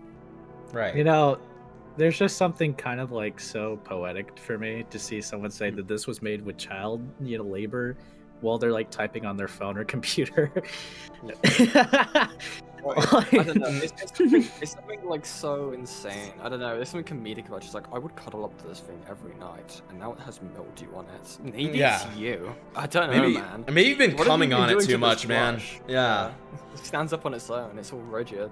It's like Someone says, just for clarification, do you have any telltale signs or proof indicating it's child labor? Would be extremely important information if true. I have a document I quickly compiled on this topic and would go, so I wouldn't go nuts and hear the comments spamming. Hi, while I do appreciate the document still, I have removed it from the thread as it's not solid proof, just merely theorizing. I saw people go and accept it as fact despite the disclaimers, which is muddying the waters when it comes to actual allegations. Okay. They aren't really transparent with their documents or their products and how they source them at all, except for stating they manufacture them in China. I made sure to provide all the sources of the document regardless. Question: So, Do we really? Are we gonna really sit here and assume that this person like doesn't own Nike shoes? Apple products, Nike shoes, Anything. Again, not a good thing, right? Child labor, boo. But Yes. it's everywhere. You can't stop it, bro. Yes. And this all started with people just saying the glitch products themselves are like bad quality or damaged. Okay, which like sure. Again, that's a fair quality, like a thing to critique. You can critique a. There's oh my god, it's almost like there's like a toy collection like niche and stuff like that on YouTube. So, as you could see, you can critique a toy, you can critique anything, but right. I don't fucking know. It feels insane. As you guys could see from the original title, it was originally titled "Proof of Child Labor in SMG 4/Glitch Merch." It has been retitled to Suspicion of Child Labor. It's just vibes, man. I would like to preface that this is not a direct accusation. It was, and then you changed it, but more of a suspicion of child labor. That being said, take this as you will, how you may, etc. I have added sources too. Stupid. Sorry for those who read this and don't get my sources. My fault entirely, and I'm using a different search engine and will leak my sources directly. So to begin, I'm gonna start off with the first plushie I ordered back in November of 2024. The first Linky plush I got. It was almost 2 months for him to arrive. He arrived in December with some defaults shown. He had no butt tag, which at the time I found a little off. He had no cleaning instructions, nothing for care. On top of that, he had a smell I could smell. Really? The smell? You could smell the smell? That's cool. I personally have a really sensitive nose, and unfortunately super sensitive taste What? Why were you licking What? it? What? So, when I took out the first one, I had to clean him the best way my cosplayer mind could think of. Hand wash him like one of my beloved wigs. This became an obsessive habit later. In these photos I'm about to present, here are signs of child labor and my experience with him and the new plush I got 1 year later. First off, the buckles. They were only sewn by hand with a single piece of threading, which made them fall off in my hand when I was playing Gmod one night with my original. I'll call this a little wardrobe malfunction. Thank you, Bug Spray, for subscribing. I fixed it preemptively on my new one. Dude. I'm just. They say this. I was half expecting to see like tiny little in the stitches. It just says "help me." Yeah, please help. I am a child. Yeah. Like, okay. I haven't seen my family in years. So then we have second thing. Only on my newer one was the absolute smell he had. He still kind of has the smell, but he smelled terrible out of the package. It was dust and earthy with a little bit of heavy chemicals. I haven't washed the new one since he's stored away for now. The quality of the two are majorly different from each other too. Lower quality on my second one. That actually would be an indication of not having child labor, because usually, like, in a situation like that, they are very, very consistent, because they have to be, or they will be, like, killed, okay? But anyways. Heavy chemicals. Do you know what heavy chemicals smells like? Again, like, it's fresh out of the packaging, it's gonna smell like, you know, it's just been manufactured. I don't fucking know, man. It feels really weird. Right. I had to open him by his seams and add stuffing I salvaged from my old plushies to fill him. Not much as my old one, but this new one needed a ton of stuffing and still needs more. Derail. Thank you for the 5. We'll get to it after this. Now the next thing is his sewing. Look at those fingers. Those are some dirty-ass fingers. Okay. So the stitching's misaligned in points, I guess, but... Okay, yeah. I mean, what? Couldn't you just say that this was, like, you know, fails in, like, the manufacturing thing, like a lazy worker? Like, why are we... Yeah, to go instantly to child labor is ridiculous. Like, why is this person immediately thinking of kids when they look at this plushie? Like, it's really... it's really odd. Fraying or poor embroidery. Don't mind the modifications on the new one. The embroidery is actively fraying in spots. Antennas being a little different. The first one had fuzzy antennas. Okay. Face frame being odd and crinkled in spots because of poor sewing. Okay. Clip your fingernails off. Oh, wait, is that dandruff? Yeah, it looks like it. Clip your fingernails and take a shower, buddy. Okay. Dude, I'm looking at their site, right? Do you want to guess like how much like the majority of their plushes cost? $20, $30, 30. I'm going for 30. Yeah, it's like 23 British pounds. They're That's not pretty expensive. You're not pretty gonna cheap get for a those plushie. That's pretty. You're not gonna get, you know. High That's pretty quality. cheap for a plush. I see a lot of people like Oni Place plushes are like $50 American. Yeah. So obviously like the quality is going to reflect the price. Correct. My old plush in the second pick is held together by 3 loops on the back head wire and can bust easily if I pull the hair too hard, and the one in the first one is sewn together slightly better but thinner string. Okay. I open up the back. I gotta fix the back again, I know, to fill in how to fix how horribly uneven the lining was. One side was at least a few centimeters higher than the other one, so mods were made to patch it. Now, I did a few Google searches. These are also some telltale signs too. Telltale signs of child labor and plush toy production are rarely visible in the toy itself. Instead, indicators stem from the manufacturer's operational practices and the broader supply chain. Primary red flags include ultra-low, suspiciously cheap retail prices, lacking supply chain transparency, and an absence of ethical trade certifications. What I want to say here, now let's read that first line again, after noticing everything that's been said about the plush.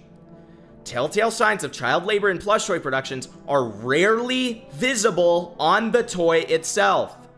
So again, this is reflective of what I said, where these things are mass-produced, and mass production rarely results in having differences in between 2 plushes. Okay? Yeah, you would need to look at the actual supply chain, like it's saying here. You would need to actually do reporting. You'd need to go into one of these factories and look at it. And then it doubles down, citing this Guardian article. While physical defects, e.g. loose eyes, irregular stitching, or brittle plastic, point to poor quality control and illegal knockoffs rather than direct child labor, a high number of unverified toys on the market indicate outsourced, unregulated shadow manufacturing. Which is not what's happening here, so it doesn't even matter. Top indicators of unethical manufacturing, lack of certifications, supply chain opacity, counterfeit products. Okay. What else? Reputable manufacturers are open about where their toys are made. Okay, verify the tracking label, which it didn't come with, so I guess it's so scary and horrible or something.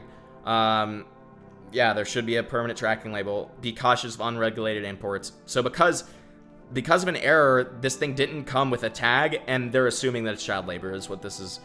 Okay, great. Take all this into thought. This is something I compiled really fast so I could say my piece on this. Dirty ass fingernails. Think about this. Other information I found out is they manufacture their plushies and merch in China, specifically in Dongguan. Final Project is the manufacturing company in charge of designing, location, and other things and making and shipping out the merch. Dirty ass fingernails. The world's factory scale. Dongguan is a massive manufacturing hub producing a significant percentage of the world's electronics, toys, and textiles. The immense concentration of factories creates high seasonal demand for low-cost labor. Exploitation via loopholes, high-profile violations. We get it. Oh my god, what the fuck is it? Okay.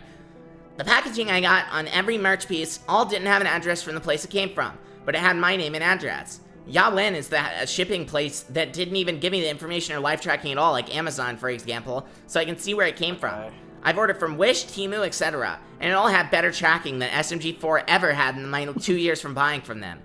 I bought the Wi-Fi keychain that has Mr. Puzzle's logo on it, and 2 Lanky plushies, all the same process. Mind you, these came to me either late in the evening or the middle of the night for some weird reason too. By law, they should have an inspection label as well, which absolutely didn't at all, so no inspection was done. Another note, I checked out the sources like a mad hen and made sure of the credibility. I'm in no way saying not stop buying from them. I'm only pointing out some of the shady stuff I took extreme notice of. Here are the sources. So, no, you were saying that it was child labor. So, okay. They didn't even show any of the packaging or anything. What's the chances that there was a slip of paper showing any of the things that they said there? Right, and they missed it because they're retarded. Right. I wouldn't trust anything Glitch says at this point, but I added the link to their FAQ anyways. These are all the sources given by Google Overview. From here on out, Overview is no longer used, and every little thing is me and me alone with a different search engine. I'm sorry for this. Now, I've found my packaging, which all my packaging shows is where it was shipped from, and that is by law required. However, mine has not got that. They made it as vague as possible on my packaging. I'm not entirely sure if they give anyone a return address or anything. Probably not, considering they have apparel, and I'm not sure if they're required to have a return. I'm going to research my package numbers and hopefully return with more info. Again, everyone reading, I'm sorry for not adding sources. As far as addresses from their facility goes, on my tracking numbers I got, it never said anything about where it came from, like many of the other packages. Mind you, I'm a cosplayer, so I do have some experience with ordering online. There's nothing on the packaging. The only thing it says is return merchant, and of course, the info of tracking I provided. Obviously, it won't show nothing because it's their super temporary tracking number. In the Yanwen site, using the number provided, there's nothing given at the very beginning to show where it was shipped from. Let me go ahead and make y'all smile real quick on something. My autism makes me point out cool or cute stuff. I like how the keychain on my packaging says creative keychain, like creative control, or Mr. Puzzle's creative vision. Lol. Back on the subject, this is all speculation, not accusation or saying they do. Suspicion of child labor in SMG4/glitch merch. Right. Okay. My mom had her suspicion too on this because of the stitching, most of which I had to fix or readjust myself.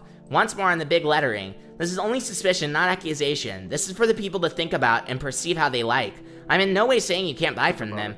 By all means, live your life how you live your life. Just keep in mind, we don't know their making process or anything that could be going overseas we don't know about. For now, that's all I got as far as this goes. I'm keeping certain info like my order numbers private and all that because that's just general internet safety. Until I have more info, I'll be leaving this as of now and add more or let others add what they want. Toodles for now.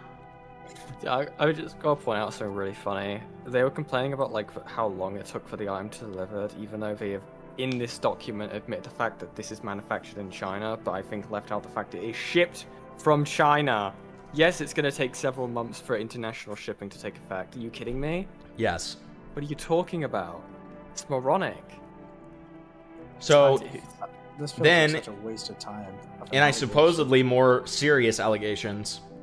A detailed review from a former SMG4 writer on his time at Glitch contains allegations of Kevin bullying employees, plagiarism, and most damningly, underpayment and stealing pay from employees, as well as illegal contracts. Let's check it out. My experience working at Glitch Productions. This was made on June 15th, 2026. Hi all, I'm Cullen Rogers. I'm a writer with about a year of professional work, 8 years of online published works, and almost 14 years now of creative writing theory. I wrote for SMG4, a parody series created by Glitch Productions, an independent animation company based out of Australia. After leaving my thoughts at the door with my ARC leftovers and writing credits 3 years back, watching the next few years of Glitch's wins and mishaps left me wanting to share how my experience working for the company went.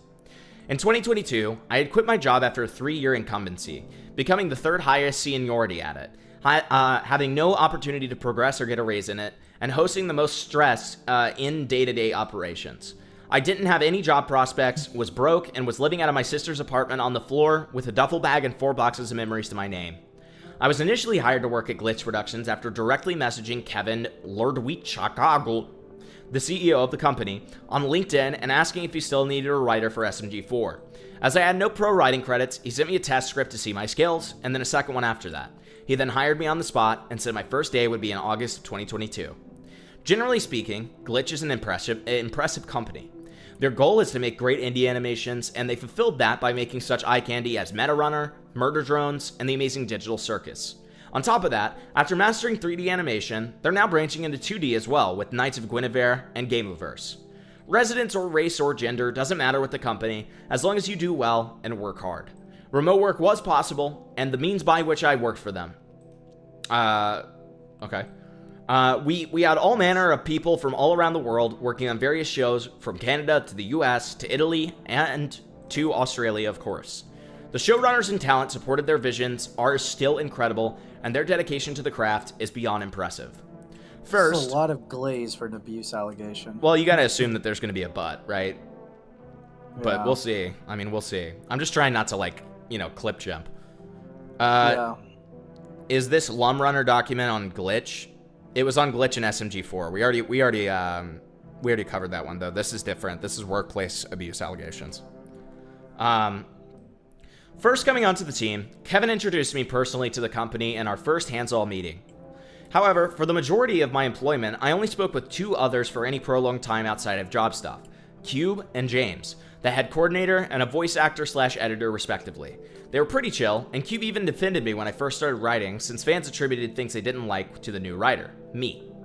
Working for Glitch, there was a crippling isolation. Anyone who had worked the graveyard shift, the 11 p.m. to 7 a.m. of security, janitorial, hotel, or similar will get what I mean. Okay, so right off the bat, you're a remote worker. That comes with the territory, bud. So, if that's hard for you, you should get another job. First of all. But, okay. Pair this isolation with the remote work social bubbles and 8 or more hour days. Where I live, my day almost ended when Australia's day began. So I had to shift my entire sleep schedule and availability in order to match these times, meaning I couldn't socialize with anyone closer to home, or had to really restrict this time. Minimal interaction with friends and family, and everyone at Glitch was often busy with work, so I spent a lot of time alone. Was there any, like, forced reason that you had to work around those hours? Couldn't you just get your assignments and then do them, like, the day before? Like, work around it that way? Did you ever ask to do that? Whatever. Communication between departments left a lot to be desired. It used to be that I would write a script or part of one based on writer's room talk, and then I would send that to Kevin. After that, Kevin would talk with Luke, his brother, the CCO, and director of SMG4, who would then craft the episode with the editors. I would have to communicate changes for episode through Q, who would then tell Luke. I only had direct comms with Luke when writing Mario Does Things, later rebranded to SMG4 Crew, because he had full creative control over the spinoff, and I'd write directly under him. I was given my first red flag about Glitch about 3 months into working for them. That I was the longest lasting new writer for SMG4. Okay. This is the first thing that I've seen that actually isn't looking great. Okay, but we'll see. Another red flag was that there was no creation pipeline for SMG4. The closest we had was a document describing how to upload files correctly for management to review. No documentation of what or what not to write, no guides for keeping in line with company writing standards, no lore keeping, no character bibles, no storyboard guides, there was nothing. I mean, isn't all of this stuff that you could talk to your management about? Or extra work that you could do, like the storyboard guides or character bibles? But okay. The pipeline existed only in Kevin and Luke's minds, which made the pipeline well guarded, but made contractors' job harder. Going above and beyond for some script was not encouraged. When an idea or scene was too specific to find an external reference on how it should look, I would replicate my idea in Gary's Mod or Source Filmmaker for the editors to have a better grasp, essentially storyboarding some ideas for episodes. I had to do that for Mario Bakes a Cake, where I suggested that we put a green disc in a cake pan to chroma key in a funny meme, as well as a few more for advertisement skits and Mario Does Things. Kevin told me it was a waste of time and asked me not to do it. I mean, yeah, you're a writer. Yeah, that's beyond your job description. And I'm not gonna lie, like, as bad as it sounds for, like, the longest lasting writer, this is SMG4, right? Like, have you ever seen an SMG4 video before, Himpleton? No. I just want you to pull up a video of SMG4 to really get the vibe of, like, why I'm about to say this. Because I'm gonna say, if you are an aspiring writer, right? Sure, getting your name out there is something, right? But just pull up an average SMG4 video. Okay. Now, I want you, go in the channel, just maybe even look at most popular, right?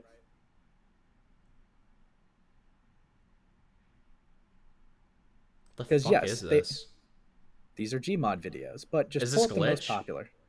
No, this is SMG4, but this is what they're talking about writing for. Now, so, but they said they were working for Glitch. So does Glitch own this? Glitch. No, they own Glitch. So this is a Gmod project that the guy did before Glitch. Tell me, just watch a little bit of this, and if you would you want to keep your writing career stagnant in this one place? Is what I would say. That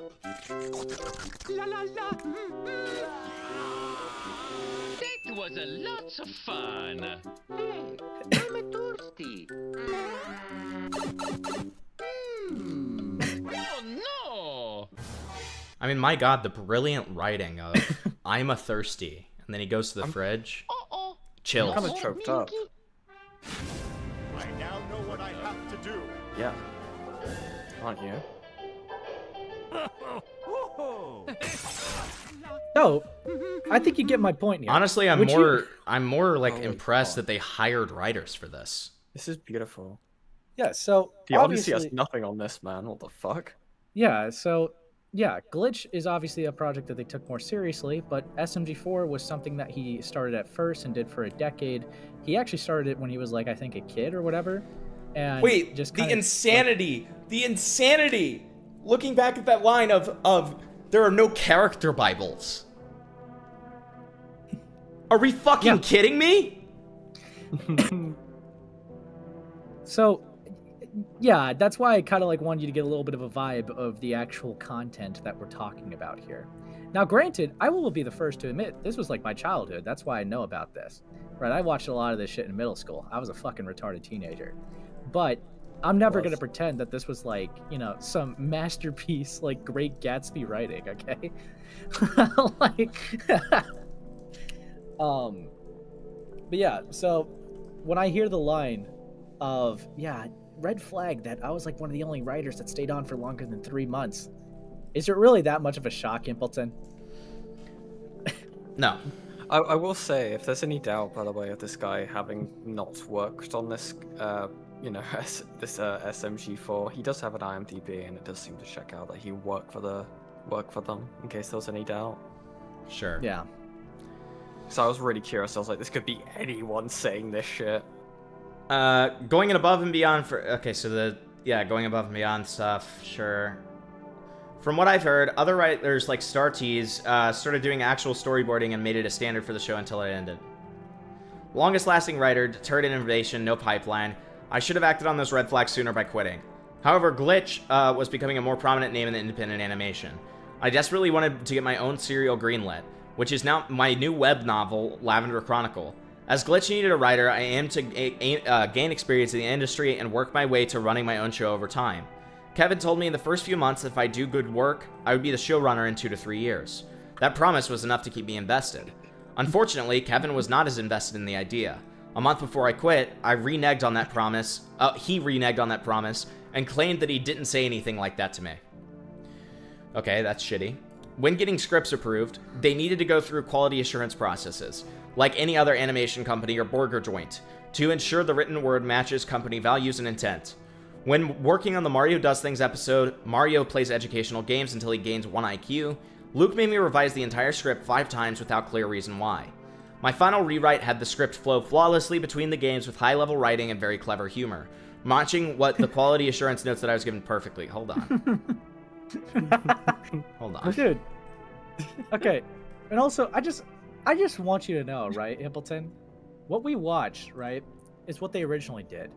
That's a far cry from like the quality of like even something like Digital Circus. They clearly had like way higher standards when transferring over there because it was a passion project. They're trying to actually be a successful company, right? They're not just going to take any third party's ideas right off the gate. So it's like, I don't know.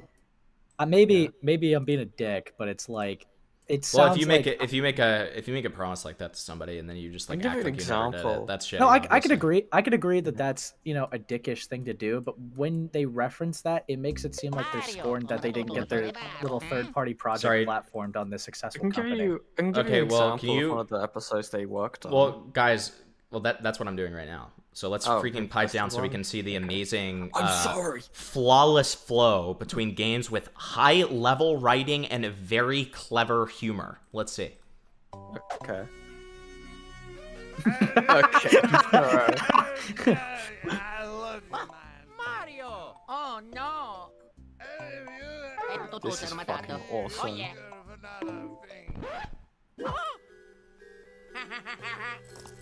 Let's go! Dude. It's just like some South Park would cover. So nice. Like South Park is actually pleasure, so I disagree with that. Or make fun of is what I mean. You know, and I wouldn't even be like shitting on doing work for this. That's cool. It's just I don't know why we're pretending like this is like some complex, insane literature. Let's just not like Gmod fucking characters, man. Well, let's not be pretentious about it and say this is like, you know, again, I'm gonna quote it one more time. Okay. Let me find it. Script that flows flawlessly between the games with high-level writing and very clever humor. That sounds like an AI sentence, I'm not gonna lie. Stinky. Hello, Stinky. Very clever humor. On your mark, get set, go! Yo! Mario, what the f*** This is pretty tough. I did it! È tutto armatato.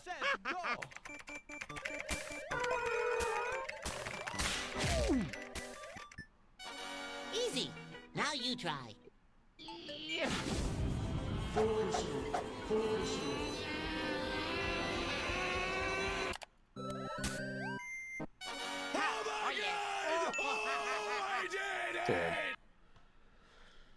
Okay, so yeah, I still would okay. have watched that in middle school, but like I'm not gonna pretend that that's like Flawless flowing with high level writing and very Feel clever empty humor. inside. I feel like dead inside. Like I feel like a rotting corpse. Oh, okay, wait, hold on. Oh, wait, hold on. Okay, I clip jumped. I may have clip jumped. Hold on. Luke had stricken through every line I submitted and gave even more clear feedback in response. I would later discover that Aaron Rodgers, the other writer for Mario Does Things, had already written and edited together 8 minutes of runtime on a single game. I was never informed of this, and Luke's notes never said to condense my work to fit the remaining 3 minutes allotted while still covering the other 2 games, which is unfair to me and my efforts. So he still was a part of it, okay, just not the whole video. Sure. Right. Even so, I highly doubt that we would see incredible, clever humor. Dude, can you imagine? Can you imagine? It's like in the middle of it, it's just like, you know, fucking heavenly. It's like, Mario, how could you ever do something like that?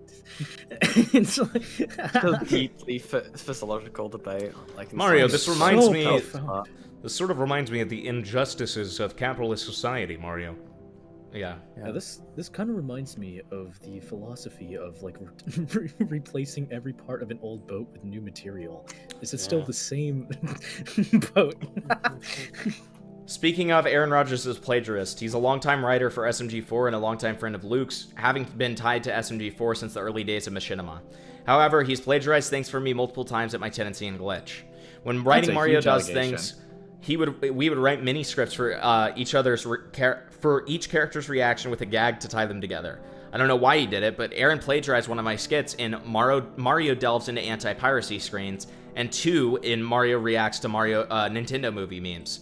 And if the documents for these episodes still exist, it does have a trackable history for edits, so it can be proven at least.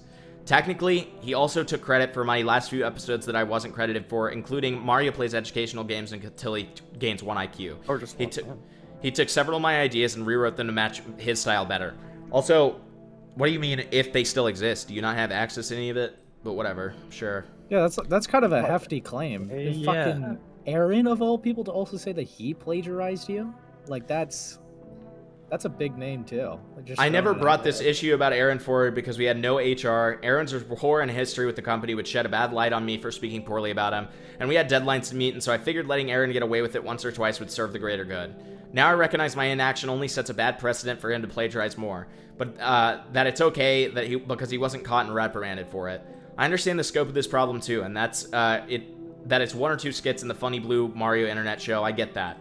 That said, it's hard, paid work that I put genuine effort into that I now can't reference on my resume because his styles is not mine, and glitch management will side with Aaron. The SMG4 series is not something I own, nor do I own the work I did on it, but I wrote for the show and I deserve to be recognized for what I did, what I worked on as is the moral standard. Ace, do you want to read these next 2 paragraphs? I need a fucking break, dude. I did check, by the way.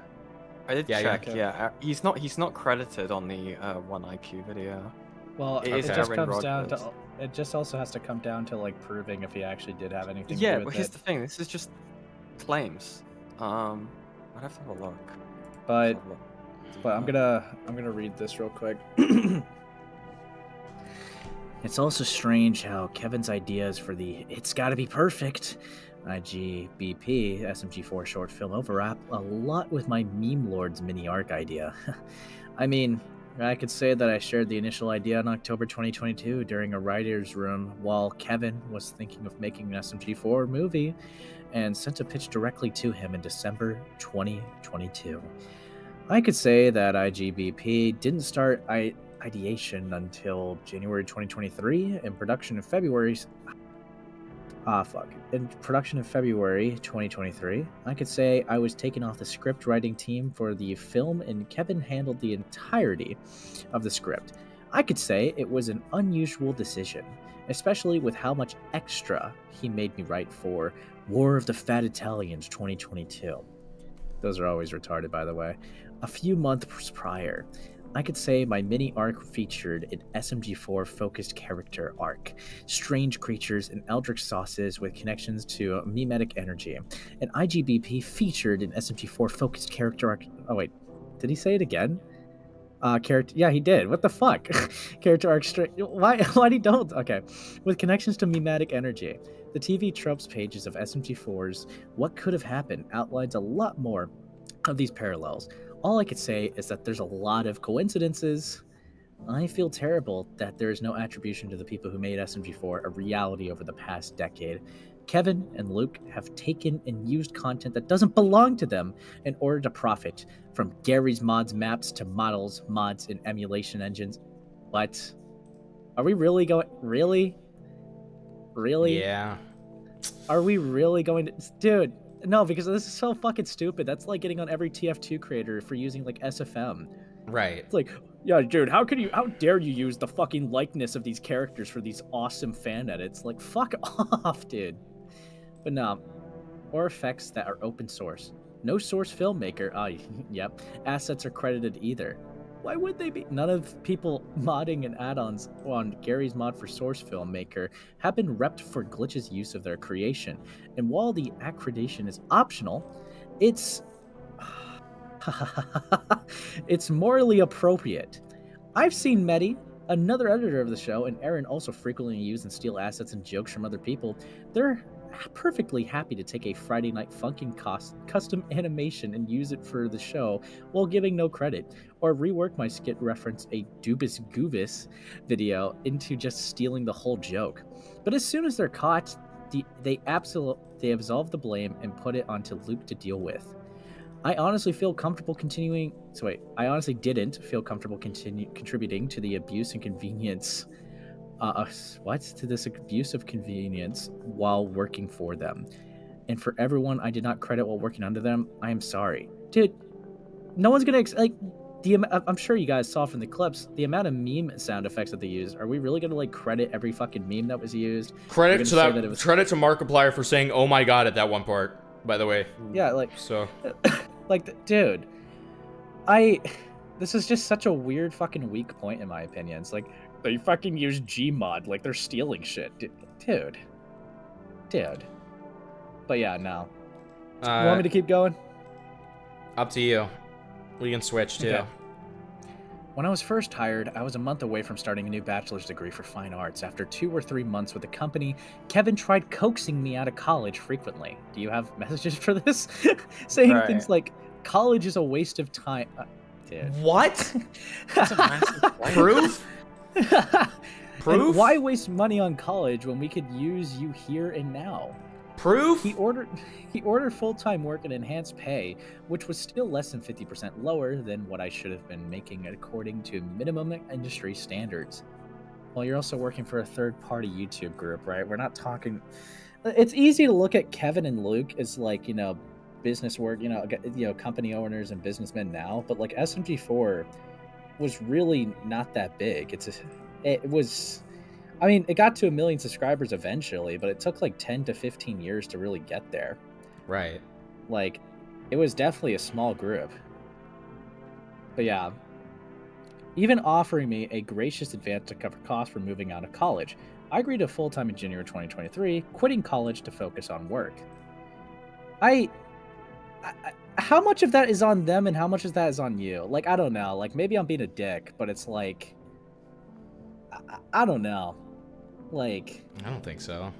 And you did remote work. Couldn't you have just multitasked? Like, One would assume. I don't know, man. I'm not trying to instantly, like, discredit everything, but it's like this document has kind of, like, made some points that kind of, like, low-key are just insane. Right. But, sure, let's... Within the first week of this arrangement, Kevin made a status quo change, full of platitudes for the whole company. He had said something about Glitch entering a new era, and that we had to improve every shell. The changes he wanted were unclear and not constructively communicated, at least for the SMG4 side of the company.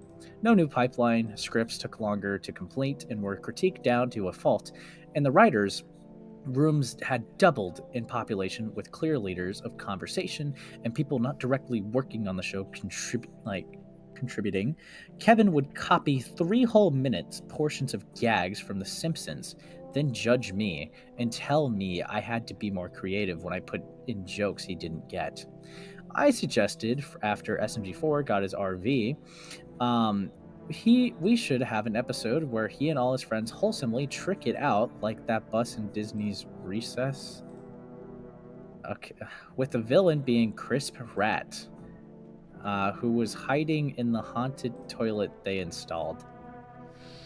I was practically ignored. And Kevin with that happy little road trip episode, as suggested by Jasmine Yang, the VA coach of NQ, who only had dealings in SMG4 merch up to that point.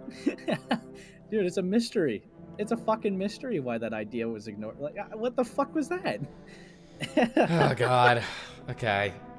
After writing the entire IGPP script alone, Kevin bragged to me about writing it while on a flight, linking me the script and asking for feedback. It wasn't very impressive, and the content wasn't very different than the norm of SMG4. It was written almost as a self-degradation fantasy, and I commented how it would better encapsulate some of these ideas and make them more nuanced. I also suggested SMG4 communicate some more rather than one-sidedly yell at the protagonists. That having a dialogue would make it far more interesting and better flesh out the motivations in the scene. I was candid, telling him what did and didn't work and how to fix it. I wanted to see it perform well, but his response was essentially, remember your focus is ideation and your own stuff. Since that critique, Kevin had become much more antagonistic towards me. This could be from other pressures and stressors in his life, but a lot of this antagonism was specifically aimed towards me. One time, I struggled to tell him about a 3-act story structure, a story structure I didn't use in my writing often. John Truby calls it flawed and mechanical. No, I don't care how you feel about it. And he rudely asked how much experience I actually had. He had also had questions about my history publishing content on my blog as well, as about 5 or 6 years of published research and stories hosted on another site was deleted because I impulsively deactivated my account. After criticizing him once, he made efforts to criticize my entire work history. I gave pushback from time to time when he overstepped, but he would pressure me in other ways afterwards. Kevin would regularly ask for input for me in the writers' rooms, then shoot down my ideas under the guise of them not being funny enough. He would audibly sigh and single me out, then embarrass me in front of my work colleagues. However, I thought you barely talked to anybody. Okay, but whatever. However, he would not respond in this way to anyone else in the writers' room who actively chose not to contribute. In the writers' room for my roommate Mario, Kevin didn't have a joke for a scene and nobody else had one. He asked the room, alright, do we have anything funny to add or are we going to leave it to Colin? The idea that I was the least desired result genuinely hurt. No, if I heard something like that, I would not assume that, like, I'm, like, the least valuable. I would assume that, like, I'm kind of the go-to when it comes to funny stuff if nobody has something to add right now. But okay. Over my last month working with them, Kevin would frequently have meetings with me to talk about how my writing is getting worse and that I needed professional workshops and research on how to be funny, gaslighting me into losing a lot of confidence. Kevin was also dismissive about my... I mean, it sounds like instead of firing you, he said, you should do, like, a writing workshop, but whatever. Kevin was also very dismissive about my work in general after that critique. For example, before I quit, Kevin questioned my writing skill, bringing up the episode Mario's Ballin' with me in a meeting. The episode was originally my idea, and Kevin used it as an example of what to learn from since it underperformed. I took a lot of pride in that episode since I took the lead in writing almost all of it.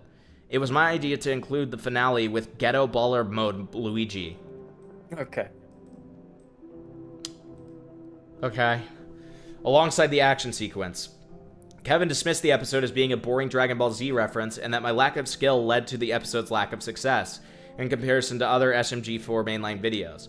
It's not easy to make something like that final scene with intense choreography and tension that all has to be synced with the music. Chris, the most skilled editor and animator, did an amazing job crafting the scene. Har har har, you're just not funny. So true. Howdy. You should always be improving your skill, especially if your boss tells you to. Yeah, I agree. Kevin's constant beratement caused by his inability to articulate what he wanted from me led to me being more and more exhausted and even afraid to work, knowing rewriting in my next script repeatedly would be the inevitable conclusion. Okay? Then don't work there. But, okay. This is what makes having no tangible pipeline so dangerous. The standard for your work has no reference point in episode quality based on the whims of one who makes the final decision. My weakest area is in comedy, but I thrive in dramatic, emotional, and spectacle writing. You were on a fucking, like, shit posty comedy show, so that's unfortunate, but whatever. And I have a penchant for action. I was not hired for my talents, nor did Kevin attempt to have me use them at any point. That said, actually you were because you did a sample script, but okay. That said, I believe that I improved a lot. While Kevin told me my writing was declining in quality after coming on full-time, friends and family saw my work and thought I was outgrowing my position instead. While I think my comedy skills are not phenomenal, I review some of my work and compare it to older episodes and see what they mean. I would spend so much time researching memes and figuring out when they'd be popular to beat the upload delay of the SMG4 episodes.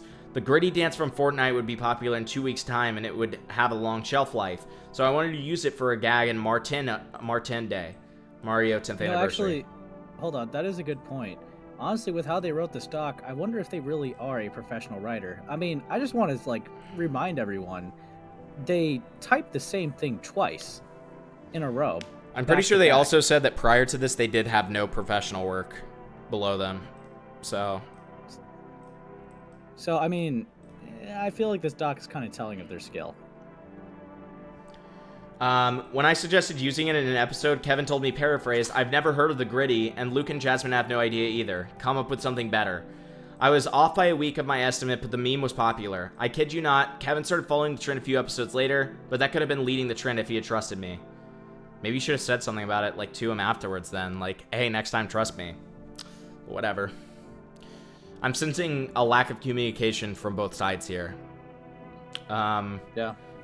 I worked a lot to make up for the shortcomings Kevin had gaslit me into believing. I spent almost 16 hours a day working on them myself and my scripts, rewriting many times before submission. Even then, I would have to rewrite more after Kevin's QA notes. I was originally paid per page, not including rewrites, and after going full-time, I was still paid a fixed amount bi-weekly, still about 25% less than I should have been based on minimum industry standards, still not accounting for rewrites. Alright, name those numbers then. Give me the numbers. Let's see them. This implies you already have a clear understanding of the numbers, about 25% less than I should have been. So say the numbers. Give it to us. Let's hear it. Anyways, still not accounting for rewrites. My quality of health deteriorated rapidly to the point where I was having panic attacks daily and I was sedentary for most of my waking hours.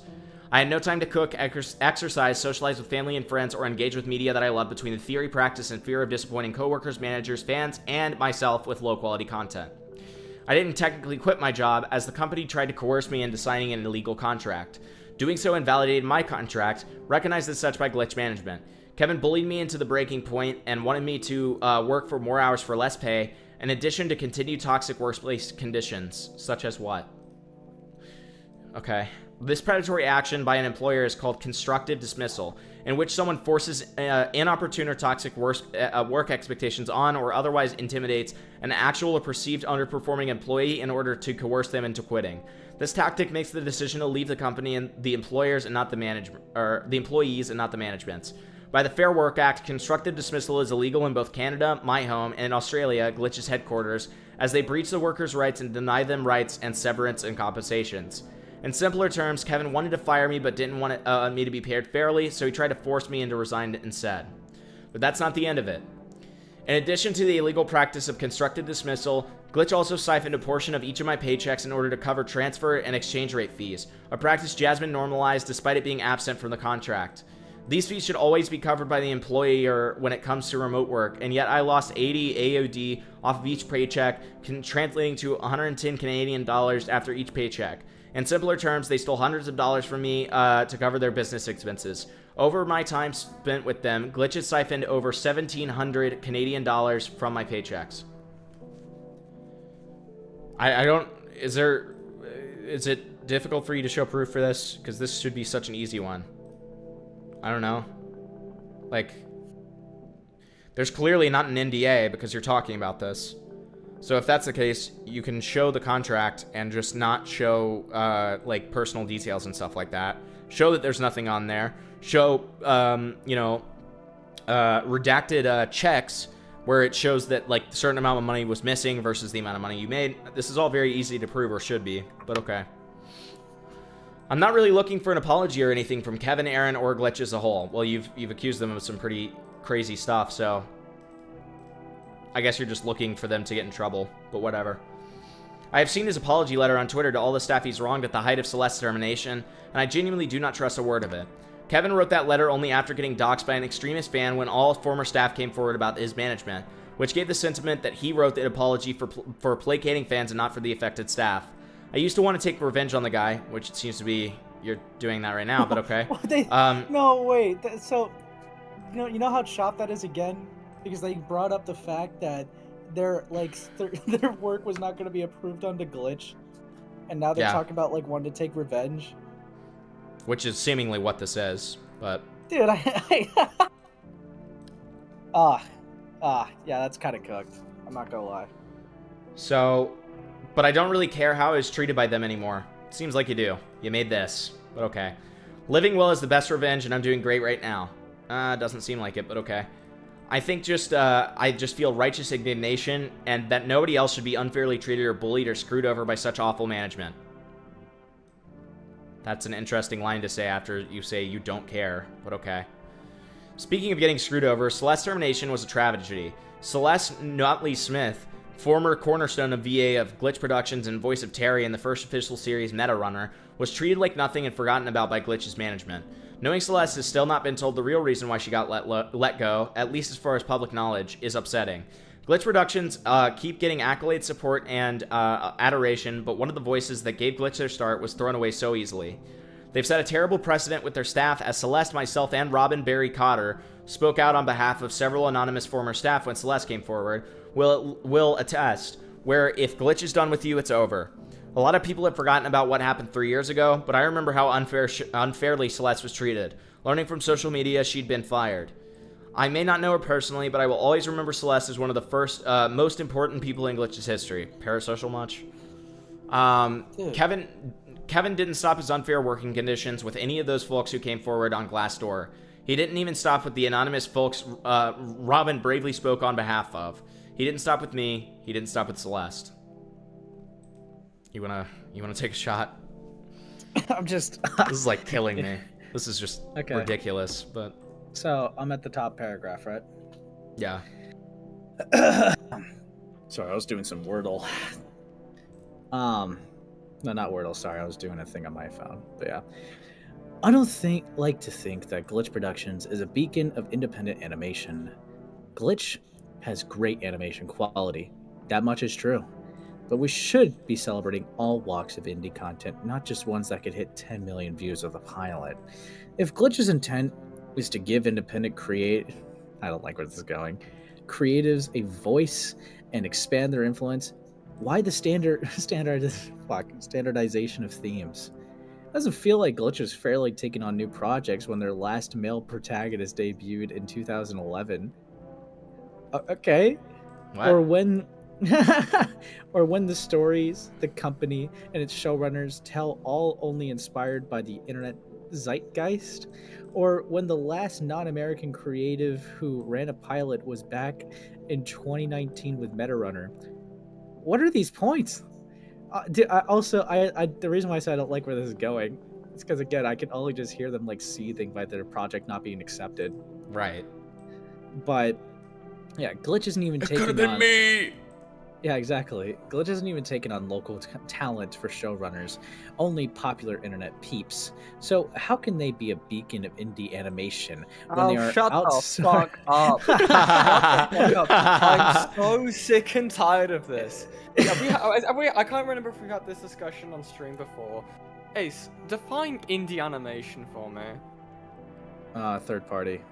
That's what I would quickly say. Yes. It doesn't mean you're small. It doesn't mean you're niche. It doesn't mean any of that. It means you're a third party, independent literally company. Just expand the word. For independent. Independent. Yes. It's an becomes quickly company. obvious. Yeah. It is not niche, okay? It's why things it can be niche, it can overlap, but it's not that's not what it means. I hate this. A square can be a rectangle, or a square is always a rectangle, but a rectangle isn't always a square. There you go. It's one of those kind of deals. Glitch isn't indie anymore because it's popular. It's like, fucker. Until they unless they get absorbed by a larger non-independent company, it's not. It won't be. It will still be indie. It pisses me off, man. How people just can't understand what words mean. fuck? Yeah, I would still say that Toby Fox is an indie creator despite his huge Yes. success. He's a one-man crew for like a good portion of stuff. Like, sure, he like he hires people. I mean, he has Sebastian Wolf, or did at one point, obviously. But you know, he's Rip. still independent. But yeah, no, it's like I might as well say that as well. A bit of a tangent. I was gonna get like an interview with Sebastian Wolf, and then the guy aired my emails. I made like a quote retweet to the stuff where he like pedo jacketed this person for like a 1-year age gap, right? And I basically was just like, hey, if you'd like to have a chat about like your takes on like, you know, why you think that people should copyright strike content even if they the person, you know, who owns the content is fine with people using it. Have a talk with me. And then he DM'd me and was just like, hey, you wanna have like if you want, yeah, you could just email me. And he never got back to my email. He ran from the debate. It's fucked up, man. But anyway. Yeah. But yeah, I'll continue. Don't worry. I don't even know where you're at, so. No, I got you. So how can they be a beacon of indie animation when they are outsourcing a majority of their IPs to the US and not representing a more genuine pool of creatives? No room for Chris Schwafer's Jump Cut, or Rebel Taxi's Loki IRL, or Paul... I'm not even going to try to butcher that last name. Day Job, or Crazy Boris Productions, Dungeon Dynamite, or Macho Boys Analog. Well, I mean, correct me if I'm wrong, but even something like Day Job, I feel like that's reached like its own level of success, where it's like it doesn't even need glitches like assistance. But they should be working with them. Like, dude. the only critique I really could have in terms of the whole like glitch outsourcing stuff, right? It's not even the outsourcing. It was the weird trying to appeal to the US audience prioritizing the US audience over the Australian audience, which is incredibly weird. I thought it was kind of weird considering they're an Australian studio, and when they were doing the screenings for the Digital Circus movie, they originally had no plans to have anything inside of Australia. But that's like quite unrelated to like. They just know. But also, like, market is, right? Yeah, cater to your market. Yeah, you know. No, I get that. I don't know. I kind of would be annoyed if it was like for example, a British film by like an indie British company, and for some reason there was no British showings for the film. I would just be like, it's classic marketing. I don't know. Yeah, British always fucks itself over. Yeah. Even then, it's really weird how he's making this point about like outsourcing to the US. Meanwhile, he was praising SMT4 for outsourcing for their remote work for people in Australia, United States, Italy, Australia, stuff like that. Yeah. I don't understand why he's now looping back around to making a different, like a contradicting point. It's just because his third-party project wasn't accepted by like Big Boy Kevin. That's honestly just how this looks. Correct. Yeah. But yeah, but maybe I'm reading too much into it. Let's keep going. I want to make it clear that there are a lot of amazing people who work for the Glitch Productions. It's amazing to see people getting a chance to create their serial with Glitch and its resources. My experiences and feelings for a minority of the company's staff shouldn't deprecate these creatives' ideas and values to the art forms of animations and storytelling. After seeing a new indie platform Glitch every few months, I can't escape it anywhere I go on the internet. Okay, lol. Okay, bro. The pervasiveness reminds me of everything. I kept debating whether I would harm people's enjoyment of Glitch's animations, or if I should just keep it all bottled up so I don't instigate anything online. My current friends insisted I share my experience. Your friends fucking suck, dude. Your friends hate you. Your friends hate you. Yeah. Dude, no better than the people that are like, oh, dude, you're such a great singer. Go on America's Got Talent. And they're like, with friends like these, who need enemies? Yeah. Dude. Very flamenco coded. Yeah. I fuck. And wait, actually, notice how they said my current friends insisted. Do you think that... Now, your old friends, on the other hand, were like, do not do this. And then I abandoned them because they didn't believe in my dreams. Yeah. I don't know, man. Imagine saying you're just like, I get it, right? Impressive. You worked on like something that is quite popular, right? But just going like, hey, do you want to see what like I worked on? I did like writing credits for this, and you show like Mario has 1 IQ. I don't know, man. I know. I don't know. It's not like the most incredible writing in the world, is it? Oh, this is just gonna get better. And Oh, their boy. input means a lot to me. I used to be scared to speak up since Glitch Productions is a company that's popular and has influence, kicks rock, but I keep forgetting that it's just a company. Plus, now that SMG4 has ended, I feel like I could talk a bit more about my history with the brothers and their company. I've received specific permissions from Kevin on what I can or can't share online about the show before leaving the company. I appreciate being given the chance to work at Glitch and learn how amazing it is to touch the hearts of other people with stories, but I'm disappointed that I'm filled with more negative memories of working there than positive ones. So my understanding is if you were like, I don't know, maybe I'm confused. If you were genuinely like just so like mogged from like working for SMG4, I guess why would you be ecstatic to work for their new project? I don't know. Like I don't know. There's got to be some agency that goes on the adult where it's like, oh yeah, these people fucking treated me horrible. Anyways, can I go to your next lead project? Can't wait for tomorrow. Like I just, what is this? What is wrong with you? Are you okay?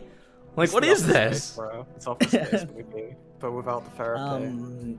Yeah. So here's the thing. Yeah, I despise all of you. I think you're all terrible people. Anyways, can't wait to see you tomorrow. I can Like- set the building on fire. Yeah. I can set the fire. All right, so Yeah. I think I've said all I wanted to say. I don't want this to be used as someone's fuel for talking shit about Glitch. Well, Alright, too late, buddy. But okay. You know how the audience This was is. Come well. on. This the reason we found this is because it was in a tweet shitting on Glitch. I originally didn't want to make this a big long post, but then I remembered the more I added, I tried to keep the facts as straight as I could be because I would still love to embellish some of the things that I'm sorry. Am I retarded here? Yeah.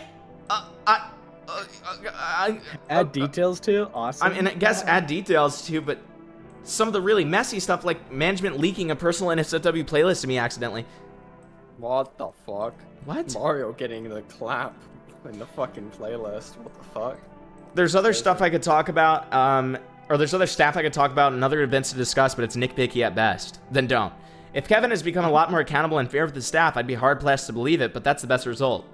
I know if another Glitch employee contractor comes forward, there won't be any backlash. Are you retarded? Are you stupid? What are you talking about? Okay. There will be a bunch of people clamoring for moral brownie points on social media who will then forget about everything in 1 to 2 months' time. The unfairly treated staff will have their life upended and will look for work while the internet turns them into a temporary martyr. If fans get too rowdy, Glitch will do another blanket apology and everybody stops suddenly caring because it means that they don't have to hate the company that their hyperfixations come from. I mean, 9 or 10 staff came forward and we got a half-hearted letter and a promise that we can't keep progress of. The number will keep going only up and nothing will happen. All I know is that I don't want someone else to feel how I felt for wanting to pursue their dreams. Anyways, yeah, This was my experience at Glitch Productions. Thanks for reading. I'm not going to be interested in talking about this for a while. So take discourse to social media or something. I thought you just said that you don't want people... Okay. I have enough Glitch stuff on my website already. Wait, yeah. so wait. They just acknowledge. They acknowledge exactly how people would react to this. Yes. Yeah. Yes, they did. So... I think he replies in the comments of this. I'm not too sure, though. You have to check. Oh, He does at one point, if you keep going down. There are a lot of comments of different people. I left one just to be like, hey, do you want to talk? Let's hand on shoulder. That's not funny. Yeah, it is. No, it's hilarious. I'm hilarious. There you go. Who is this from? I don't know who the fuck this is. Oh, I took over your position. Oh, fuck. Dude, this got really eerie after the music stopped. Yeah. Left, you know. What game does that even come from? No, I'm not a human. I've never played it before. It's good. Hi, this is Sprout posting. From what I understand, I'm the guy who took over your position as secondary writer after you left in 2023. Before I start, I want to preface this saying I've worked in corporate marketing for several years. I'm a public school teacher, so I've taken my fair share of verbal jabs that blows to my ego over the years. I have thick skin. Unfortunately, your post very much minors. Jesus Hey, Christ. What is see wrong you got with on me your today? mind. Jesus. Okay. First the rape, now the minors. Fucking hell. Unfortunately, your post very much mirrors the short time I had at Glitch as well. Everyone I interacted with was such a delight to work with, but working with Kevin was genuinely an experience that has not sat right with me after I left after 2 to 3 weeks of being... Okay, I'm not reading this shit. I don't give a fuck. You were there for 2 weeks. Fuck you. Fuck off. I don't care. I have a question for you. What about Luke? Did you hear anything about... I don't care. I just don't care. I don't care. Somebody else can pursue this. Somebody else can do this. I don't fucking care. So then, this is the old message from Kevin that was referenced in here. I just thought it would be good to bring this up because it just, I don't know, it feels correct to kind of... I'm showing more evidence than the actual glitch writer person is kind of what I'm saying. That's what I'm trying to say. Interesting. Hey y'all, Kevin, CEO of Glitch Productions here. We've been silent this past week as I've been prioritizing checking in on taking care of my internal staff, having multiple open conversations with the management and production teams, and assessing this entire situation. The last thing I wanted to do was rush out a half-assed statement as I take this entire matter very seriously. However, things have changed.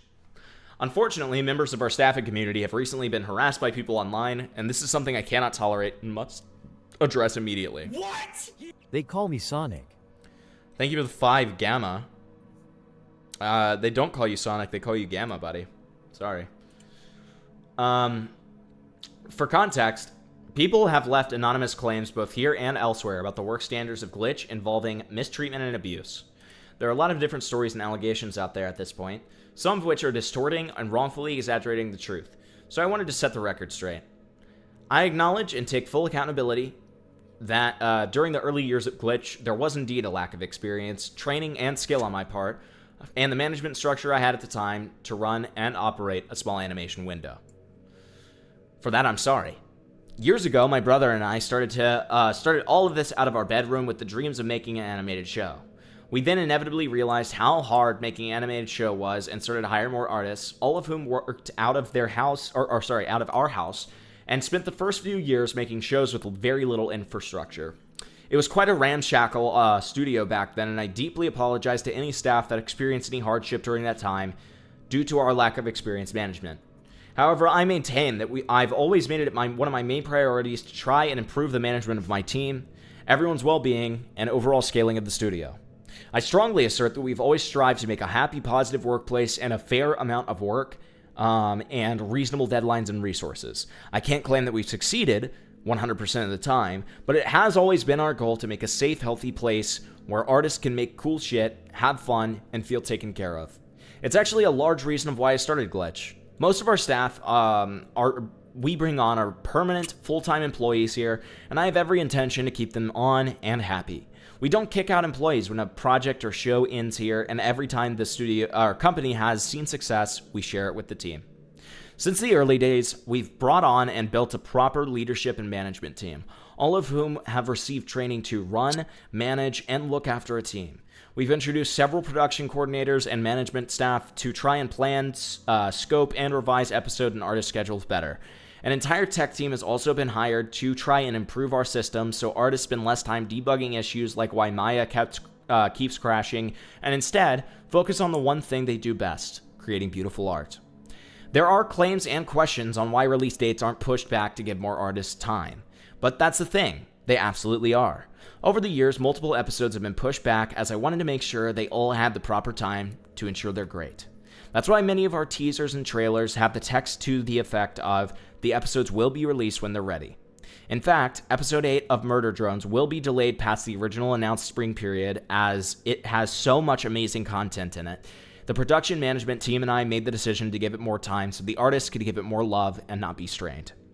There have been some claims about myself that I blacklist people in the industry from finding work, and another stating that I'm a clout chaser who only brings on artists with a big following. I feel the latter statement greatly disrespects and discredits all the hard work the team has put in. You can come after me and say what you want, but when it comes to my team, I will speak up and defend them. They all produce amazing work and deserve everything. As for blacklisting people from finding other work, that statement is beyond ridiculous and not something I would know how to do even if I wanted to. I'm deeply sorry to any past employee that feels dissatisfied with their time at Glitch. Truly from the bottom of my heart, I am, and I will continue to do everything I can in improving the well-being and voice of this incredibly talented band of artists. One thing I will absolutely not tolerate, however, is the harassment or abuse of anyone. Please be kind to one another. We have a chance to improve the entire animation industry for the better here. Thank you. Yeah, I mean, obviously no proof shown there or anything, so I mean, take it as you will, but I don't know, seemed pretty good overall. Maybe I'm retarded and evil or something. I don't know, man. To be fair, right, when you're dealing with a situation when the people haven't actually provided evidence and it's also testimony, I mean, the most you can really give back is testimony.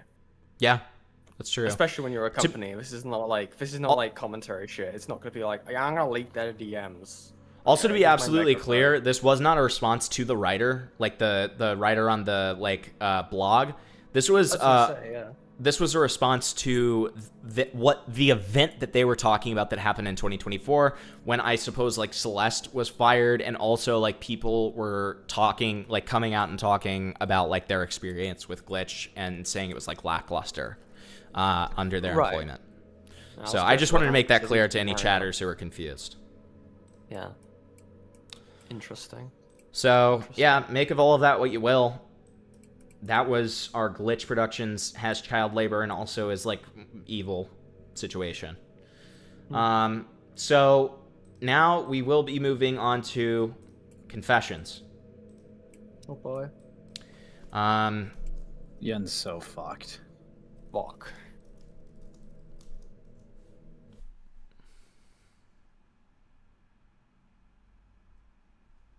Do not ask Yen anything. I don't know. I actually struggle to think of what I would even have. Yeah. So, you would say that. Do you have a weird story? Do you have confessions on behalf of yourself or others? We will hear them. Just on the behalf of others, We had somebody give a confession on behalf of their husband last time. Right. I got a few for Ace, don't you worry. No. If you care about this friendship, you'll watch what you say. Yeah, I'm just editing the title, and then we'll start taking callers. Yeah. Hides behind Templeton. This guy scares me. Okay. Is that your confession? Yeah. Dude, get the fuck up. I don't like your voice that you're putting on. This is not... I'm not a fan, okay? Hope I can make this. That's like what he does when he's about to strike. Yeah, it sounds like it. He like genuinely sounds like he has me like cornered in a dark alleyway, and like he like unveils his like trench coat and he's naked underneath. That's he's got like he's like dragging a knife against the wall. It's like sparks flying and everything. He's Why like, are you thinking about me like this? It's very telling. No, Zeker, if we have time afterwards, we'll do Jolly. But no, we got the goal for confession, so that's next. Okay. That's okay. I wasn't talking to you. No, that's okay.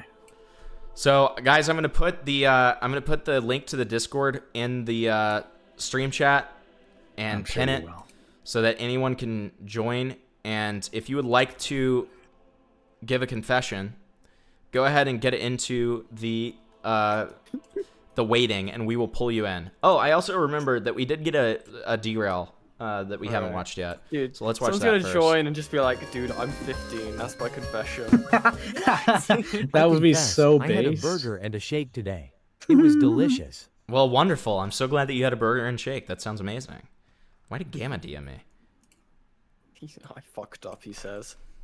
He's gonna be like, dude, I had a crush on some women. It happened again. I'm not gonna leak those DMs. That was very kind message, very sweet message from Gamma.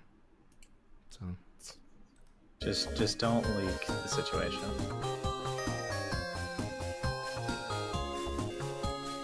All right, Robotnik, right this way. Oh, it's this. You didn't. This is Oh, part God. of the court-ordered community service. Fuck that. When the hell would I want to do community service? That shit isn't gonna pay the bills. If you would shut up and listen, I would tell you. Better hurry up. You're making my dick limp. Don't you remember you were caught in a movie theater pleasuring yourself? I've done that in a lot of places. You gotta be more specific, bitch. Is this about Ace? Twilight New Moon? No. Which theater? The same one. Twice. You got off with the warning the first time. Oh yeah. That guy said he would take my sperm to the sperm bank. Yeah. What a bother. Look, just sit in the chair, listen to what the kids want, and try not to do anything stupid, okay? Ooh, do I get to take any home with me? I bet I do. Yeah. No. Okay, this is Ace. No, yeah. I'm not looking. I'm scared. I'm genuinely Wait, scared. is it? No, wait. This might be the infamous. No, they're touching kids. You're so cooked. Can I even watch this? I don't think you can.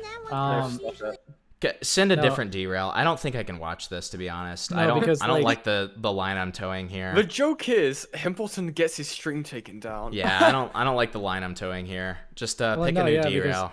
I remember this one. This was the one that was used in the Choco video and the Internet Adjacent video. Yeah, I remember it as well. The kid riding. I can't remember which one it was that was in there. Cause didn't they have to put censorship in that when they were talking about it? Yeah. Yes. Yes. It's kind of insane that this is still up. I mean, 7 years ago, stuff goes. Oh my god. I'm not even seeing. There's no. 2019 was 7 years ago. Fuck me. There's no 18 plus on it either. Yeah. It's weird. It's actually very surprising. Yeah, I don't feel great about showing this. So just pick a new one and I'll honor it. Pick a new derail. Okay, so we do have some people in waiting, so we'll drag in order of which I see them. Okay, so we're gonna start with Zeker. The one who looks most guilty. There you go. Hello, Zeker. Welcome. Oh yeah, hello. I do have a confession. This is gonna be kind of an old one. Okay. It was about 7 years ago. I used to collect and trade Pokemon cards. Okay. Okay. And what happened was, one time I traded a holographic Blaziken, one of my favorite cards of all time. I traded it for a shiny Rayquaza. I ended up slightly tearing the Rayquaza and then trading it for a Gyarados. Whoa. Wait. I basically lost about $50. So you lost $50? Yeah, it was a $50 Rayquaza. Oh, so it doesn't seem like you did anything wrong there. I mean, you just got fucked over. I ripped the card. So you just got fucked over? I also screwed the guy I traded it to over. Wait, how did you screw him over? Because the card was ripped. I ripped it on accident. Oh. The card was worth way less than what you got? No, I ripped it. I ripped the card, so it was you ripped it, so it was worthless. Yeah. Fucking prick.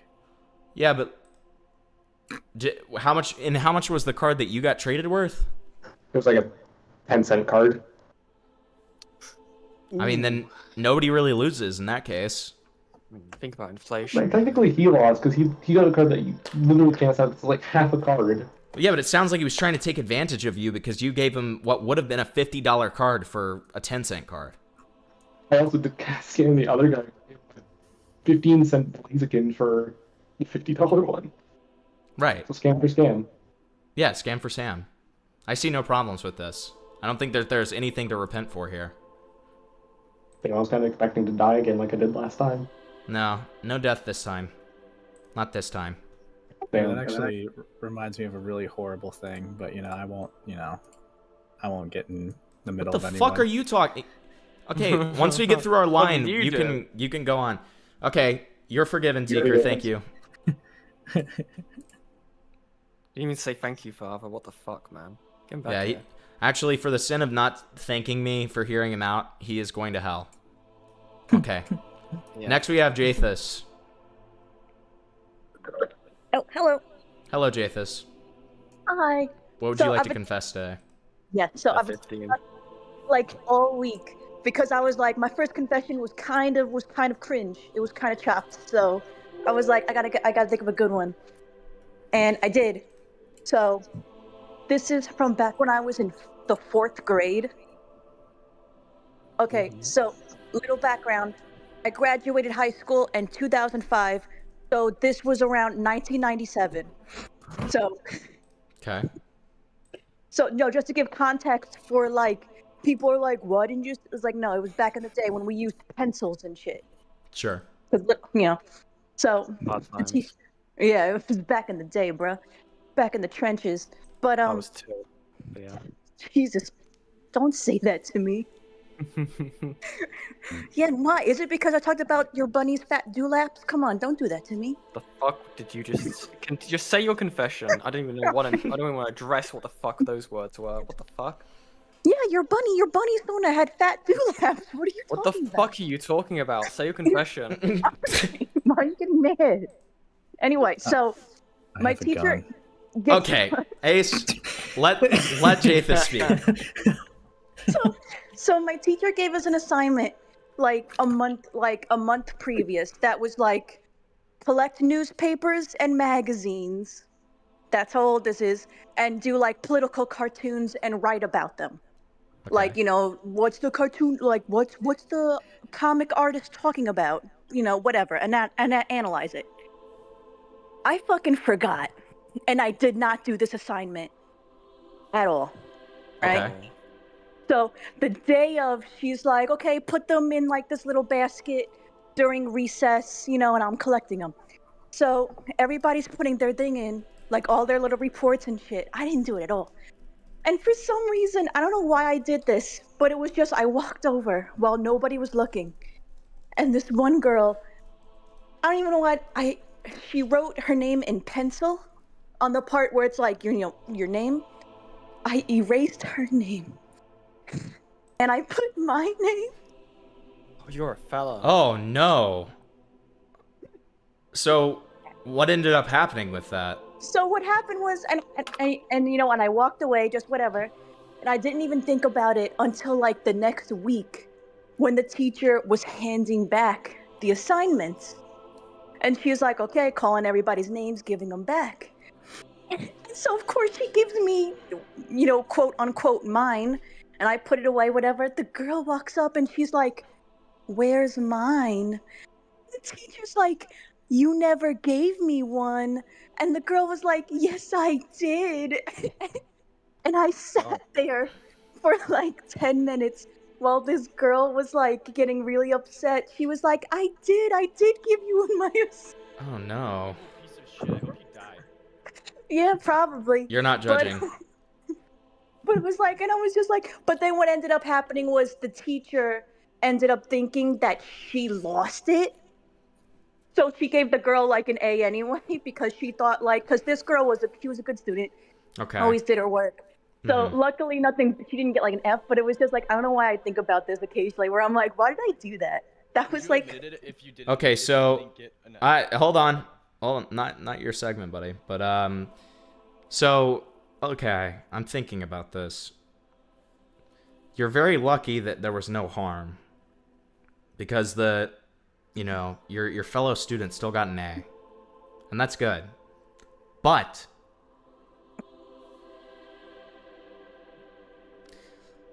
there was still very much potential for there to be harm there. How long ago was this again?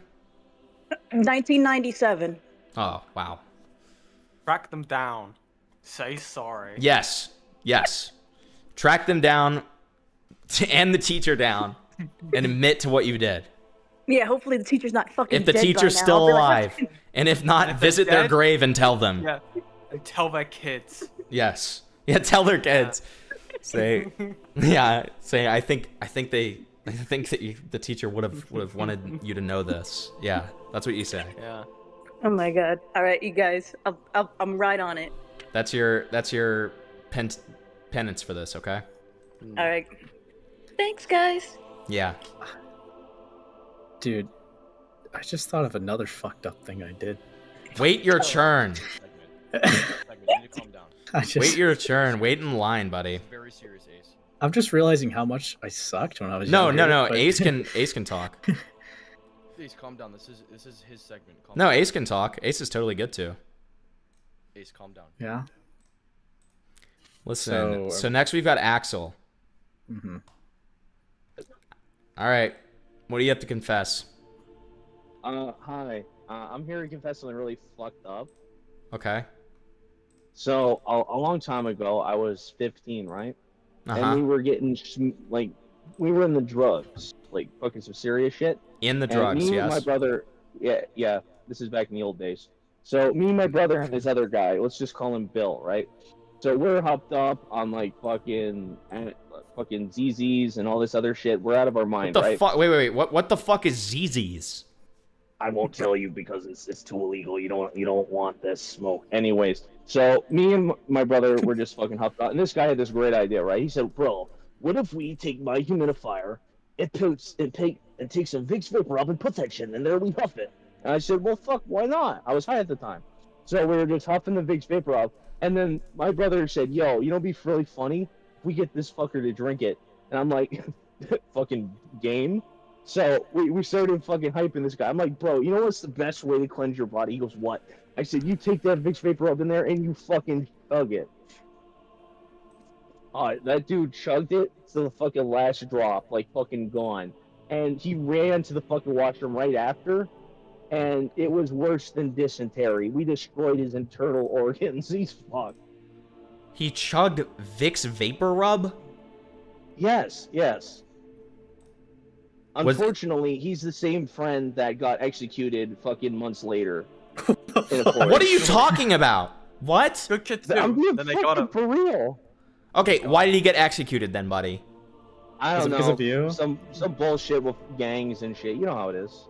Oh, like, you mean you're not even joking. Okay. Yeah, Wow. yeah, like legit, like fucking executed, fucking, fucking in the head style. Oh. Oh, so he got killed by, so was he like doing gang activities? Yeah, probably. Fucker thought he was one of those fucking, what you call them, rent the N-words. One of those fucking fake, homie peoples. Okay. Okay, so, wow, okay. So not only, wow. This one's tough. Okay. Not only can you not apologize to him because he's fucking dead, you also, like, you probably, like, severely reduced his brain capacity. Well, I guess you know what? Maybe it was my fault because of his reduced brain activity. He started to fuck with some homeboys that thought they were fucking real fucking tight men, and then got his shit blown in. Donate to gang prevention charities. Please donate to Himpleton so we can, do the Nuggy stream and all that shit. I will say I am a gang prevention charity if you think about it, because nobody who watches me would ever be like in a gang, okay? Because there's no way I'm that cool, okay? Yeah. There's no way. Because being in gangs are cool. Just kidding. That's a joke. That's a joke. Sure. That's a great thing to bring up, Himpy, given what. Should I say the last thing though? There's more? Well, no, I'm gonna switch to a different thing. Praising Grug, the man who, Grug and Magic Rock created Jewish Empire, that kind of shit. What? I'm sorry, what? Do you not know the story of Grug and the Magic Rock? Are you on the Z drugs? Yeah, are you on the Z drugs again? Like, what's going on? What are you talking about? Okay, so many moons ago, a caveman named Grug. Hold up, someone's calling me. I gotta go. Probably a parole officer. What the fuck is that? Okay. Did a bunch of Z's got slimed out by the gangs? Huh?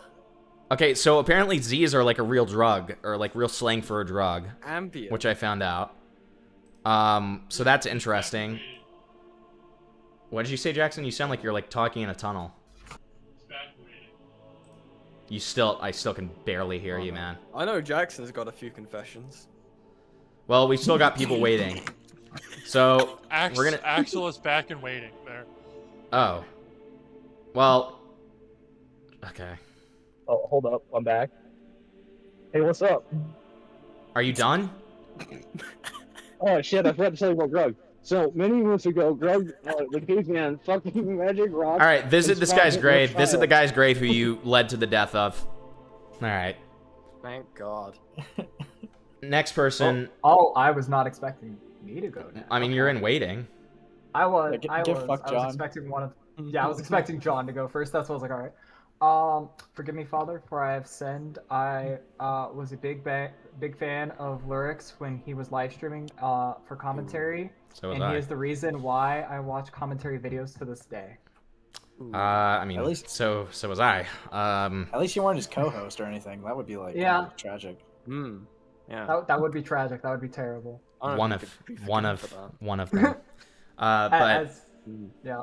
okay, is that all? Is that all you have to confess? I hit my sister in the head with a rock once, and then blamed other kid in the neighborhood. What the fuck? Where did that one come from? How big? Wait, how big was the rock? Yeah, how so injured we were was she? Like elementary school kids, and she's 6 Right. years younger than me, so that kind of says how young she was and how young I was. How big was the rock? Like a good 4 inches. Oh, how fast? And like, with just my hand, like I don't even remember what fully happened. I just know I hit her in the head with it, and it was hard enough to where she thought it was one of them and not me. So is this one of those things where like, you know, your parents tell you about this story like later on or something? Oh, Like, did they still to this day think it was one of the neighborhood boys. I told them that he threw the rock at her, and then he marched us both down to their house and was like, "Your kid hit my kid with a rock." Did they? I don't So know how you fast was okay? it? So Do you have, like, never a- you never corrected it. Oh no, never. Okay, And all right. the other family was Russian, so they like really didn't understand what my dad was saying.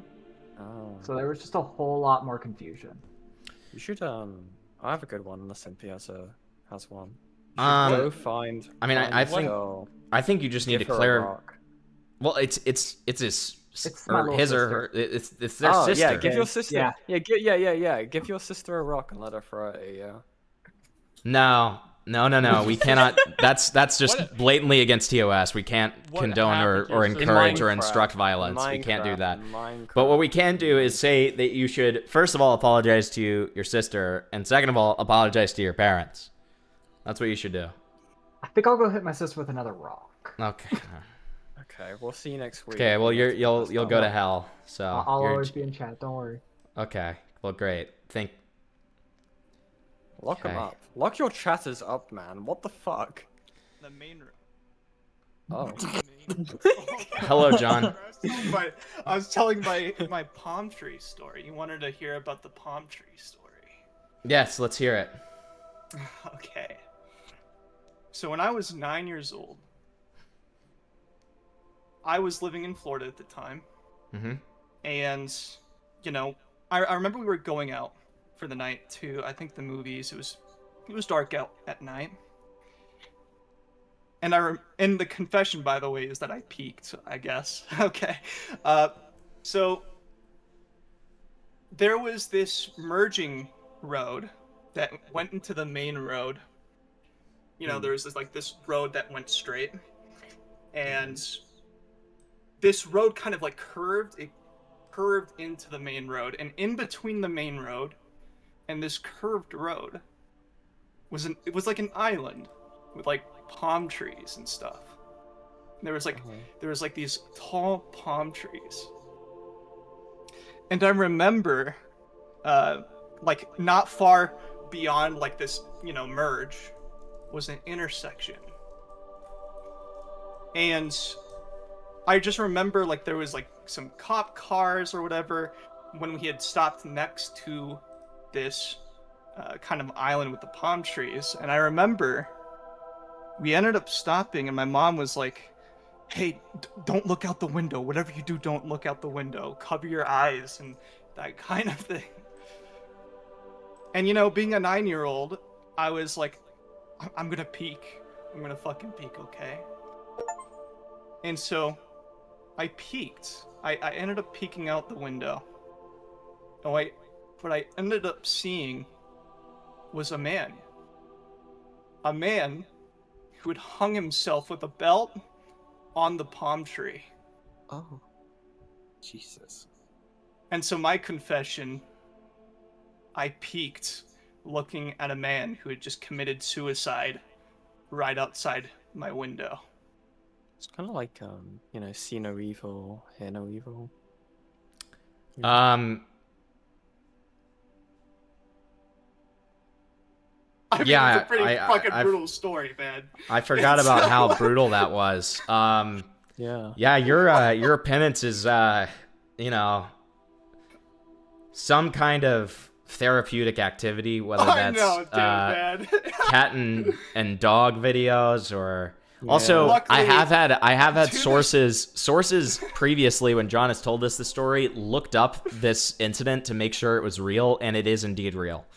So Oh my God. for anyone who is doubting John, there's stuff about this that if you know enough information about the story that I won't get into because it gets into like, you know, gets into more specific locations and stuff like that. Specific but locations, like, if you, it's real, okay?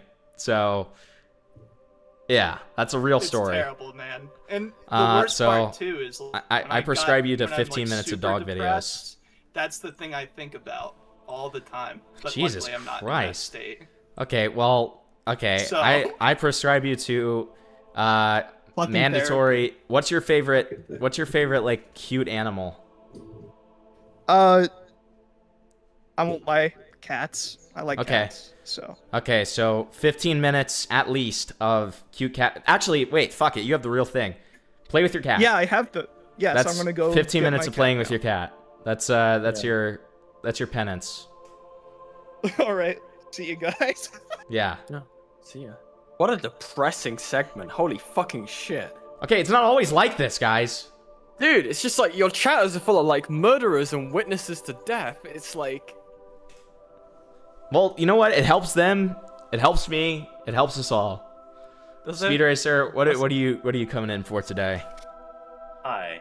So this kind of relates to the likability of discussions of rape from last confession. Of course, I remember. And I fear. Oh, hold on, dude. This stream volume. Okay. I fear, like, I've learned some things, and through these like horrible car accident videos that I've been donating. I fear that I've been liking it a little bit too much, and I fear that I've become, like, a very sadistic individual that takes the enjoyment of pain on others.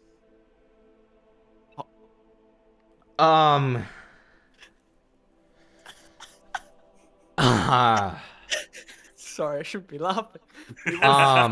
What's this trend of people like coming in and admitting this shit? Fuck.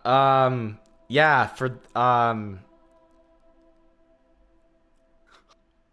you're gonna do one kind deed tomorrow. Tomorrow, either when you're working or whatever it is, you're gonna do one kind deed tomorrow, okay? And you're gonna see how wonderful it feels, and then you're gonna come report back to me and talk about how awesome it was to do a good deed. Okay. That's your penance. Thank you so much. Yeah, you're welcome. As I much might as kill. I. I was gonna say he's gonna come back and be like, "Fuck, I did it again." Ooh. Okay. Well, good luck with your good deed. What are you imagining for your good deed? I don't know. I might just do my normal work. Donate it. Oh, okay. So that's a good deed. Now, no, you have to do a good deed. You have to like go out of your way to do a good deed. Okay, so what if I intentionally mess up on like 4 pizzas tomorrow? That's a bad deed. No. It's a good deed because we donate the pizzas to the homeless. Wait, you're allergic? Shit. Oh, wait. So when you fuck up an order, you donate the pizza to the homeless? Yes. Oh yeah. Then fuck up a couple of extra pizzas. Yeah. Okay. Sure. Okay. Yeah. No, But if you get fucked up for that or in trouble with your work, you can't blame me. No, I mean like we fuck up like a few times every so often. You know? Yeah. It doesn't happen very often, but you know, I'll surreptitiously, you know, do it. Is lowering the homeless population considered a good deed? No. No, Bungless. Yes. No. What are you talking about? No. Yeah, of course it is. No. Yeah, I mean, Bad deed. lowering it. Yeah. Bad deed. What are you implying? Oh, no well, like, evil okay, it implication. depends on the method. I feel like knowing Bungless, I know the implications to what he's saying. Why are you trying to increase the homeless? Okay, fuck you, dude. Yeah. Do a good deed. Do a good deed. We're done with you. We're done with you. Do a good deed. Thank you so much for your input. Yes, you're welcome. I will totally do that. Okay, Bye. good. Good. Jesus fucking Christ. Okay, next we have Flatley. Great. Fuck. What have you what have you to confess today? Oh, I know what he did. Go on. His Discord isn't hacked anymore, by the way. He fixed it rather quickly. For those of you that don't know, the other night, and I've been trying to do this for a couple months now, I've been trying to build a Himpleton bot. And I wanted to join VCs and talk Is this your confession, or are you just explaining the hack? Oh, no, this is a total confession. Just wait. Okay. So, in the midst of me, right, hear me out, building this bot, I'm on Reddit. And this guy goes, hey, I built a similar bot. Here's a link. I click on the link, right? You fuck. And I go to his Discord. And everything looks fine. And then I see WWE star Rhea Ripley leaked nudes. And I was like, shit! Let me click on this. No, you didn't. No, you didn't. No, you Swear didn't. to God. Dude, I got fucking token. Dude. Lust is the deep. Lust is one of the deadly sins. Dude. I mean, this is actually more embarrassing than I thought it was. I thought he just clicked on the way that he told the story in this group chat that we're in with me, Spoops, and Joey is that he just like clicked on a random link. That's the way he said it to us. I don't know if his computer died and he got like killed again. I don't know what just happened. he clicked on the link again. Did something happen again? No, you didn't. I got hacked. No, you didn't. I disconnected my internet and plugged it back in. Why? Or was I? I wanted to be dramatic. Oh, okay. Dramatic flair, sure. I'm not gonna lie. I was inebriated a little bit, and I kind of knew what I was doing. Really? But I was like, fuck it. This shit is probably gonna toast my account. But I was very satisfied with the leaks, and I got the bot to work, so it was a win. And my email wasn't hacked, so it was a win. This guy has a wife, by the way. She's currently out of town. I'm losing my mind. Then get her to send you nudes, not fucking Rhea Ripley. God. She's with her dad. Why would I do that? Ask him to. I don't fucking know. Why would I do that? All right. She's having a good time connecting with her family she never sees. I don't want to bother her. Not just for a little, I don't know, a little fun time. Paranoid I am. I don't want her coming back to this house and being like, this motherfucker didn't do shit because I didn't even do the dishes. I hired someone to come and clean the house. This is fucked up. I'm losing my mind. That is another confession. I hired another woman to do the dishes and clean my carpets for me. Yeah, you should tell her you allowed another woman into the house when she I was am gone. telling her that I did it all. And when she doesn't believe me, I will tell her that I paid for it. And you know what she's probably going to say? She'll be like, you let another woman into my house? She's going to get mad, and then she's going to hit me with a comment. I know word for word she's going to say this. Wow, at least someone can do it right. I know exactly what she's going to say. Well, I mean, you should... you should, like, transparency. I mean, that could be, how you repent for your sin. There's also another confession. I bought a new hockey stick. She told me not to buy the stick. I bought it anyways. I also bought her a $100 gift card to Sephora. So I'm hoping this softens the blow. I am falling apart over here. I have been drinking every night since she's been on vacation. This is absolutely insane. I thought Calypso, in my inebriated state of mind, I don't even know if I was awake or asleep. Calypso was a part No. of I want to say that. First of all, you weren't drunk. Second of all, because we were at the Odyssey, and Flatley and I went to Red Robin together beforehand. I got a drink. He did not. Okay? First of all, not inebriated whatsoever. He got, like, Diet Coke. He did not get any, like, alcohol. Dude, and plus, it was a 3-hour movie, so it would last the whole, it's not like it would last 3 hours if you get one drink. Regardless, we're outside of the theater with, Flatley and I, well, I don't know if I can call him my buddy, but, I like him a lot. And it's Flatley's buddy, who he plays hockey with or whatever. And we're just kind of talking about the movie, going back and forth. And then he's like, I don't know. I can't even remember how it comes up, but like I'm kind of like, yeah, Calypso. I mean, it was interesting. I mean, Calypso was like played by an Aryan woman. I thought Calypso was in the Pirates. No, I thought Calypso was like Davy Jones, like no. the Queen of the Sea. It didn't come up. Like, No. No, I'm remembering it now. No. This is how it happened. So then you say, isn't Calypso the god of the sea? And I was like, what? I was like that, and then his friend's like, no, that's Poseidon, retard. That's what, like, immediately he says that. And I'm like, yeah, it's Poseidon. He's like, okay, but like, have you ever seen Pirates of the Caribbean? And we're like, Flatly, we're talking about Greek mythology. And he's like, yeah, I know.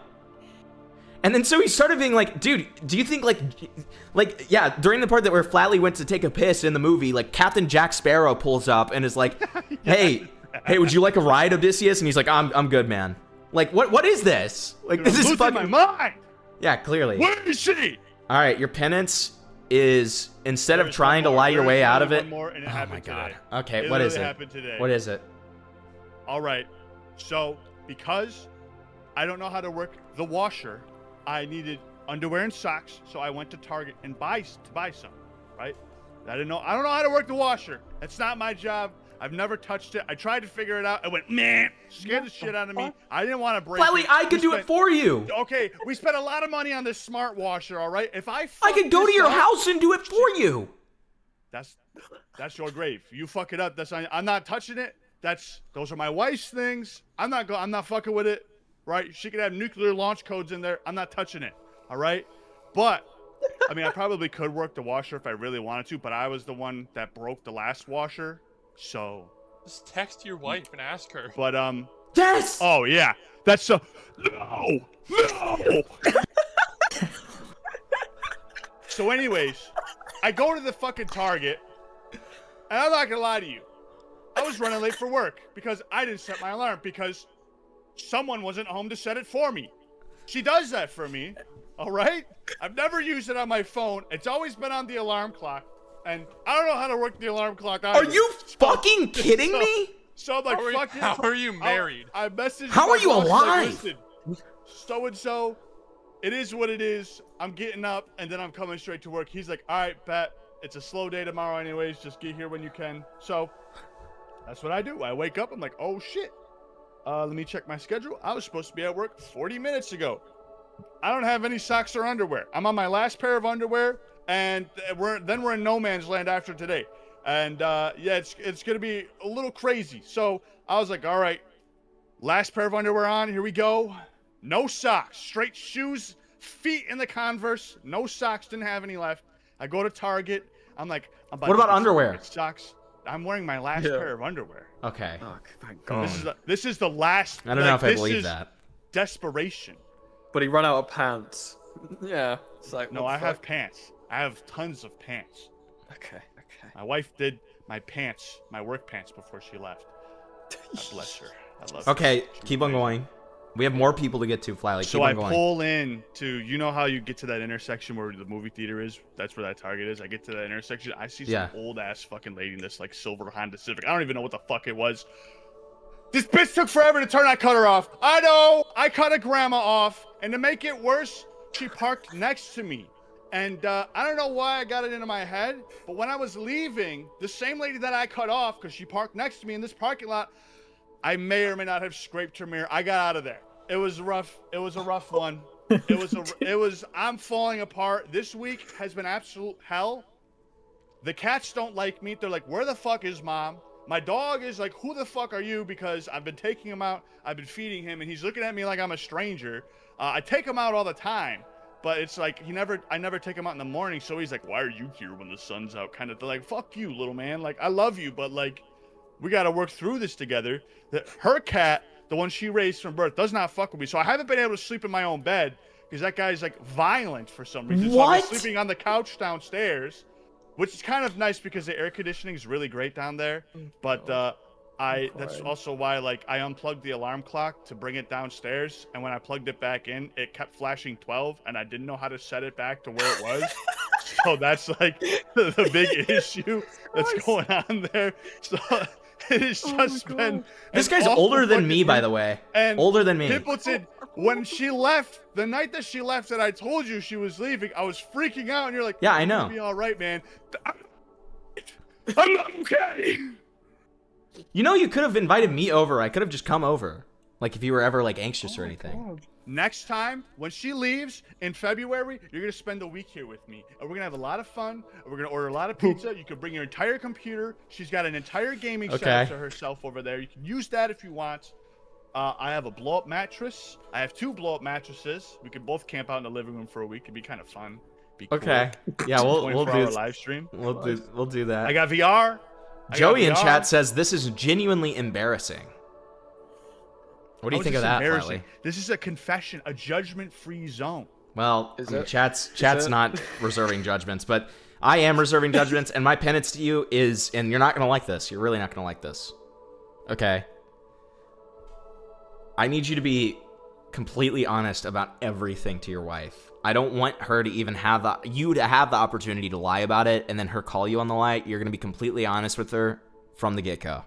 So here's what's gonna happen.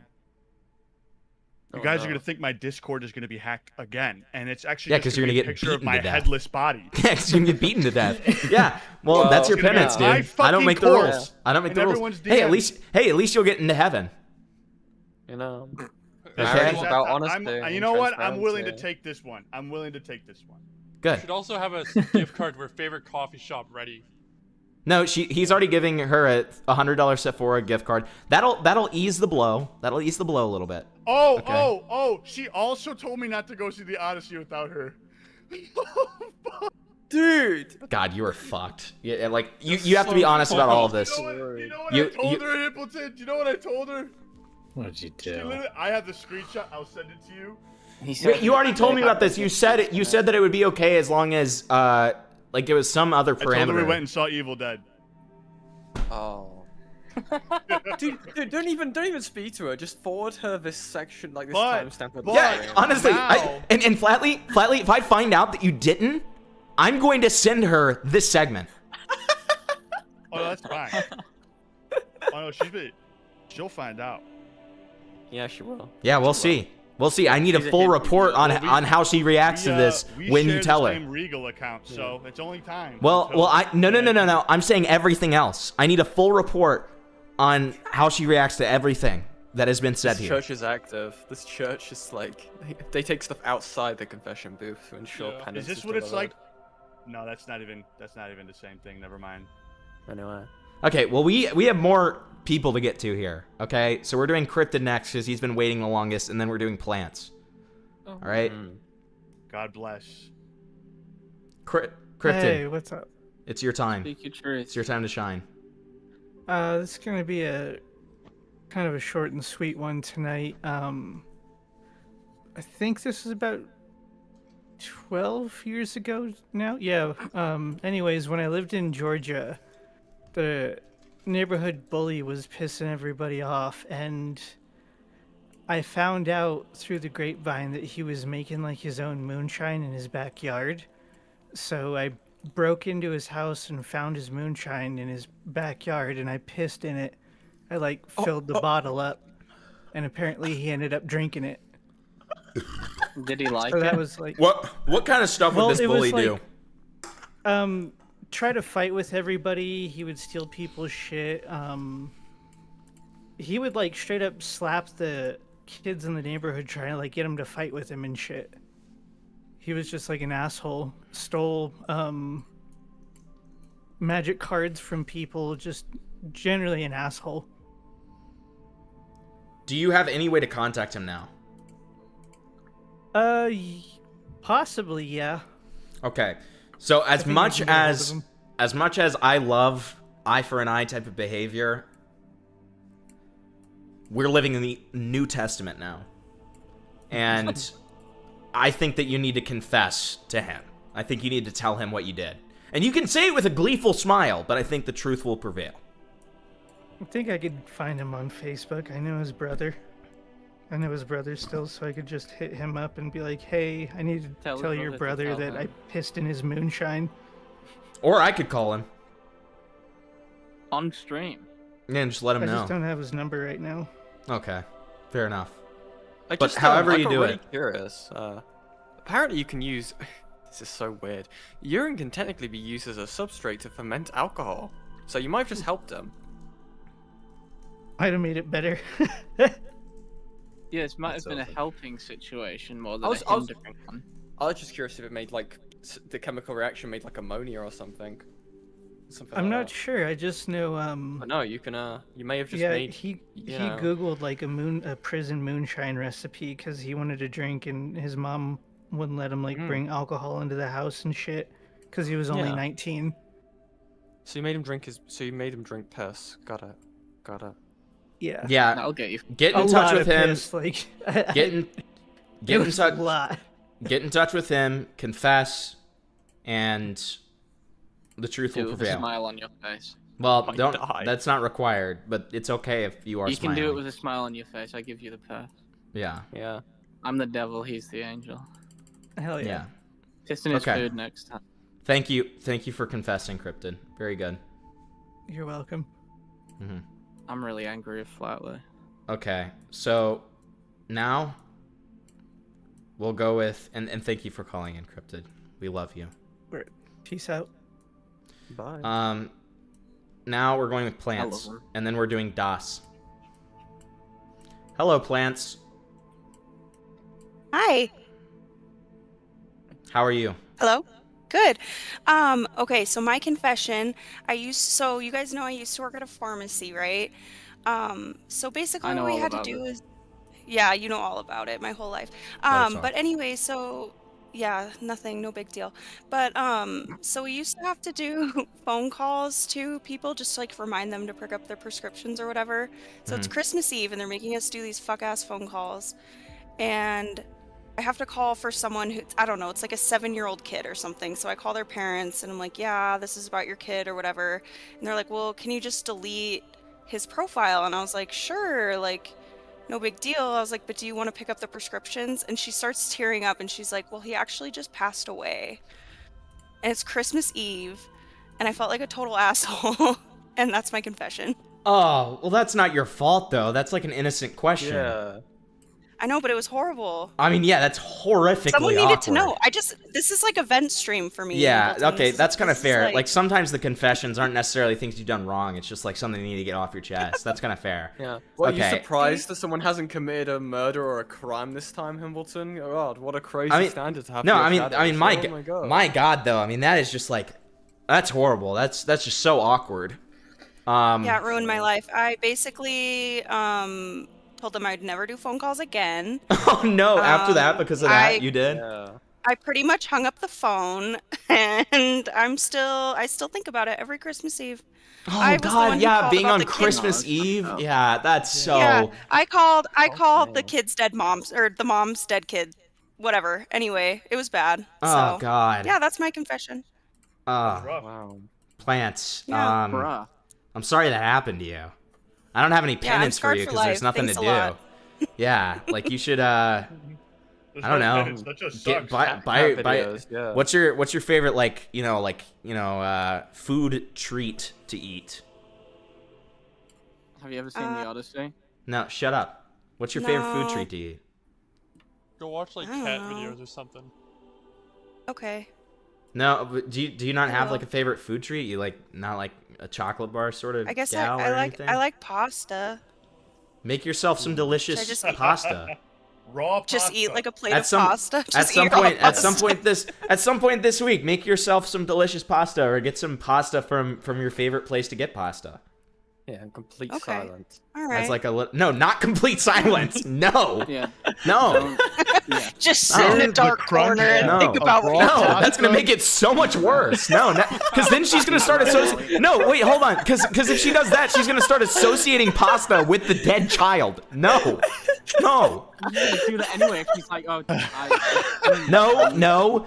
It reminds me of his organs. No, because she can do or watch anything, and listen, if she wants to do it with pals or something like that, then that's an option too. Look, the options are limitless. God, How getting she would lightheaded. like to eat the Fuck. pasta and with who Oh my she God. eats What it if she with. wants to eat in the dark though?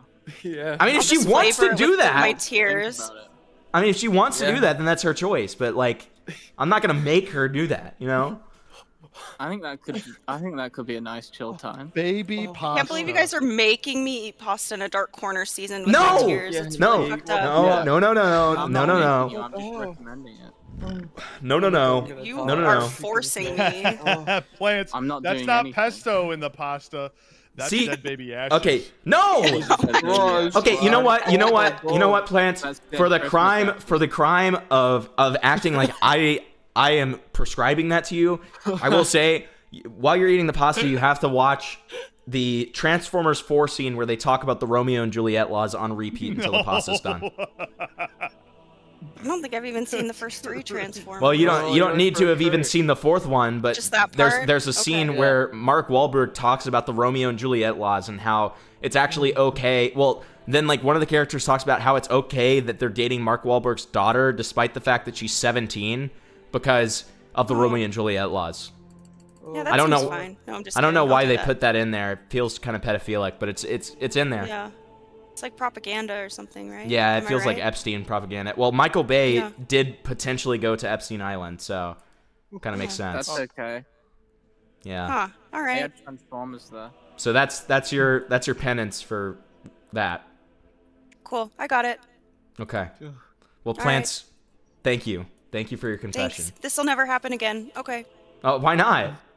Because I'm so scared of calling into streams. I Why? never do. I You just did yell great. at. You did great. No, because I just yell at Yeah, everyone good from the time. chat. No, but you did No. great. You did great. No. Yeah. You should eat that No. pasta in the dark now. Do you wait, Plants, before you go, do you understand like the people who come in here with like busted like 2006 like Xbox mics and like Oh yeah. just All the- don't all have a your shame little- in the world? Your Like- oxygen deprived mouth breathers that come in. Yeah, I Yes. hear them. Okay, well, Alright, I'm gonna take so that you sound significantly. You're doing great. You're put together. You're articulate. Like I mean, Whoa, what do you mean by that? What do you what mean? the fuck are you people? talking? What do you mean Like put like her together? thoughts are put together. What the fuck are you talking about? What are you talking about? Was that a FNAF reference I heard? You're the one who Put looks together? at nudes of other women when you're married. So I don't want to Flatley, fucking you hear. kind of it. don't. You kind of can't. You have talk. no room to talk. No. I am a Back monster. together. Yeah, I can tell. I know this. I know you in real life. I know you're a monster. Yes. Okay, well, Plants, you don't need to see our domestic dispute. So thank you for calling in. You did great. Don't worry about calling in. You can call Okay. in when Eat you know pasta in the whenever dark room. appropriate. It'll never happen again. up. But Well- yeah, I'll eat the pasta. I'll eat the Okay. pasta. Yeah, eat the pasta at the very least. Yeah. Okay. Enjoy. Yeah. Alright. Fuck. Bye guys. Bye. Bye. She should I have actually got, the I actually phone number got, again. I actually got lightheaded.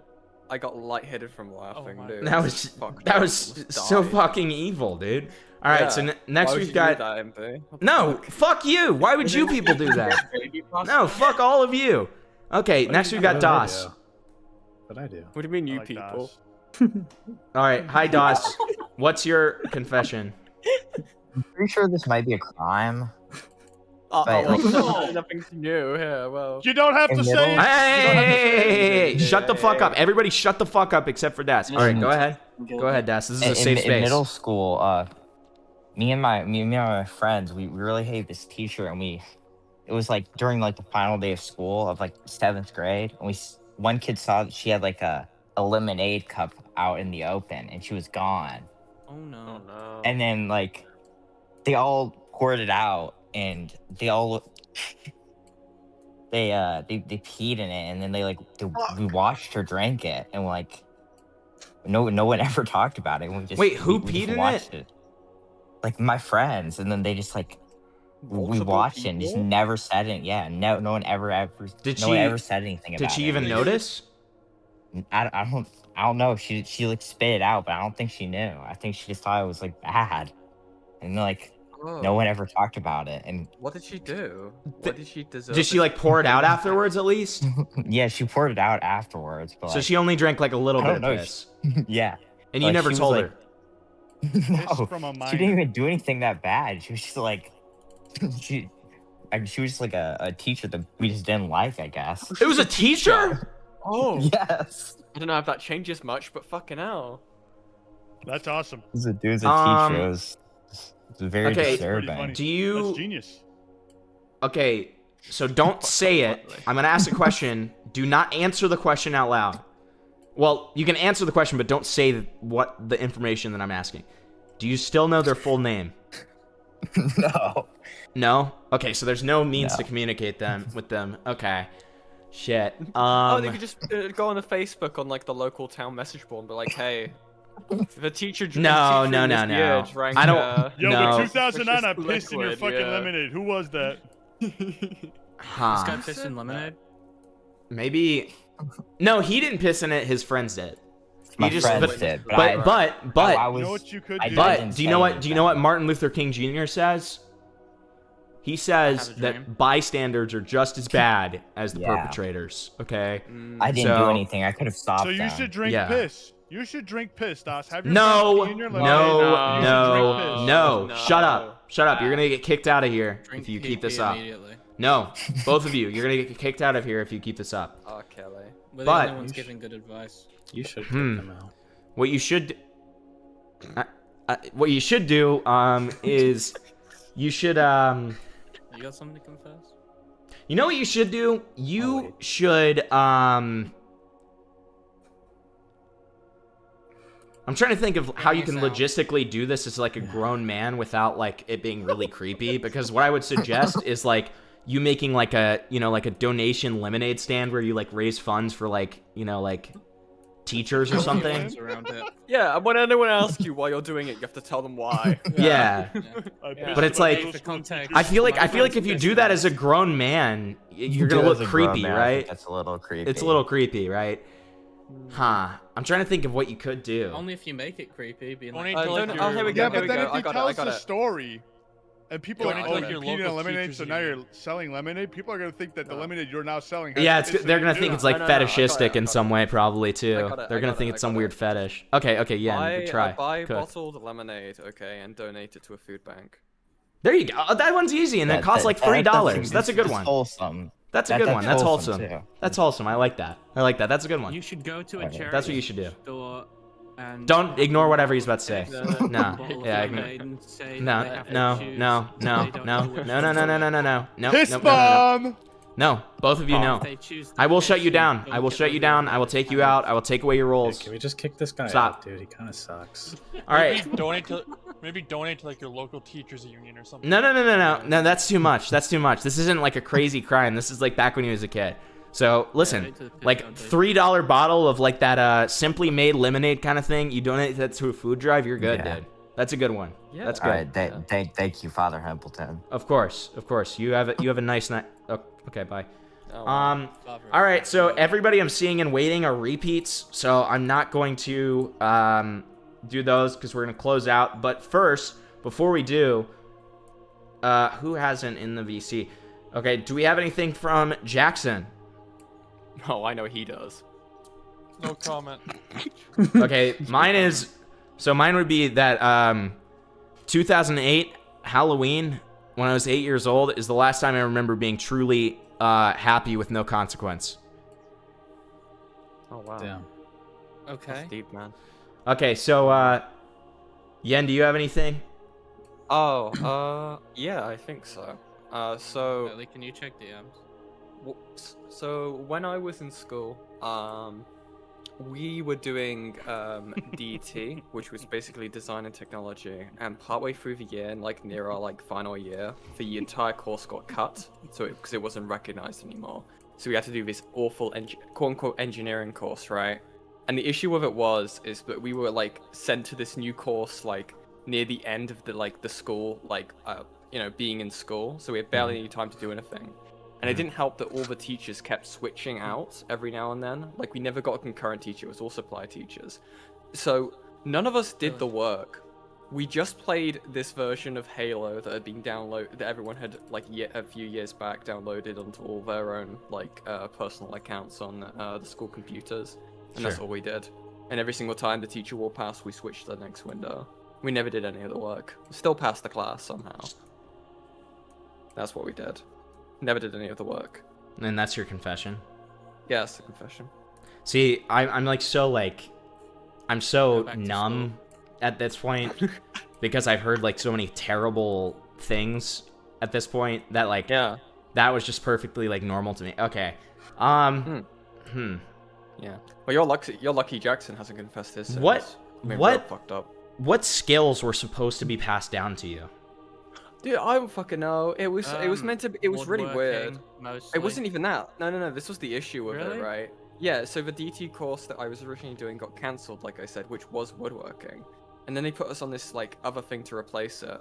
And it was like about like, I guess, like the most I remember it was like error intervals with like manufacturing processes and then like also trying to like learning sell something. what a drill bit is. To It wasn't sell even the that. price. That's what Again- we did because we got moved on to a different DT thing like you. Ooh, Is we ooh. originally started doing woodworking. Well, yeah, I that's have- the thing, the right? same Like thing. we I don't know much of what we meant to learn because I wasn't doing the work. I have your penance. I have your penance. Yeah. You're going to actually start using and learn DaVinci Resolve. Africa. Because I know that you should do that anyways.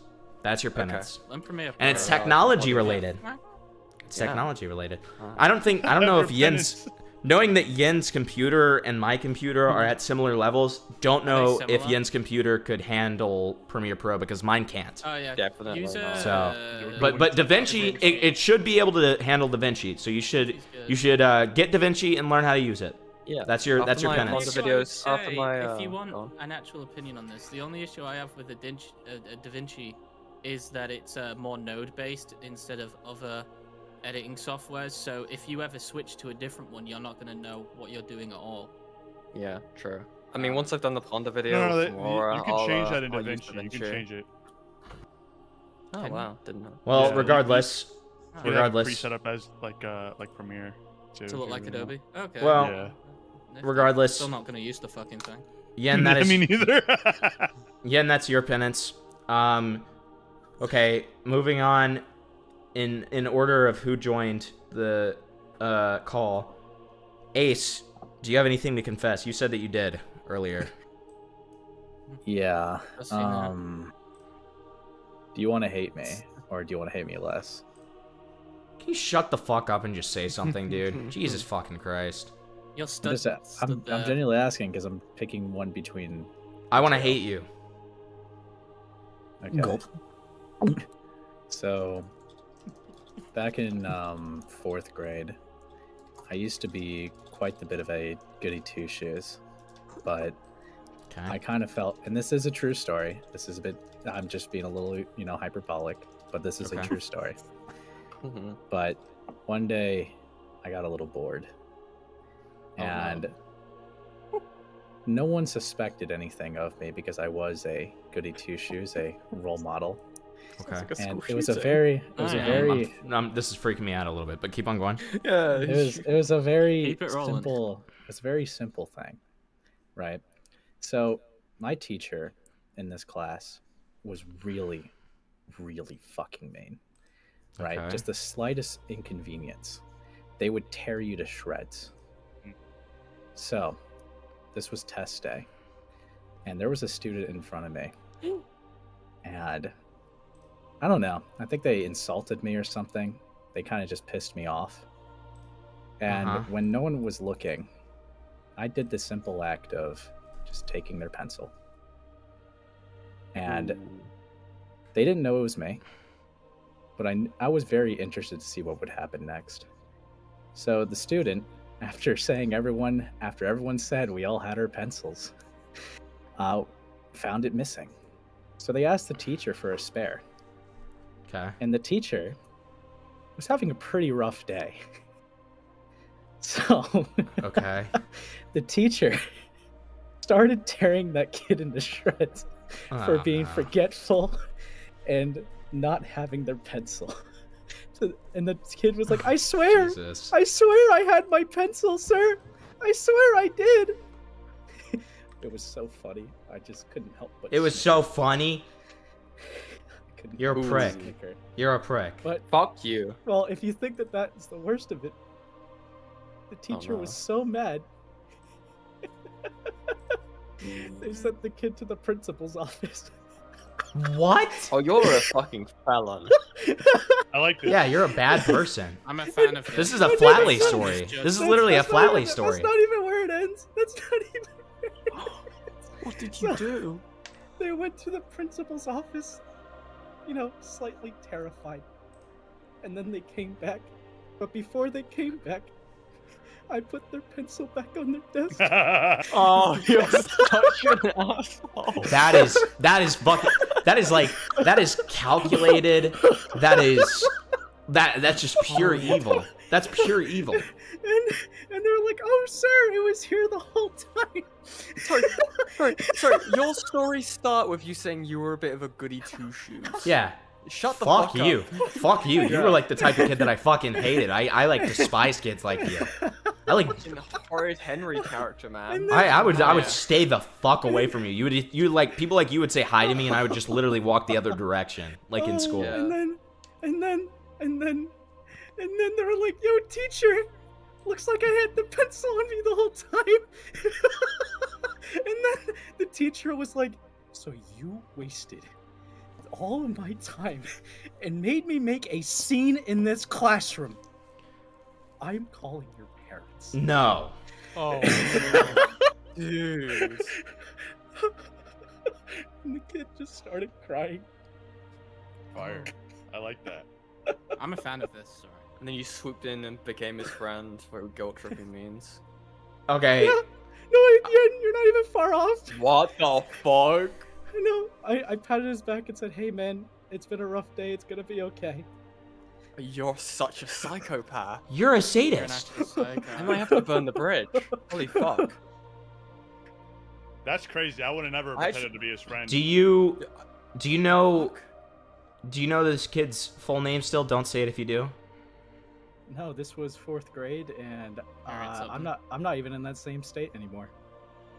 Okay, well, Oh, Facebook doesn't prevent that, but yeah, you fled the state after it. That's how bad it was. so you don't know his name or anything. I don't know anything about this man anymore. Do you have a yearbook? Well, you don't have to know anything about him. You don't remember his name? Nope. It set him into a life of crime. Okay. He doesn't want to remember. Well, the I'm name. trying to think of an appropriate pen. Honestly, somebody like you. Yeah, I don't think there's penance. You're going to hell. That one was sick. Yeah. That one was sick. That was fucking. That was sick. The whole night, That was actually. sickening. That was sickening. Yeah. Like you're like literally like what's the wait you know what actually here's your penance. You're gonna watch The Omen. Okay, you're gonna watch The Omen. Yeah. No. Yeah, you're gonna watch The Omen. Okay. Oh, no, and you're I gonna got see that one, I you're gonna got see that how everyone else saw you when you were a child. Okay, that's what you're gonna do. You're gonna watch The Omen and you're gonna see how everyone saw you as a child. Okay. You're gonna watch Little Devils. Can you make his penance be that he has to like watch Bleach when I tell him to watch it with me? Can you make him? Oh, I can you do make like that be his penance? No, because that just Because then benefits you. No, yeah, it benefits me. Yeah. Yeah, but that doesn't. He doesn't learn his lesson. Why he is needs it to not see. allowed He will. to- He needs will. to. No, no. will. He needs to see the way that like children saw him. So he needs to watch The Omen.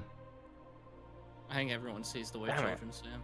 Because then if he watches The Omen, then it's gonna be like readily obvious. He's gonna be like, oh yeah, that was me. Because it's literally like Lucifer. It's like the child. It's like the Antichrist. Like the whole thing is that The Omen is about like a little kid, and he's like the fucking like literally like the Antichrist. Dude, I'm like Was the there a good son. game for that? So you're gonna watch that? Yeah, there was a game for that. It was. I remember watching It was really gameplay for popular it when in, I was a like, kid. Yeah. Like 2014, 2013. Yeah, Yeah. man. Yeah. Yep. It's such a bad game. Yeah, but it was fun to watch. Yeah, it was. It was. Yeah, I was kind of a So fucked up kid. I won't even lie. yeah, well that's your penance. Is you're gonna watch Was. The Omen. You're gonna watch The Omen. So Yeah, and, I think and I'm you're gonna gonna- and you know what you're gonna do? You're gonna do the thing that you do every time you watch a movie. Because I've watched enough movies with you to know this. Every time you watch a movie, you like self-insert yourself and others into the characters. You're gonna self-insert yourself into fucking Lucifer, because that's who the fuck you are. Yeah. Are so you here's gonna- the thing. Are you gonna admit like your other major sin? You're a pervert. Go Kato. Anyway. No, anyway, no, anyway. No, we can honestly- we can save it. We can save it. Yeah. There's always. the other- This is a recurring story- segment. No. Yeah, I don't no, want I'm your just other saying- story. I'm not saying it, but the other story, I think Yen already knows. Has to do Yeah, we with don't cards. we don't have time for doubling down tonight. Oh yeah, you're a psycho. But- Yeah. Anyway. So Jackson, are you sure that there's nothing you would like to confess? And it doesn't have to be Sure, related Jackson? to the thing that you almost confessed the Yeah, other you- day. I mean, when I was 7, I stole like $1,000 from my dad and spent it all on Roblox. Okay, that's worse than me. Okay. No. Dude, if it's I not was your worse dad, I than- would have beat the shit out of you. He did. $1,000 from a starving father. Yeah, that's. I was gonna say man. context question. Yeah, like how well off was your father? Did he have like a well-paying job? Yeah, was he like doing decent? Yeah, he's doing pretty alright. Well, was he? Now though? or then? He's like, we're comfortable. We're not the. You keep on using present tense. What was he? Yeah. How was he like back then He when you was stole the money? comfortable. Okay, he was comfortable. And then you Like, did we're- that to him. Yeah, that was he actually Why- needed that for rent, and then he got like evicted. Yeah. But okay. Did you ever tell him that he found out that you did it, right? Yeah, the bank called And, him like, beat the 20 shit out of minutes you? After, and, yeah. Oh, so wait, was the money successful? Like, did it actually go through? Oh. Like the first $500 did, then the bank stopped the rest. Did he get it back? Yeah, he charged back, and that's how my first Roblox account was banned. I mean, to be fair, I think the penance was immediate. His dad. beat Well, the shit yeah, out the of him. penance was getting the Yeah. shit beaten out of you and your first Roblox account getting banned. Yeah. That kind of took care of itself. Okay. Yeah. Okay. Not the other one. All right, so Spendling, do you have anything you'd like to confess? I'm here for you, Spendling. This is actually scary. Don't trust the sex guy. Yeah, don't He'll take your ever trust pencil. anything that he fucking says, dude. Jesus Christ, this guy's Lucifer. I'm not the same. I was in 4th grade, jackass. Hey, interesting. Jackass. Something's Hey, you're in 4th grade and you were already that Um, fucking sadistic, dude. Not a good sign. I was a kid. We didn't see the signs. Fuck. All right, Spindly, you got anything? You want to know one that I've never told anyone? That's kind of a scary tone. Yeah, the music's loud as well. What the are hell? Well, are you sure? It's not private. Okay, because we're on stream. No, it's not. No, and I know you know that. I'm just reminding you. If I'm not satisfied with it, I'll leak the other thing. Don't worry. This is yeah, you fucking. Do you want me to leave? All right. Secretly put cyanide in Ace's coffee. No. All right, you have the floor. Go ahead. When I was younger, I was on holiday in a foreign country. I want to make that clear. I was in a foreign country, and I didn't know how people acted then because I was really little. I watched a man die, and I didn't do anything about it. What? No, you're gonna have to elaborate. There was a man on the floor, and he was blue, and I just walked away. How did he become blue? Wait. So I mean, it sounds like you walked in on him already I saw being a dead. dead If he was guy. blue, yeah, you I just saw saw a a dead dead guy. guy, yeah. Well, there's nothing wrong with that. No, you I just saw a didn't dead go, and I guy. didn't tell anyone. Oh, you didn't tell it. No, I was too scared. How old were you? You were a kid. I was 5. Oh yeah, that's. kid. You didn't do anything wrong there. That's kind of worse than me if you think about it. No, fuck you, dude. No. I didn't fucking strangle the guy. And by the way, what makes it worse is That we're it was aware in of. the woods. It was in the woods. Yeah. Paul moment. Did you ever like report it when you were like older? No, I don't think it would have done anything, to be honest. Okay, well I guess I mean like if I'm being objective, and I'm not operating off of There like. again, and he was gone. I'd hope so. He was actually alive then. If I'm operating off of objectivity and not the fact that you're my close friend, what I would say your penance would be to look up articles from the year that you went and see if a dead body was found. Yeah, relive your trauma is what Himpleton's actually trying to say. No, it's just like if nobody talked about it, then like Dude, it's probably you're like kind of a dick, man. I'm it's not like an gonna active lie. case. That's not good. That's like I mean like there could be a family that's like missing their husband or their father who like Himpleton, you're a piece of shit. You know. how that? what's Holy wrong with fuck, that? That's man. the responsible thing to do. You're just a dick. That's just responsible. That's a good thing to do. Dude, you kind of suck. That's just like a responsible thing to do. Like there's nothing. No, we're not doubling up because this is a recurring segment. But like, I'd love to tell him. Oh, okay, never mind. I'm saving it. I have yeah, like 10 stories. save it. So The that's less bad one. that's your penance if you so choose to accept it. To do what? Just see if like a dead body was found in the year that you No. went. Okay. So then it could still be like never mind. It's fine. It's not It's not that. really it's not really your fault as like a No, I know, but if there was like news about it, like being found, then I you don't know wanna that this the. man's name. Okay. Well, I just looked it up and I You want found me it. to know this man's name? Fuck, I saw Jorge Pashtapelinov. No, it's just dead to on the make floor sure. when I It's was to make 5 sure years that the old. police actually found the body, and then it wasn't like an unidentified body to some murder that like you could help with or something. You could have just been asleep. Blue, a blue man asleep. He could have just. You been not blue heard of and the Blue reti- Man Group, Yeah. Pimpy? Come the He fuck could. on, He could man. have just been blue and retired. Yeah. Blue and retired. Okay. Yeah. Yeah. What's wrong with Yeah. being Just- blue? He could have just gone off the set of the Avatar film. I'm blue. You're judging him because of his color of his skin, Himpy? Yeah. It's What do you fucked mean, up, you man. Fucking people? racist piece of shit. All right. Great work, everybody. That's man. Sometimes when I wake up, I see his face. that's gonna be it. give us For, a prayer. okay. Can I give you a prayer? Sure, prayer to sure. end I it. feel like we need Yeah. one after this. I don't really think I need one. I think you need to shut the fuck up while I'm praying, okay? So, let's give. I don't care if you're not the same religion as me, but let's give it a tiny bit of respect if I'm gonna do a prayer. Hmm. Okay. Thank you. Yep. Okay, dear. Fucking. All right. Can we Alright, kick let's this go. guy out? All right. Shut up, just mute, just mute. Shut up. All right. Dear God, please be with my chatters. They clearly need your help. They are a sinful bunch. As am I. I am extremely imperfect. Please help me to be as good of a person as I can be, and help my chatters have a wonderful rest of their night as I raid them into Aiden. In Christ's name, amen. Oh, man. The fucking fire alarm. Amen. Amen. Amen. Amen. Amen. I don't know. to the I don't know chat, who please. did that. Amen I to don't the know who chat. did that. Bungless never confessed to anything. Yeah, amen to the chat, please. Only Yeah, amens, amen. please. Bungless never confessed to anything. I think Bungless needs to confess to something. Dear God. I love that Speed Racer's just making everything worse. Did you smell it, Spindling? Did it smell? That's great. Great questions to be asking the I don't traumatized remember- 5-year-old. They can ask me. I don't remember the smell. But I remember his eyes. Hello? Is he here? Okay. Dude, can we get this guy out of here, man? I If feel one like of the if one of the muted people want to confess, I will read it for you. Yeah. Yeah, he'll read it side to side. Okay.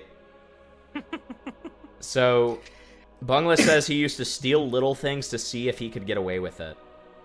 Children. Did that. Can you like get away? Can you like? Okay, how old were you first of all, and what would you steal?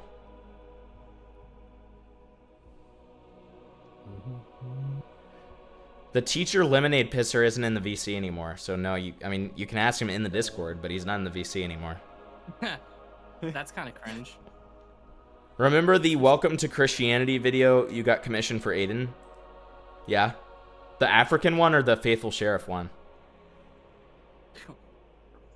That guy's dead now. But lemonade pisser. It's like a fucking like serial killer name. It's like a serial killer Lemonade name. piss Yeah. stand serial killer. Yeah, it's like from Dexter, man. Yeah. Why is Remember Bungless's Lemonade confession Pisser? the most normal one? I mean, it's the most normal one outside of like people who didn't really do anything wrong, like plants. Like plants didn't do anything wrong. 8 to 12, I would steal like $3 worth of pencils and other sorts of things each time. Would it be from stores or from individuals? Wait, we all did that, right? Like from Yeah, what's Argos? what's The wrong with small taking pen- pencils? Yeah. Yeah, what's honestly wrong with taking? Shut the fuck up. Dude, I used to take. You remember those pencil boxes? Okay, but steal them from individuals. Okay, but $3 worth of pencils is a lot. That's a lot of pencils. Oh, so it's okay for him to steal pencils, but when I do it, I just said it's a lot. No, I no, said it's a fuck lot of you, man. pencils. No, fuck you, man. Stores got Fuck cameras you. and had shit. malicious intent for different I stole the reasons. men's Well, room. Bungless's intent was kind of malicious too, because he was trying to see if he could get away with it. Like that's a little troubling, right? That's kind of mean. You guys know those pencil cases, like those plastic ones everyone used to carry around? No, I'm delivering my penance for Bunglas, and then you can talk about whatever glup shit that you want to talk about after I rate them out. You guys remember But, the like, football game last week? Okay, so Bunglas, your penance is to Kill yourself. no. Go to No. Africa. I don't know. You're honestly, Bunglas, your penance is five Hail Marys. You know, at least I returned my pencil. This guy No, still you know got what? that. Actually, I changed my mind. Your penance is to no, not 5 Hail Marys. Your penance is to get a mic. Oh. And use it. And use it. Yep, that's your penance. Your penance is to get a mic and use it. I thought his response to get a mic was, "I'm not Catholic though." Yeah. Imagine first time we hear Spongler speak. That's your penance. Or go track down one of the people you stole a pencil from and give it back. That's your penance. He's just gonna be he's very ashamed of the fact that he's ESL, and he's gonna be like, normal voice. "Hello there, my name is What if he sounds like a more If crispier he Nick had an Andrews? accent like that, Harrison, that would be cool. Oh, my name is Bungles. Yeah. Is he Mexican? French. Hello, it is me, Bungles. No, my name is Bungarus. It is me, Bungles. He buys a camera and it's Jeffrey Epstein. Bungles has been Epstein. Oh wow, the camera's on. Camera's been on Camera's been on the whole time. Oh, look at that.